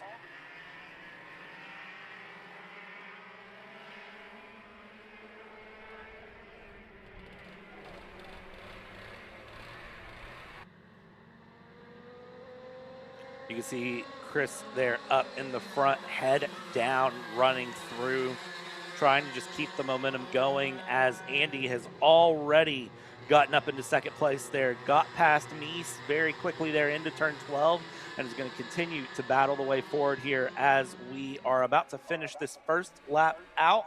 And here we go across the line. It is going to be Chris to Andy, to Paul Meese, Damian Jennings, Jared Tracy, and Greg Lay here, continuing their way along as they go. First lap down, 8 minutes, 45 seconds left to go. Back 279 machine of Chris Kutcher trying to hang on. A lot of pace for both the Kutchers here today. Amazing climb through the field, though, in the first lap for Andy Kutcher. Remember, had the issue with the cart in the pre-final. And doesn't look like it mattered too much based on how fast he climbed through the field. What do you think, Brad? Not a bit there, but now the problem for Andy is getting back to the back of Chris here and trying to go for a pass. So we'll see how that plays through along for him as he goes. 8 minutes to go here for Chris Kutcher to hold on up in the front. And again, 2 laps after that as they go. So as they head along here, top 2 trying to pull away there with Meese there in 3rd. Jennings and Tracy are fairly close together as well. So keep an eye on 4th and 5th to start battling it out here soon. I'm sure those 2 are going to have a very interesting battle here later into this race as they go through. A reminder, this is Super Master and Master combined, so especially if Jennings and Tracy start battling, that's an inter-class battle. That's not necessarily a battle in the same class, but it's still a battle for position nonetheless. Chris and Andy there 1st and 2nd. They are both in the Master category. Meese and Jennings are Super Masters. Tracy is a Master, and Greg Leahy is a Super Master driver here as they all go through and down into turn number 12, continuing through. Andy's gotten closer to Chris here, but it's one thing to catch, it's another to pass.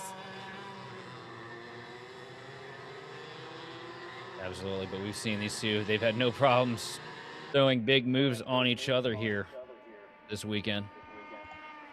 So Andy Kutcher closing up to the back bumper of the 279 machine of Chris Kutcher here. Kutcher with the lead right now, 0.2 of a second up at the stripe that time. That gap starting to close down to just a couple of cart lengths. Great run down the back straightaway though for Chris as he starts to pull a little bit of an advantage on Andy here. Up at the top of the hill into turn 3. Chris Kutcher still running great laps here, now down into 4. And 4 is the corner that always sketches me out the most when we come here because it's a downhill, it's a quick right-hander, and I've seen a lot of mistakes been made into turn 4. It's an easy corner to miss because of how much extra load is in the cart because you're coming down the hill. Same thing right over here too, but it's just such a sharp corner, whereas this one kind of has that, like, you know, carousel kind of sweeping corner feel to it. Yeah, it's always interesting to see how turn 4 treats some of these drivers going through, because it's very challenging.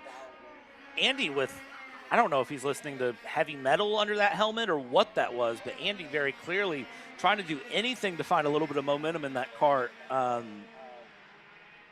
That caught me off guard. I'm so sorry. That caught me off guard. I did not expect to see someone practically headbanging like they're in a mosh pit at a Metallica concert or some sort of crazy heavy metal concert. That's probably not Metallica, to be honest. Hey, yeah, I don't know. Don't you be throwing shade at us crazy heavy metal listeners now. Hey, I'm one of them now. Come on. Okay, I was about to say that's what keeps me going through these long broadcasts is the Spotify mix of all the heavy hits from the 2000s and 2010s. As well as a fair shake of Ozzy mixed up there as well. But up here at the front of the pack, Andy Kutcher closing into the back of the 279 machine of Chris. Up the hill here through the final corner, and now he's in slipstream range, and now is the situation that Chris was hoping that he wouldn't have to deal with, and that is a hard-charging Andy on the back bumper with the clock winding down here. And look at the run Andy was able to get there out of turn 2. Great run there out of turn 2, but can he hold on to it here heading through turn 4 he goes, and well, this is going to be the easier said than done moment as they go through turn 7 now, and this is where I have to wonder for Andy, is this where you just sit behind and you and Chris build a gap and then you go for the pass in the final couple of laps and, well, let it be as long as it's a clean run, or do you want to get past earlier and be the one defending? What really is going to be your preference between these two? Again, these are drivers that have tons of experience at this track. They know this track very well. They know what it takes to be fast, and they know how to work together because, well, look at the last name. Well, it doesn't look like they're working together now. Here we go, making a pass to the lead here down into turn 1. Andy Kutcher tail into the field to the front here. 3 minutes and 40 seconds remaining here in the KA Master Senior Master Heat. But here we go, crossover now down to the bottom. Here comes Chris Kutcher trying to take it back over wheel to wheel here through turn number 3, down the hill into turn 4. And he's going to hold the advantage for now. That is a important move there, going through with 3.5 minutes left to go to try to run through the rest of this field as they go up the hill here through, now down, and, well, trying to build a gap to the rest of the field, I should say, not actually trying to pass through the rest of the field, but trying to build more of a gap here as they go through and continue their way along here, heading out of 14 down towards 15 and 16 they go, and now down the main straight they come through. You can see there again, sticking nose to tail, looking over the shoulder there, Andy does, looking to see where Chris is, and as they head out through turn 2, dive to the inside there. Chris going for a deep dive along, and, well, not able to clear the pass, avoiding the contact, which is also very important, but definitely showing I have some pace, I'm going to be going for a move. Put a bumper here between the Kutchers, down into turn 4. Andy Kutcher still hanging on to the race lead right now in the 296 kart. Started this thing off at the tail end of the field, drove to the front in the first 2 laps. Took him a while to reel in brother Chris Kutcher, but now they've gotten in a flip-flop situation. Now Andy able to make the pass a couple laps ago. Now Chris trying to close in. Working into corners 12 and 13 right now. Quick right into 14, back on to the front straightaway here through the tram line. 1 minute and 50 seconds remaining, and it is an all-star battle up here between the Kutchers. And these top 2, of course, Kutcher's battling it out is absolutely crazy to watch here as they go along, and they continue to try to find some way for one to be faster over the other, which again is easier said than done every single time they try. So just watch them as they go through here, as Chris will be waiting to try to go along from Andy as he goes through. So He's going to continue to just stay behind. You see they avoid the bump down towards 12, and they continue their way along. Here we go as they go through 12 now, and with 60 seconds to go, at some point, this has to get much, much more aggressive on the battle, and just give it some time here and wait and see where it lands for them. It is crazy how in sync these two are, but not anymore. Now a dive down to the bottom. Chris Kutcher trying to take over the lead with 45 seconds on the board. Down through 1 and 2, Chris Kutcher takes the lead back from Andy. Down the back straightaway, good bit of gap built between the two karts, about a kart length and a half, but we know that this gap will probably close as soon as it opens because these two just pretty much seem like they have magnets to the bumpers. I've never seen two drivers run the same exact line without making a mistake as often as these two do. You see Chris taking a peek over the shoulder. I'm almost convinced that they're like sharing a brain cell. I don't have a good answer otherwise. It's probably best that these two are sharing a brain cell and not us. Things get pretty bad when I share a brain cell with somebody.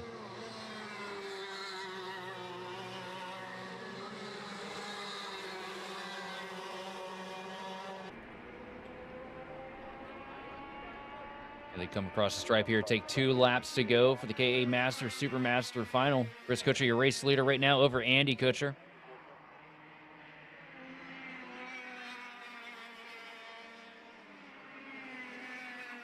Now here's the thing I gotta wonder, you don't talk about tires a whole lot in karting. But I can only imagine that Andy, really had to send it there that first lap to get up to second, then reel in Chris. I'm wondering, is there a possibility that Andy could warm out just a little bit? Definitely is possible, to be honest. Tires are still a bit of a factor in karting, so you got to wonder if there's not any bit of tire wear going through as these karts continue their way along and forward. Definitely is a possibility for them. As we come out of the final corner here, we'll be coming around to take the white flag this time by last lap here. 1 lap to go for Andy and Chris to decide who is the better family member for the night and who is going to be the one who is paying for the other's food tonight. I would say they're going through as they head through the first couple corners. That was a bit of a painful claim there, Brad. Don't put that pressure on anybody. But here we are, bumper to bumper again through turn 3, down the hill into turn 4. Chris Kutcher with the advantage. Andy Kutcher sitting there in second. A deep climb through the field for the 296 kart, sitting just 1 spot away from the gold. Up through the S's here for the final time. Now working down the hill. Last chance really to make the move. Not going to be able to stick it though. Chris Kutcher going to hang on to the point here, working into 12 and 13. A quick left hand, right hand flick, and up, out onto turn 14, leading down to the front straightaway. Chris Kutcher with the advantage. Andy, is he going to be able to slingshot to the outside? They're going to be side by side, but it's not going to be enough. Chris Kutcher is going to win the KA Master and Supermaster Final here from MCC.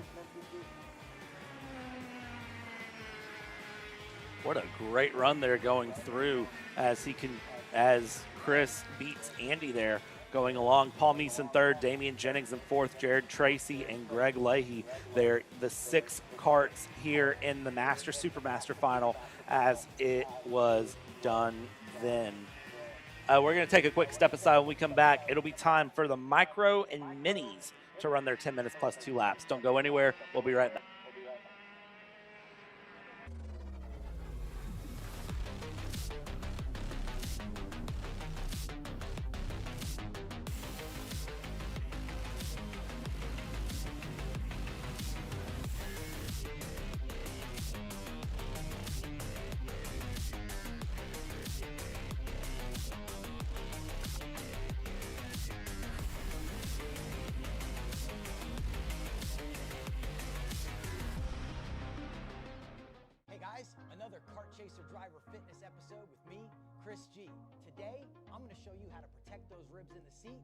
We're doing core. Exercise number 1 is the bench leg raise. Controlled all the way down, full range of motion. Make sure you pick up that tailbone off the pad. Coming down, controlling. great for the lower abdomen area and obliques. Floor slider mountain climbers, exercise number 2.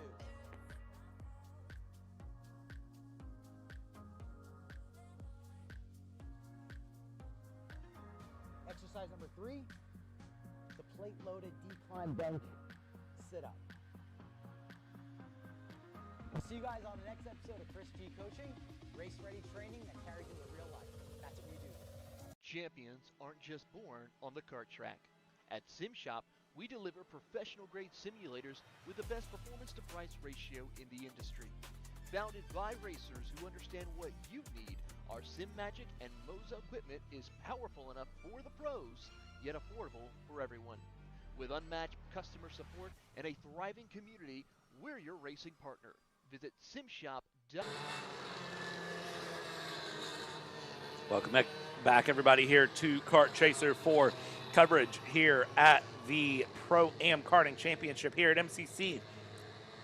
It is time for the Micro Minis here for their finals. It's Min Lewis up in the front with Sam Hornish, Blake Martinez in third, Brogan Wren in fourth, and Griff Heeman in fifth. You see the signal to slow it down, get in the tram lines and stay real slow. We had a couple of misfires there with the start for their pre-final, but we're green on the first try here for finals, going through big battles already up in the front for the minis and micros.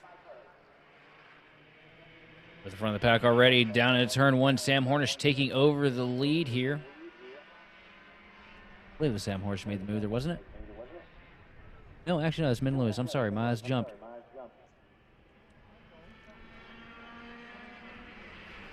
See here as they Hornish is going to be able to take the spot away from Blake Martinez, though.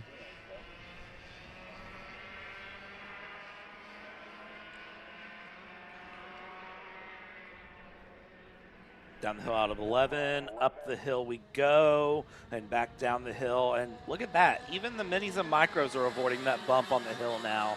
So I think it's hit the point where it's a bit of attrition for the weekend, and a bit of survival is the goal for the weekend here as these karts continue through. So you have the 133 of Min Lewis in the lead right now, Sam Hornish in second, Blake Martinez in third, just as they started and gridded up here as we go through. And these top three continue to battle along. Hornish. They've got very similar pace. Did you see that save from Hornish there? I did not. I actually glimpsed away for a millisecond as it went through. So Hornish, a big save, it sounds like. Yeah, absolutely. Came through turn 1, got a little bit close there to the grass. The kart about kicked out. You could hear the tires skidding through the feet. A great save from driver number 111 sitting there in second place and somehow didn't lose any ground.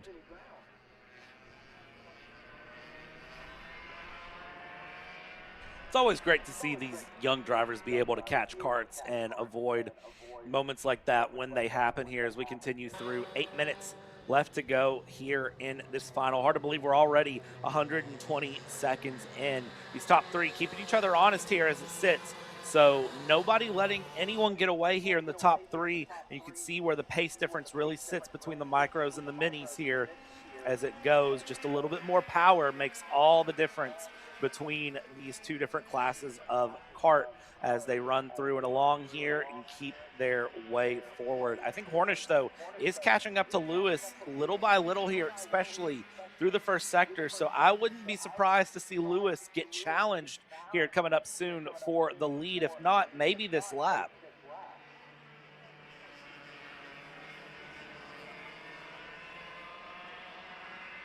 And you got to think, too, Hornish riding a pretty strong wave of momentum with the big win earlier this afternoon.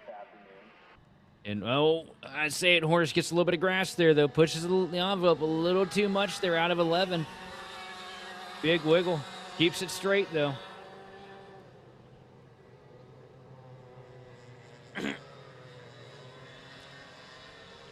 being able to catch that through, but those little wiggles here and there are absolutely going to be causing some interesting moments and some problems for Hornish as it goes through, losing the gap to Lewis a little bit here, is looking over the shoulder because here comes Martinez in third, still closing the gap here, still charging forward and being able to find more and more run here as Hornish again with a wiggle there in a weird spot, honestly, out of 3 going towards 4. So Hornish very clearly pushing that cart and really trying to find the edge of the control of the cart going through. And you can especially see in the corners where the corners have rubbered up a lot there, and you can see the black strip of where the grip really is. You can see that's where Hornish, as soon as it's transitioning off of that grip, that's where it seems like Hornish is starting to lose a little bit of handling of the cart. Another thing I'm noticing too here is watching me come down the front straightaway. The only driver that's really doing it right now, Min Lewis, is basically hugging the wheel. How close they're getting to the steering wheel here. You gotta look right there. All the way down, face down, right to the steering wheel. That's a driver that's trying to get every 10th of a second they possibly can out of this cart to try and grow that gap. And it's working. The gap is growing here. 1.3 seconds the gap. It grew by 7 milliseconds last lap. So, I mean, it is growing here, but Sam Hornish very clearly has some pace here to try to close back in as we continue along. Hornish has been doing really good this weekend. Last week, a couple mistakes took him out of competition for the top prize. This week, really brought an extra gear to the track, it seems like. Got the win earlier this afternoon. Now out here contending for win number 2 of the day. Got a ways to go, though. Min Lewis hasn't thrown a tire the wrong direction. So a couple mistakes that Hornish may need to clean up here with a couple slides off the track here early, but hanging on strong, fighting. But the thing I like, though, you see Sam Hornish back there working behind the wheel, pushing the envelope, making mistakes. That's a driver that's learning the limitations of the platform that they're running. And that's somebody that once they get it all figured out and put back together, that could be a lot of wins right there under the belt. But Min Lewis now with a 1.2 second advantage. Looks like it's starting to close up a little bit up here at the front. It is. It was 0.12 seconds gain last time around. Sam Hornish over Min Lewis here going through. You got to wonder if for Min Lewis there's not a little bit of management that's happening right now, of just managing not only the cart and the tires and the engine, but a little bit of managing themselves as well for Min Lewis, because again, you have this racing today, but then you have all day tomorrow as well to race. So I really wonder if there's not just a little bit more of a breathing room being given here on this go for Min Lewis. We'll see what the gap is when the line's crossed next time by. Did it shrink? Did it expand? Did it stagnate here and stay steady? Let's see where it's at as they come through. Closing. Helmet tucked down the line. It actually opened by a tenth that time. Yeah, I think I was wrong. It's accordioning. It's definitely accordion affecting up and down here. Not too good with the eye test, apparently, is what we're learning here tonight in the booth. Don't worry, I'm not good with it either, so I won't hold anything against you. I appreciate that, buddy. But all right, but the front, Min Lewis holding a pretty commanding lead. 1.3 seconds. Going to be real difficult for Hornish to close in. Lewis has not made a single mistake all race long, all day long, really.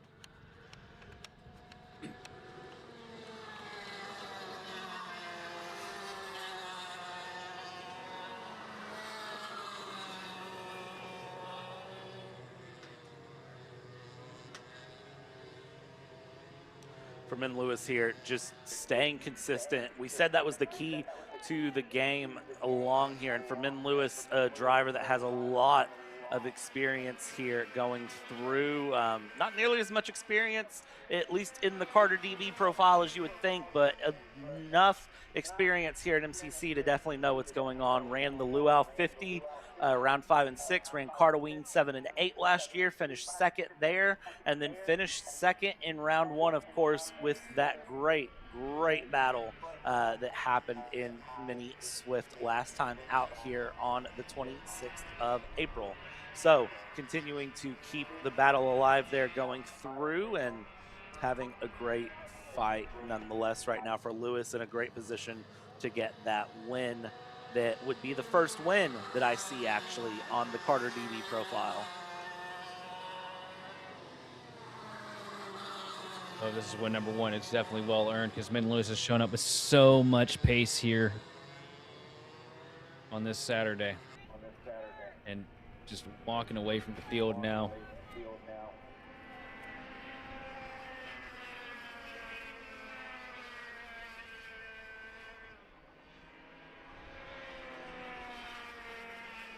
.8 seconds as it sits now. Go.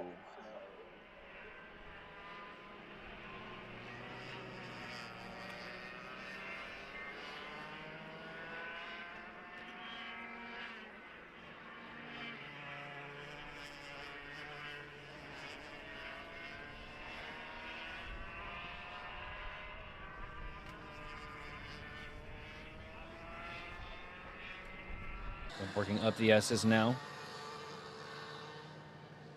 Further back in the pack, 5 machine of Griff Heyman. Number 5 sitting in P number 5, just trying to nurse around here for a couple more laps, right in front of your race leader there. And Lewis, blistering pace here. And not too far behind Sam Hornish, hanging on, just trying to keep between the lines here for a couple more laps to bring home a solid podium finish.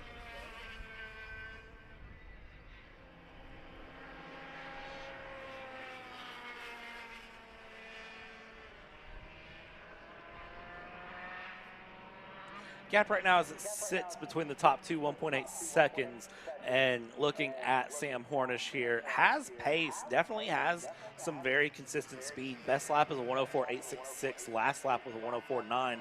The problem is Min Lewis is just getting faster in that 133. Last lap was the best lap of anyone, a 104.778.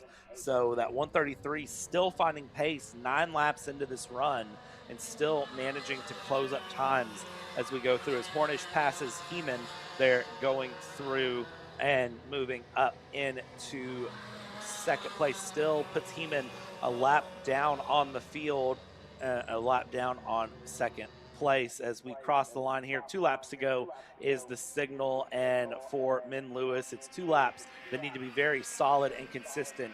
As coming across the line, a 105.4 to a 105.7 from Sam Hornish. Well, that's at least still opening the gap, but you got to be careful. I kind of wonder too at the same time though, if Hornish, you know, didn't have like the realization there after the 2 near misses with the grass earlier on in this run that hey, maybe I'm pushing this thing a little too hard. Second place, you know, I don't have a big hole to dig myself out of in points. If I just hang on doing what I'm doing right now, if I keep pushing it as hard as I have been, you know, I might just overstep it and end up having a bigger hole to climb out of. Yeah, you definitely think long-term about it as well and think about those championship points. Think about the implications of you making a silly mistake and pushing too hard and having a run. And that's something that the coaches, the drivers, the family members, whoever is working with these drivers would have told them going through of, hey, sometimes it's okay to settle for P2 as opposed to pushing too hard, wrecking, and ending up in last. Less than a lap left to go here, and Min Lewis currently leads up by 2.5 seconds over Sam Hornish. Blake Martinez in third, Brogan Wren in fourth. Yeah, there's no way possible to win a championship in round 2. There's about 120 different ways you can lose a championship in round 2. So smart drive from Sam Hornish here to realize, hey, I've got what I've got right now. Second place, not too bad of a shot to be in. But incredible drive, though, up at the front of the pack here from Min Lewis. Has shown up with a lot of pace here this weekend. And really well last week as well. And looks like they'll be able to seal the deal, working through these last couple of corners here. And just about on the home straight now. Min Lewis out of the coming final through the final corner here. Checkered flag in the air across the stripe. Round 2 of the mini micros will go to Min Lewis. Sam Hornish comes home second, with Blake Martinez bringing the 38 machine home in third. Brogan Wren going to come home P4, with Griff Heyman rounding out the 5-cart field here today.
And again, as a reminder, events coming up in the month of May over the next couple of weeks. We've got triple header weekend, May 16th and 17th, with Apex Karting Championship, CKNA at Tag Karting Academy, and the MCC ProAM Karting Championship round number 4 will be coming up on the 17th of May on the Kart Chaser coverage. And of course, we're going to Canada, May 9th and 10th. For SH Karting there for the Course de Montreal 2026. I think that'll be a lot of fun. I can't wait to cover that one going through. That's going to be an exciting one to go through. On the grid now, we take a look at our penultimate run, KA100 Junior, currently down on trackside here, and they are getting ready for their race going through as we wait on the track to be given the green here. We are ready racing, so soon as the surface is ready, soon as race control is ready, and I guess, well, as soon as the drivers are ready, we go green. Let's talk about the starting lineup here. Alex Kutcher will be going with Homer Heeman there in second place. Robert Lash in third, William Richard, Lila Beck, Caleb Tracy, Eli Furnish, Andrew Avalos, Drake Williamson, and Kai Park, your top 10 here for this junior final.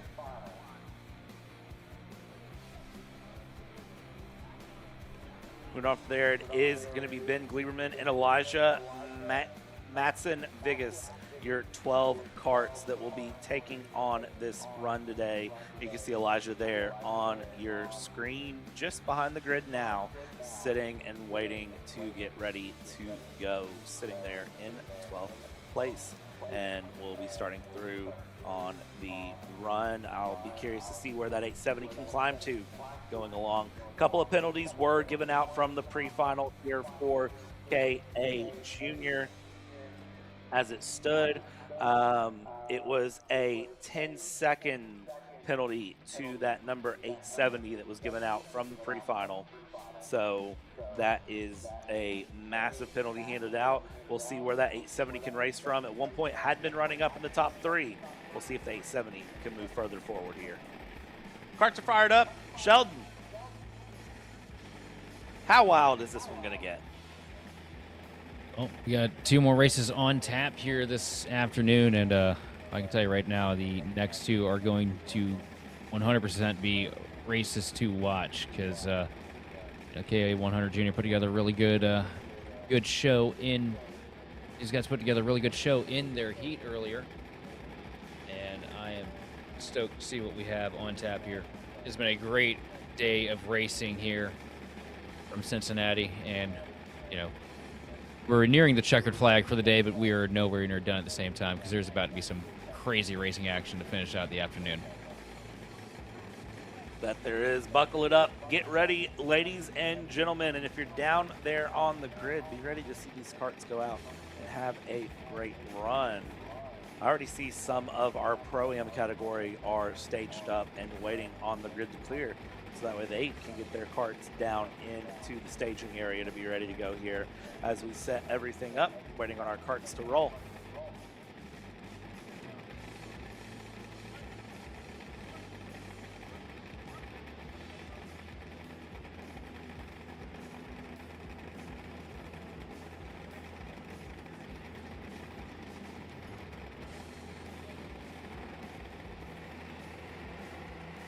All right, and there is the green. We are going to get the karts rolling here, and well, let's get ready to go here through. Key for victory today, I'm going to go ahead and say it.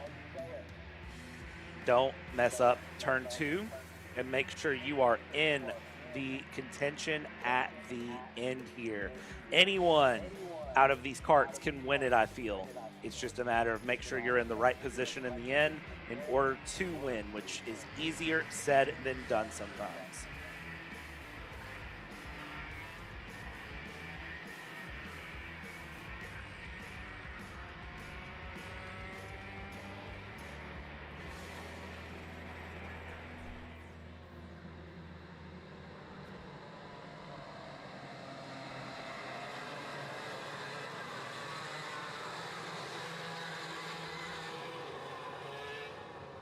We watch K100 juniors work through the final couple corners here, getting the tires warmed up, ready to roll into the tram lines to kick things off here for their final.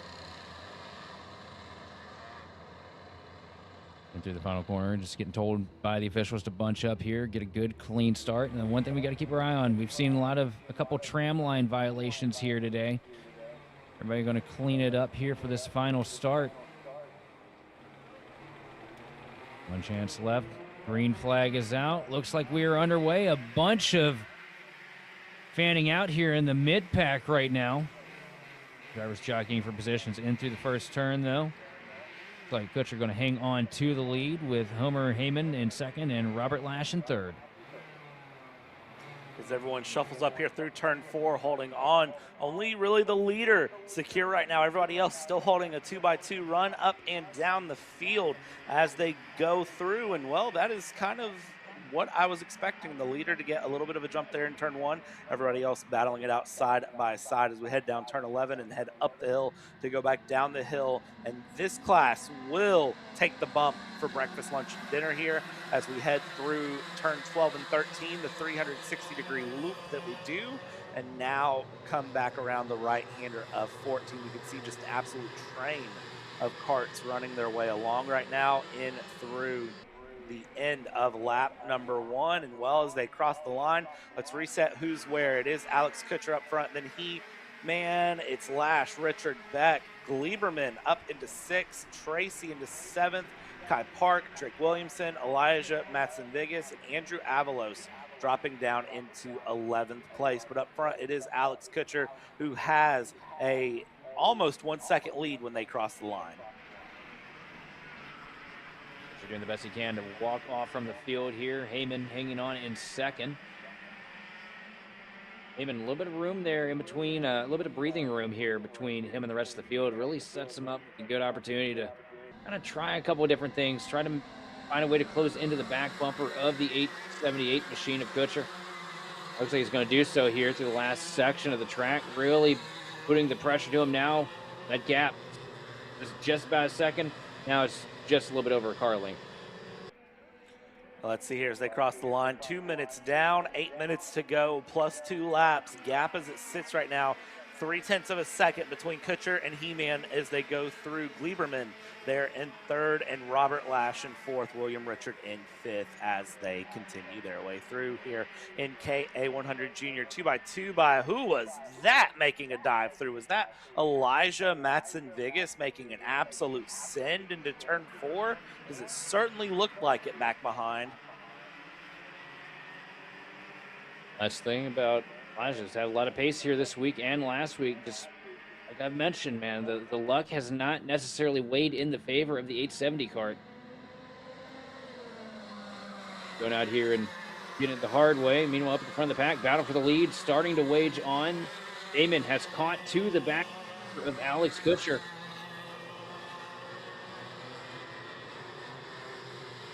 Last couple corners back onto the start-finish line. Your race leaders across the stripe. It was a second 2 laps ago. It was 2/10 last lap. They were bumper to bumper through the last corner here. Kutcher going to get a little bit of an advantage down the front straightaway, but Heyman hanging tight here on the back bumper through the back stretch. Closing in up at the top of turn 3. Now hitting the downhill section. Guys getting ready to battle down into turn 4. Heyman closes up to the bumper. Not able to get close enough, though. Doesn't get the drive off the corner to make anything happen. Has to stay in line here behind Kutcher through the S's. Stays behind here, heading into turn 11. Now going through. He-Man there into the mix. Let's see here as we go through 12. No move to be found here yet. we go. Never mind. Going for the move up the inside and around. And that's a clean pass there from Homer He-Man to get up into the lead over Kutcher going through. And now just watch out for everyone behind as they start to charge their way along. And that is a great pass there for the lead going through. New leader as we cross the line with 5 minutes to go. It is going to be Homer He-Man leading Alex Kutcher here in the K100 Junior Final. Raymond with the advantage here. Now a kart length and a half over second place, Alex Kutcher. Kutcher trying to close in here through turn 3, down the hill, back into turn 4. And what a good send up there through turn 12 for Homer. That was textbook, that pass. It was exactly what he needed it to be. It wasn't too aggressive. It was just a nice, gentle, polite send through to the inside. It wasn't overly aggressive. It wasn't no major contact, no drama. It was just a very clean pass. I was very impressed by that, honestly, going through, as Kutcher will hold on to second place so far. The Gleberman there in third is trying to close it up a bit there for a battle going through. So keep an eye on that 863 in third place behind these two, because I would imagine that third place kart is going to start to close in very quickly. You said gentle. Did he ask? Did he say excuse me while he was making the pass? Hold the door open. He might at the have, same yeah. time. Wouldn't surprise me. Really good move, though. Just set him up perfect coming through the downhill. Now the question is, though, is the same thing going to happen to him? Kutcher is on the back bumper, working up through the S's.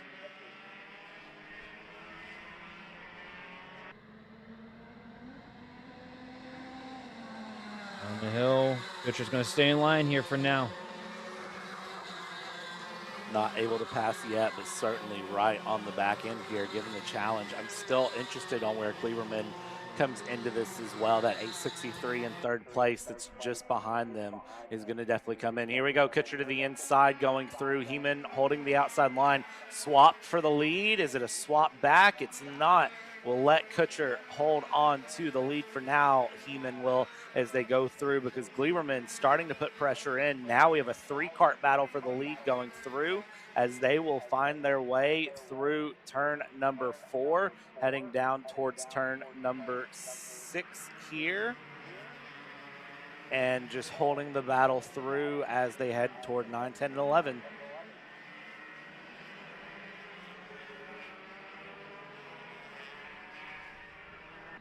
Kutcher on the point right now.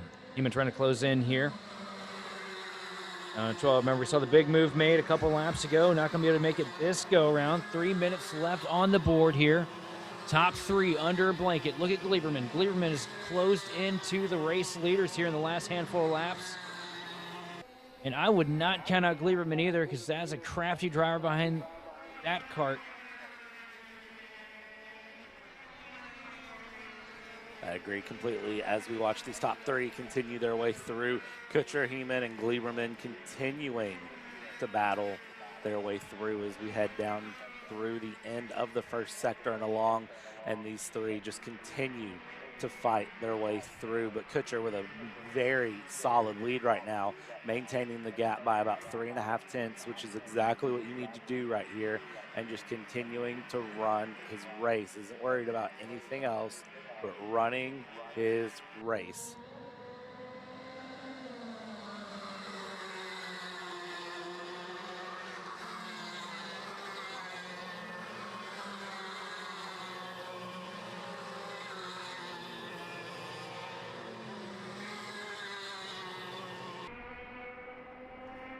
Less than 2 minutes ago here, running through Kutcher, Heeman, Gleiberman, your top three. Crossing the line again, fastest kart of this group right now is Homer Heeman, sitting in second place, trying to keep finding this battle along, trying to get the pass done, trying to get past Kutcher and Gleiberman as they go through. Homer Heeman, though, fastest by about a tenth last time across going through, but the fastest lap, well, that belongs to Ben Gleiberman in third place with a 1 minute .055. That is the fastest lap of anyone set on lap 6. We are currently on lap 8, so you got to wonder what's left to give in those tires of Ben Gleiberman as we go down the hill through the left-hander of turn 12, through left of 13, then into the right of 14 we go. It's a very, very challenging sector of circuit coming through. 60 seconds left to go. This is usually where things start to implode a bit.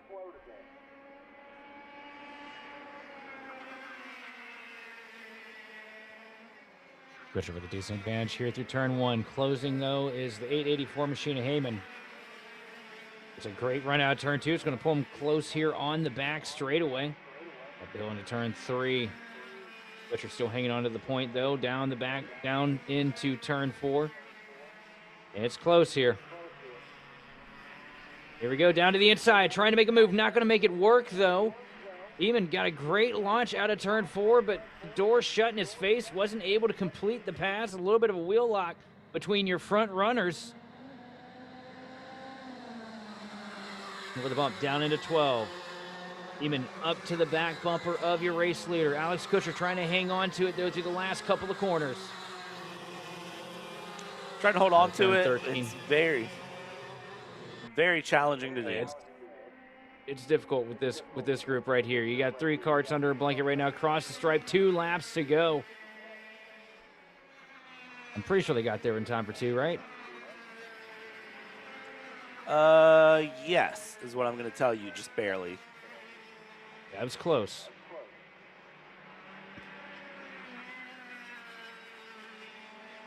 Turn 3 now. We're going to have a move in at 4.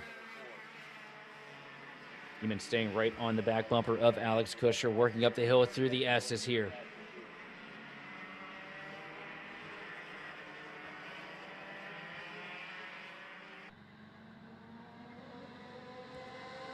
The hill here in turn 12.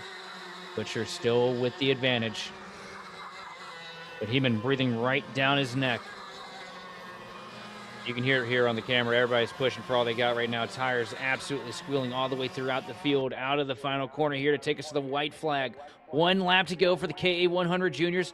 Alex Kutcher is your race leader over Homer Heyman. Heyman trying to make a move down into turn 1, up to the back bumper. Not able to get the momentum, though, coming out of turn 2, back up the hill into 3. Alex Kutcher still with the advantage. Alex Kutcher holding on to that advantage here. Homer Heeman there in the mix trying to get a run. And then you have Ben Gleiberman. Oh, here it is. Just in the mix as well. Here we go, looking through, trying to switch back along. Homer Heeman trying to make a run. Kutcher defending it well here as we head into 8, 9, 10, heading towards turn 11 we go. And let's see how this plays out. Up the hill we go to go back down the hill. Defense to the inside here this time. Heeman says, okay, I'll look wide. Goes through, is going to switch it along. Is it inside of 13? It's not. So through 13 and 14 we go. And now watch this run through 15, 16. Gleiberman is there as well. Look over the shoulder from Kutcher. Coming through, Kutcher has led so many laps here. Heeman's right behind, drag race to the line. But it is going to be Alex Kutcher who will take your KA100 Junior Final here in round 2 of the Pro-Am Karting Championship. What a great dominating performance there from Alex Kutcher, leading a strong majority of the laps here this afternoon. 878 kart, definitely looking like it was on a rail here. And it's been a good day to have the last name Kutcher here from MCC. What do you think, Brad? I think it's been an absolutely great day to have the last name Kutcher going through, having great wins, great battles all the way along, and having their great run that they had going through. That leaves one more final left to go, and it's KA100 Pro-Am to finish this day out here. Your final final of the day. 10 minutes plus 2 laps here for them.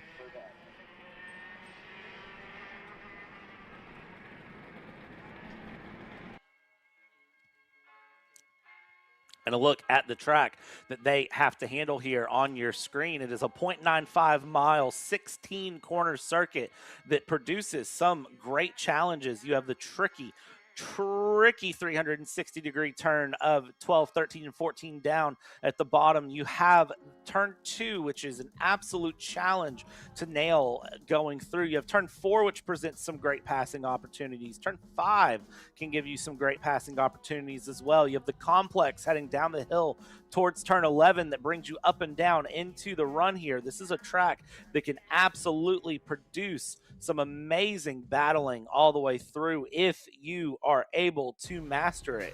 This is a track that really demands a lot of respect and mastery on its run, which is why you see some of these drivers absolutely having a great run of it. We'll be starting your Pro-Am final on the front row here going through, kicking it along with Logan Mueller in second. Big sizzle here, as we have to call him now. Isaac Malkuit in P3, Addison Ianello in 4th, Max Klein, Braden Heber up into 6th, Marcus Batchen in P7, P8, Shane Hambrick, Josiah Phillips, Ryan Miller round out your top 10 here.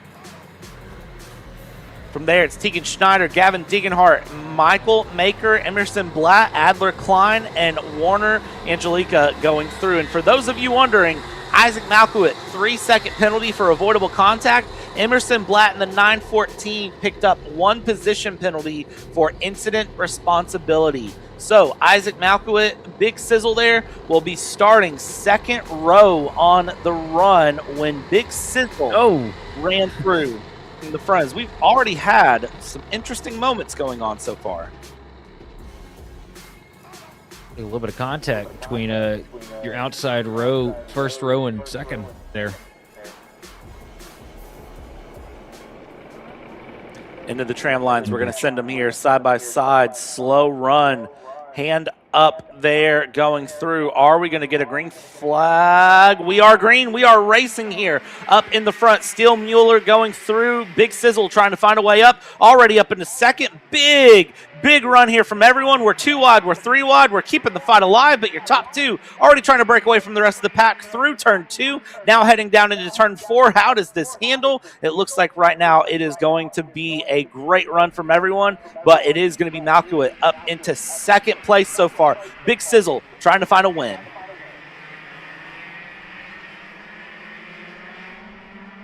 Good, holding on to second place here behind Will Steele. Steele with a great launch there into turn 1 to hang on to the lead. One kart looking pretty strong here down the corner though, and here comes a dive down to the inside of 12. Here comes Malkuit, going to make the move. He's going to make it early, and now he's going to pull a friend along with him. Here comes the third place runner up into P2. I think that was Mueller. Several drivers dip off the rear wheel going out of the corner of turn 14, but as we cross the line, it is going to be Malkuit, Mueller, Steele, Batchun, Klein, your top 5 here as they go with Tegan Schneider in 6th, Josiah Phillips, Braden Heber, Ryan Miller, Adler Klein, your top 10 as they sit going through. So tons of shuffling of positions up and down the order. Big gain there from Tegan Schneider, up 5 places, and Adler Klein up 5 places there on the run. Addison Ianello with a warning for pushing at the start, and a warning to Isaac Malkuit for pushing at the start as well. So 2 warnings already given out, one of them to your current race leader.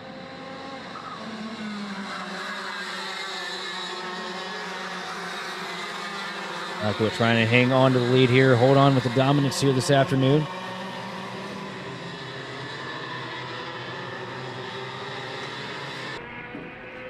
I don't think he's going to have the opportunity to break away, though, because these 3 karts up in the front of the pack right here, these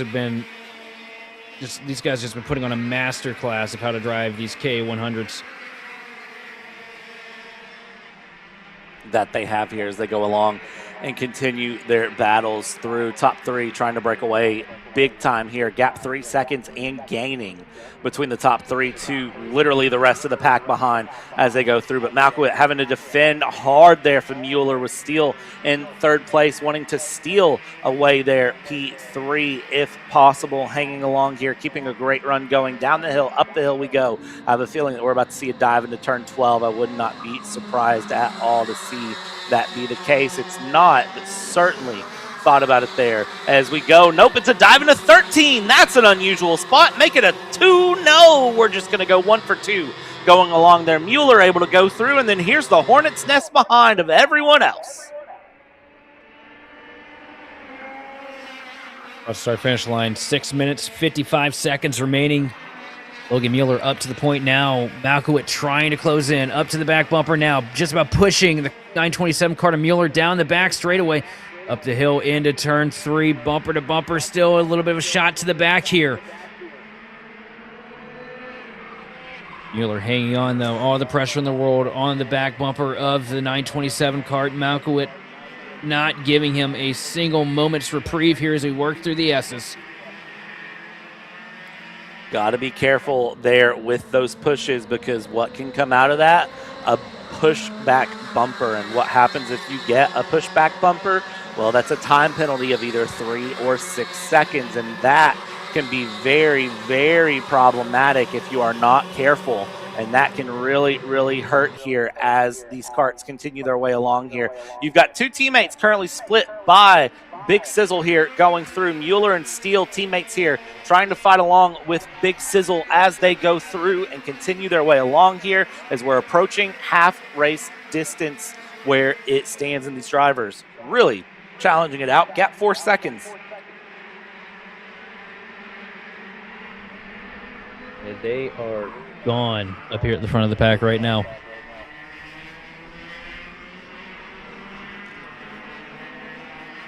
Just what they need to do, honestly, here at the moment, going through, doing a great job of opening things up.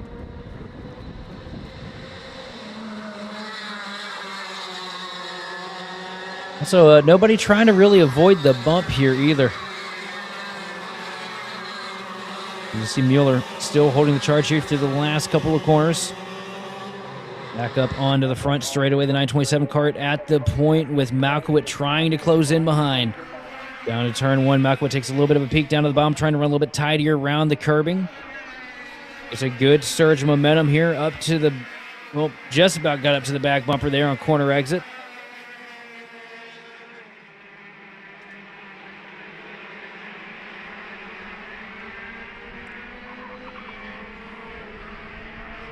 Turn number 4, Mueller with the advantage. Here comes Malkowitt, putting pressure right back to the rear bumper of the 927 machine.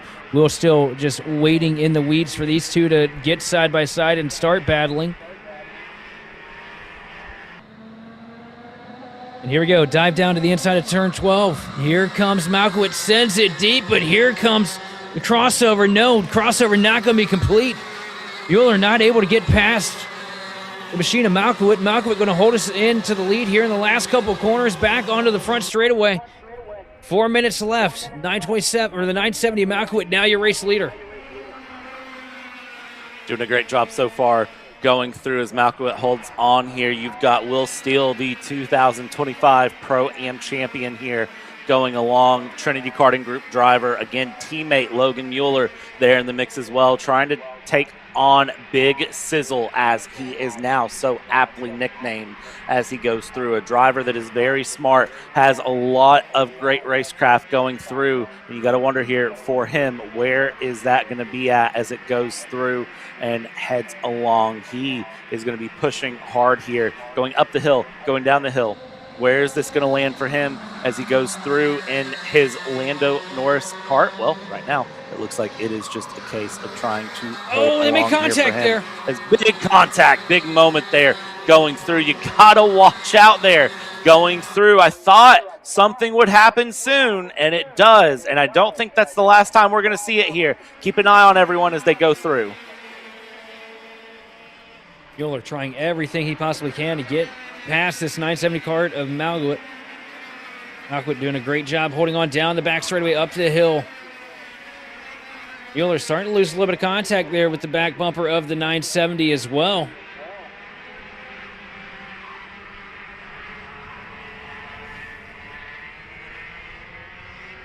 Wonder if old Big Sizzle might be playing games with him up here.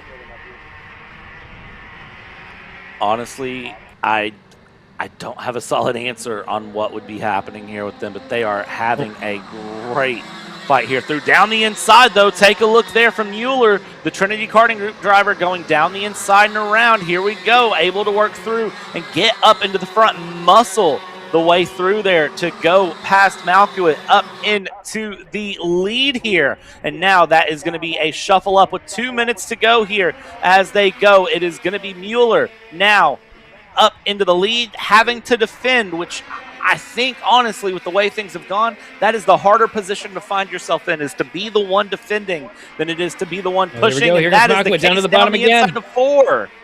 Switch it back through. Malkovic back up into the lead. These two are going to wear each other out right now, and I think I got a good idea that Will still might find his way into the mix here.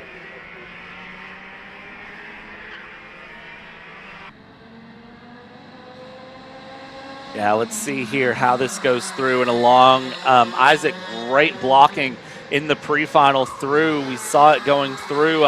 He picked up that 3 seconds for avoidable contact, but you could see, though, that he's comfortable being up in the front going through in his run. But here is the problem for him. He's got 2 Trinity Karting Group teammates behind him that are running through. And again, there's Mueller with the draft going through. Man. Now you have Steele up in the mix. Here we go. Down into turn 2 we go. And that is going to be a run through. But Malkovic there, again, this is a driver that I think if he's in the front, he can defend. Big switch back down the inside into 4, and a great pass to get back up into the front going through. And now you see the clear hand signal from Mueller there back to Steele of, hey, we need to both get past him and put him behind us, because if I try to pass him, he's passing me back. It's not working. We need to both get ahead of him. You need to follow me through. One thing I've noticed here about Malkovic, too, I think that's the most aggressive I've seen anybody hammer over the curbing today. Literally just using the curbs to rotate the kart through the S's up into the last couple corners where we hit the downhill. Malkovic holding the lead now through the last few turns here.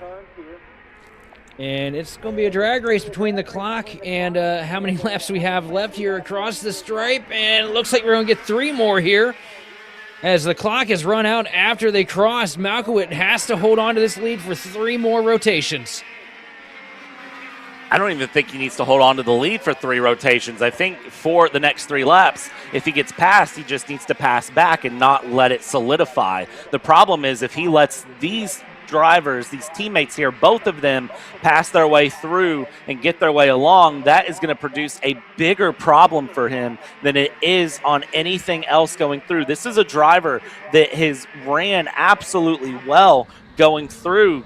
We'll see here as we have this big battle up in the front going through. Big defense to the inside there, parking the bus. That's a good decision there from Isaac to go and hold that inside line, slow them up.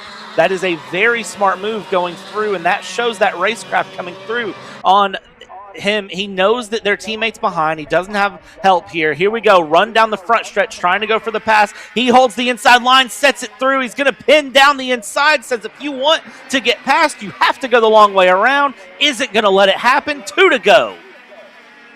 We got 1 or 2 at the same time. Mueller, this is not the first time that he's been blocked by Malkovic today. Same thing happened in the pre-finals earlier. You got to expect that that bumper might find itself coming into play. Here we go, up to the outside here into turn 4, trying to build the arc and the run. And he gets down to the inside here into the S's. Mueller going to take the lead. Now, Malkovic hung out to dry. He's going to be the last car in this train as Will still finds himself up in second place. Now, what's Will going to do about it?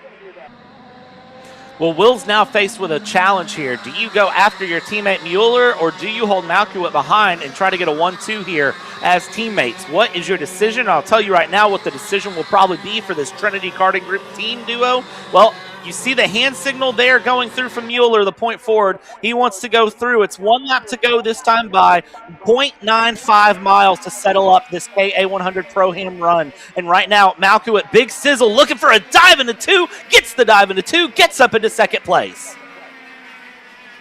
And solidly, too. Couple kart links now separating him from third place of Will Still. Now, here's the question. Does Malcolm would have the time? He's already closed up to the back bumper here. Mueller, the battle for the lead is not over yet. Last lap into 4. A bit of a slide there for Mueller, losing a little bit of momentum. Here comes Malkowit up through the S's. It's been a great day of racing. It's all going to come down to this. Just a couple corners remaining here to determine who's going to win the KA100 Pro-Am. Down into 12. Watch out here. Mueller holding the advantage. Here comes Malkowit. It's going to get ugly here. I got a feeling Malkowit going to send it down to the bottom. He's going to get side by side. A little bit of contact up into the grass for Malkowit, but he's going to make the steal in the last corner. Now up the hill onto the start-finish line and to the checkered flag. It is going to be Malkowit with a last-second bonsai to win the KA100 Pro-Am Final. Now here is a wild final. That was amazing. That was simply amazing. It ain't over yet. I just looked down to the bottom right of my screen, and that is under investigation. I mean, if you ask me, that was a clean pass going through, but we'll see what race control says on that. That's why that's not my job. That's why I'm up here in the booth. That was chef's kiss racing, if you ask me. We'll see what race control says on that one. Isaac Malkowit provisionally up in the front. Logan Mueller in second. Will Steele in third. Tegan Schneider in fourth. Adler Klein in fifth. Max Klein in sixth. Addison Ianello into seventh. Braden Heber, the 978 in P8. Marcus Batchen in P9, Michael Maker in P10, Emerson Blatt, Gavin Deeganhart, Hambrick, Phillips, and Ryan Miller, your 15 karts here in this Pro-Am final. Sheldon, I don't know what else to say other than wow. Look, they saved the best for last. That's all I got to say. What a way to wrap up a great day of racing here from MCC. I mean, I didn't think Malkowit would be able to get there. I thought we were going to be looking at possibly Will Still trying to sneak the win away from Mueller. But that dive down to turn one absolutely solidified it there for Malkowit. Such a great drive back up the hill, and what a race. All day it's been great here. It's been amazing. And, of course, these are the events coming up through May, but of course, if you're here on track, we still have a whole nother day tomorrow to come through, and if you're here on track, well, I hope you enjoy the fun celebrations tonight for Cinco de Mayo. Cerveza, margaritas, and the Taste of Mexico food truck there. The new bathrooms are ready for you as well if you need them for any reason going through. It's been such a great day here so far. I can't wait to be back tomorrow. It's been Sheldon here with me. My name is Bradley, and we've taken you start to finish. Be sure to join us tomorrow where we'll take you start to finish yet again. Good night. This broadcast is the sole property of Kart Chaser Group, LLC. Any rebroadcast, reproduction, or other use of the images, audio, or accounts of this event, in whole or in part, without the expressed written consent of Kart Chaser Group, LLC is strictly prohibited. Thanks for watching.